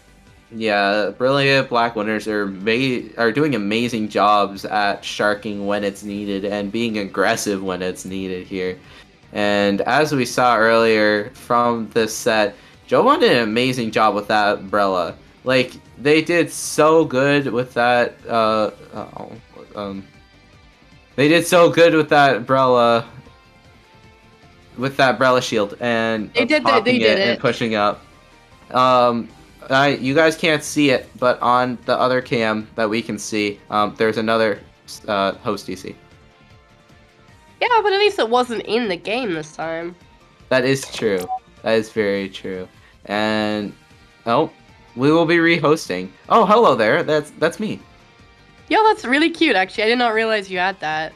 I do. It's very cute. It's not made by me. I didn't do the art. It was made by Lyax, but it's very cute. And you're also there. And it's actually underneath us. And Yeah, Tim's here. Tim's here. No, wait, are you telling me that I could get my own PNG for something like this? That would be really cool. Yeah, you can. And you can, like, switch it up. But I want to talk about the next map. Yeah. I need to find it, though, and pull it up. Hold on. Lock in. Yeah, thanks, Jorian. It's TC Shipshape. Yeah, we're rehosting. It's TC Shipshape, and we can go back to us. Yay. We're getting. I just realized that rehosting is spelled wrong. By the way, the S and the O is kind of the wrong way round. We're rehosting. Rehosting. We're rehosting. This is a Dutch pick. As we saw in the previous sets, Dutch is very good at tower control. And then for some reason, out of nowhere, Brilliant Black Winners comes out and just wins the entire thing. Victory for all. So it's a victory for all. Yes, that is correct. And what do you think we're gonna see? Shush. Jorian does not like us.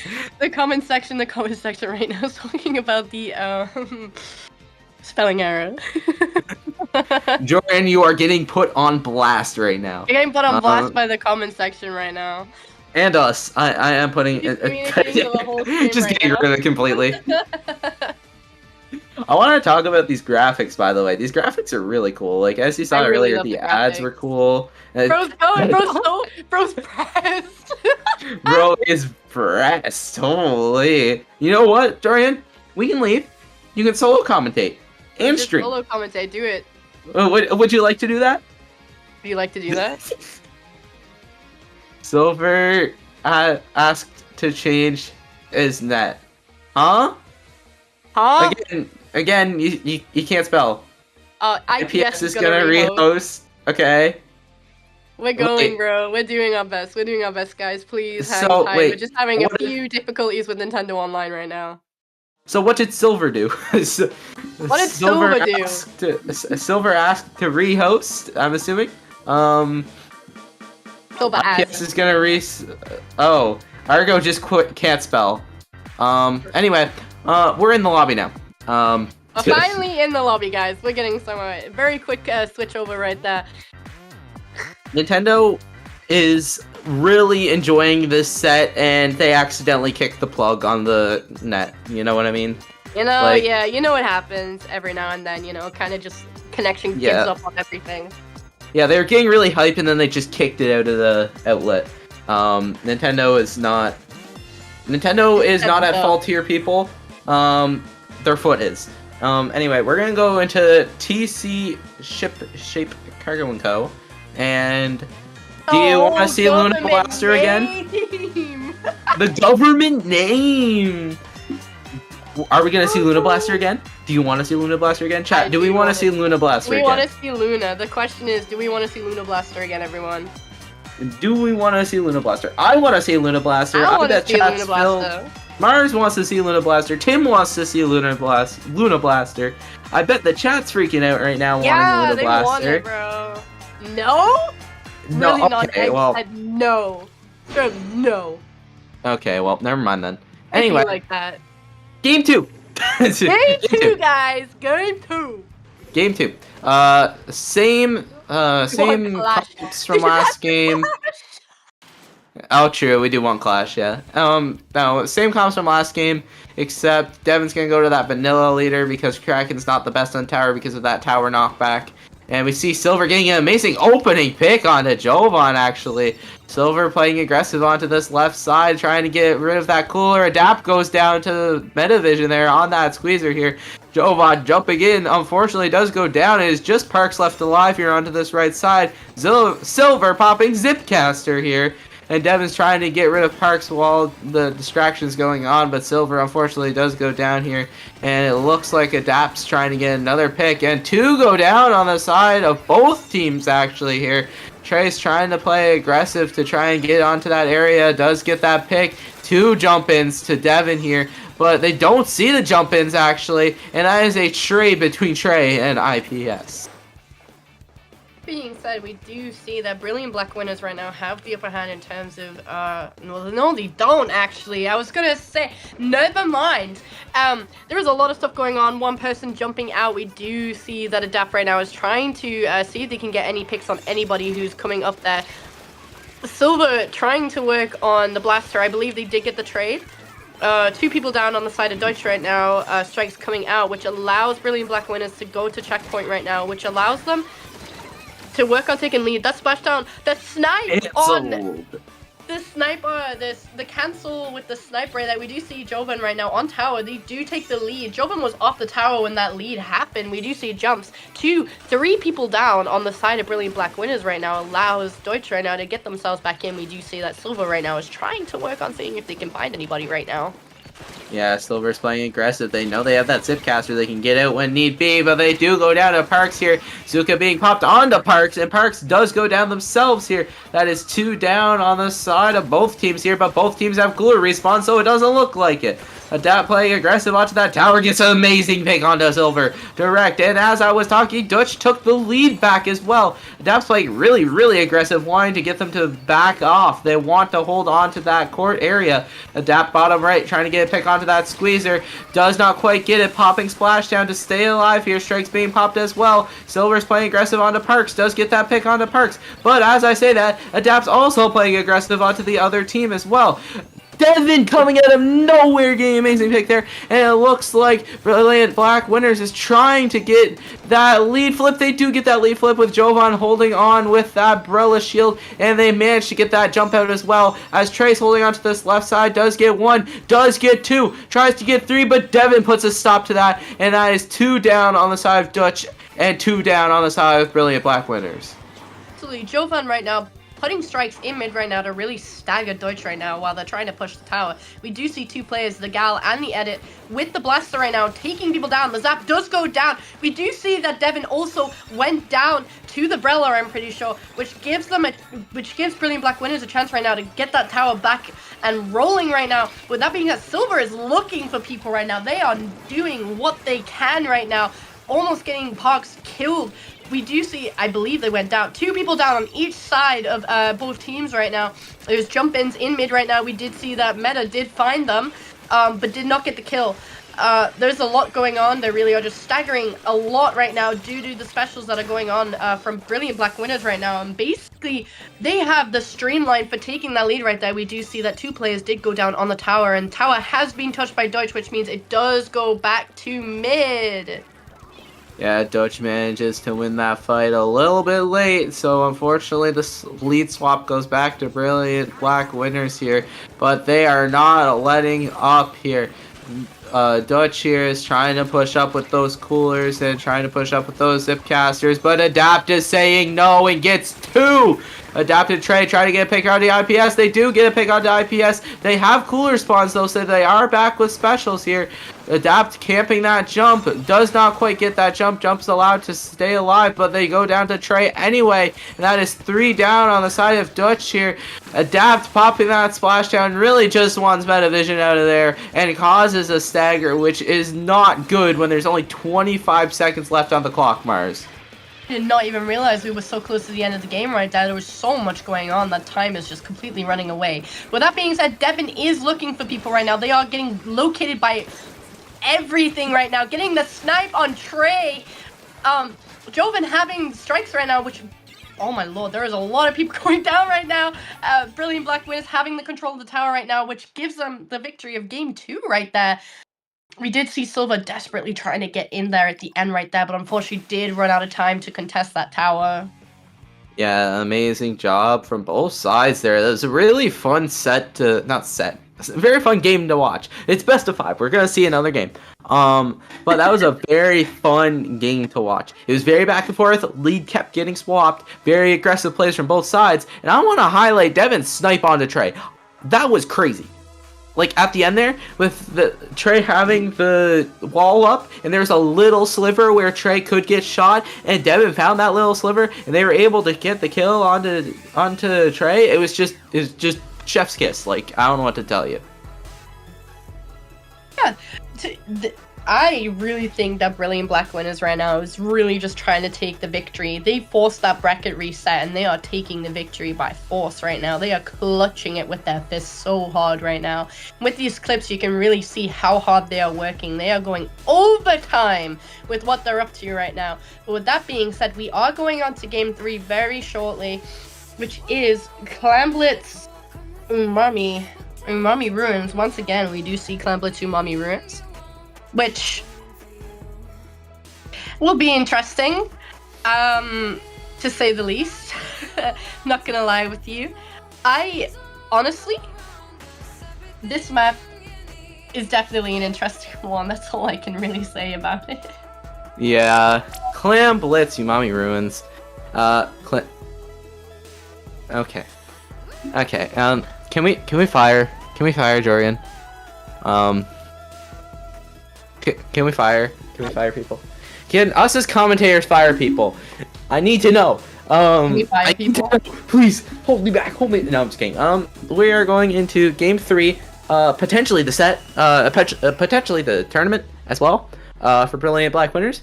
And we are going to Clamblitz Umami. And as we saw in the previous sets, Brilliant Black Winners was actually really good at this map. They were able to hold on to space, and they were able to just win their fights.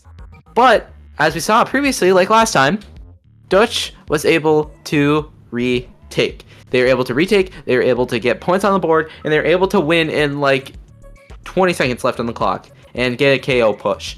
That could happen again, or it could be the opposite, where Dutch has a very good opening and they control pretty much the entire game, and Brilliant Black Winners, as we've been seeing for a lot of the games and sets, comes back at the end and wins it. And I hope we see just a close game, really, Mars. What? Pago is changing accounts? How? Okay, Alting, get them, TOs, get them. No, I'm just kidding. Well, with that being said, there was someone in the comment section who asked, someone has to explain double midline E-leader to me. There are so many glaring disadvantages, but there must be a reason why they are sticking to it. So, question is, what is your opinion? Why do you think they're sticking with it? I think they're sticking with it because it's working, right? Like, you're gonna stick with what works for you. Exactly. Like, if it works, then you play it. Like, if it works, it works. But the reason why they start off by doing it is because Squeezer is a good midline. It fights like a front line. Like, if you have midlines that fight like a front line, they're able to just work. Because if I'm a Squeezer, right, and I play aggressive like a midline, Yeah. it can work. And Zap plays very aggressive enough to where it can paint, which is the disadvantage of leader over what's it called there? Pencil. God, I'm a pencil player and I don't even remember Sometimes that. people just don't need pencil, especially if you have a solid Zap user who's able to be a cooler bot enough, and also. The Battling That's Pool the 305 podcast. Yeah, this is the podcast now, people. Anyway. Into game 3, I think. Yep, game 3 match point for the side of brilliant winners. And we are hoping to see a game going to Dutch so we can keep this party rolling here, Mars. And it looks like a very aggressive play from Trey off the opening, and it pays off, getting a pick onto Silver here. Flanking that 52, does get a pick onto that 52 here. And it looks like Trey's still playing aggressive, and 3 go down on the side of Dutch. And it looks like Brilliant Black Winners is able to take the opening. And Joven really just tried to brute force that power clam into the basket, and unfortunately did get shut down. We do see one player though who did manage to flank and break the barrier, which allows 3 of their teammates to go free in their spawn right now. 4 people right now. There is 2 people down on the side of Deutsch right now. Basket is still open. Kraken coming out, seeing if they can find anyone. Devin seeing if they can catch anyone. Going straight for that jump that's coming down. Getting the kill right before their Kraken ran out. There is a lot of stuff going on. We do see the gal right here just working on seeing if they can find anybody right now. Not really getting too much value out of that push. There is people pushing right, left, and center. The leader going... No, it was not the leader. I'm being silly, guys. I'm being silly. I can't see the weapons. It was that. But that being said, we do see a ball was made. The Edit is holding the ball, getting pushed back by Deutsch right now. Yep, you're doing great, Mars. They're popping Zipcaster. They have Kraken online as well. Silver play aggressive with that. Zipcaster does get a trade. As I said, Kraken is online as well. Argon trying to play on this right side, trying to clear out Adapt on that custom blaster here. Jovan still behind them, does get 2, gets 3. Jovan trying to get the 4th, really wants this 4th, and they don't quite get it, but a very good assist for Trey to be able to clean up that kill. And it looks like Brilliant Black Winners is able to push again. Again, guys. And with that being said, they are really just roaming rent-free in Deutsch's spawn right now, getting more clams into the basket, putting the points remaining to 40 on their side, while Deutsch right now still is at 100. They still have not been able to push in. Devin being forced to jump out and reposition to see if they can even help clean things up right now. Basket is still being brought down. Devin not really being able to get anyone. That cooler protecting... Never mind! They can take him down. Okay. On Adapt right there. The Brella going and dying, unfortunately. We do see that Silver is just trying to work as a backup. Devin getting another kill on the Edit right there. Really just getting themselves ready. They have a Kraken ready, which means they are getting ready for that push right now, if they can do it. Balls have been picked up. They have 2 of them, plus the one that is in their spawn right now. So if they are smart about this, they can jump in with this. Kraken still trying to find people. They're at 77 points remaining, still not being able to get in the spawn right now. Silver is trying their best to get more clams. Unfortunately, getting taken down by Joven right now. But we do see the Zap did follow up and did manage to take people out. There's a lot of clams going into the basket right now. Clams being thrown forward. People dying left, right, and center. We see Brilliant Black Winners right now. Really just working on cleaning everybody up. Forcing Deutsch right now to move back. But with that being said, basket does get closed, but their lead is minimized. They are getting closer to taking the lead on the side of Deutsch right now. With half a minute left on the clock right now, they really do not have a lot of time right now to actually push comfortably. They just kind of have to go for it. 2 clams, again, ready for that push. Yeah, Argon popping that whale, trying to get to push up, but Jovan saying, no, I want my strikes out now.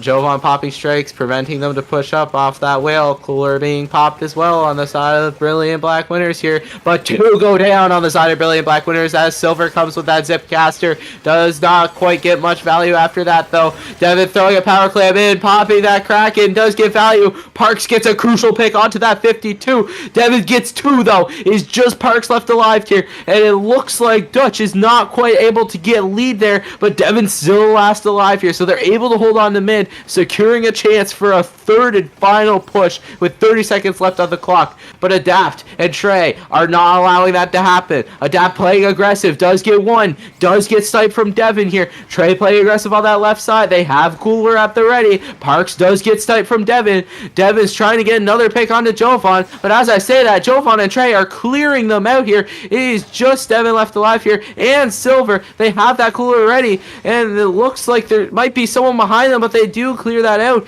It looks like Brilliant Black Winners is in the driver's seat here. They score, and that is the game and the set and the tournament going to Brilliant Black Winners here. Dear Lord. There was so much going on. I was Holy. just watching. Well done to the victor of the tournament, and well done for Deutsch coming second in paddling pool. 305. You guys fought incredibly, and honestly, Brilliant Black Winners really fought for that victory, forcing that bracket reset. Well done to everybody who played. You guys all played incredibly well, and I hope that I get to see these teams again next time. Yeah, that was a crazy set to commentate. With that being my 4th ever lock commentating, that was definitely one for the books. It will stay around for a while. This takes the cake. This takes the experience cake. with Dapple so far. Every single time it gets better and better, especially here at Dapple Productions here. We have the toppest of levels playing against each other here. And as we saw, a lot of aggressive plays from Dutch. Unfortunately, they weren't able to get that clam in. They kept wanting to get those clams in, but Parks kept putting a stop to it. And unfortunately for Dutch, they did not quite win and go 0-3 in Grand Finals bracket reset. But they did win in Winners Finals, so it did make them force a bracket reset on the side of Brilliant Black Winners. But Brilliant Black Winners are still your winners for this tournament. They foreshadowed it. They're the winners. And thank you all for coming out to this tournament. We do see the top 5? Question mark? Yes, top 5. Yep. So it looks like 2 teams were tied with top 5. Not top 5, top like 5th place, I'm pretty sure. We do see that AC Tenchi did come 4th place. That was the set that we did in Loser semis? Loser semis. Yep. And then we have Close One that came 3rd, Deutsch, which came 2nd, and then Brilliant Black Winners who take the crown for this tournament. Yep, very well fought from everyone here. And I don't know about you, Mars, but I'm feeling 22. And sorry. It felt like that was the closest set ever. Like that was the closest rivalry I could think of in a tournament as of recent. And I'm very happy to say that I was able to commentate with this rivalry with you, Mars. And where can the people find you on the internet, Mars? So as we can see on the bottom of my icon, we do have my blue sky. That's pinkydink.bluesky.social, blah blah blah, whatever it is. But we do have my Twitter handle, which is the same, but I have underscores after Pinky and Dink. Other than that, I'm not really anywhere else at the moment anyways. But Izio, where can we find you on social media? You can find me on Twitter at Ezio_blue. What? Not _blue sky. You can find me on Twitter at Ezio_SBL. You can find me on Blue Sky at EzioSPL. And you can find me on YouTube at Ezio_SPL as well, and Twitch at Ezio_streams. That is a lot of social medias. I apologize, but we got a lot. So I want to thank our streamers and TOs and players for making all of this possible, and I want to thank Tim as well, and wish everyone wish Mars a happy birthday and Tim a happy birthday. It's definitely Tim's birthday, 100%. And yeah, thank you all for coming out. Thank you for playing, and have a good night, everybody. Bye bye, everyone.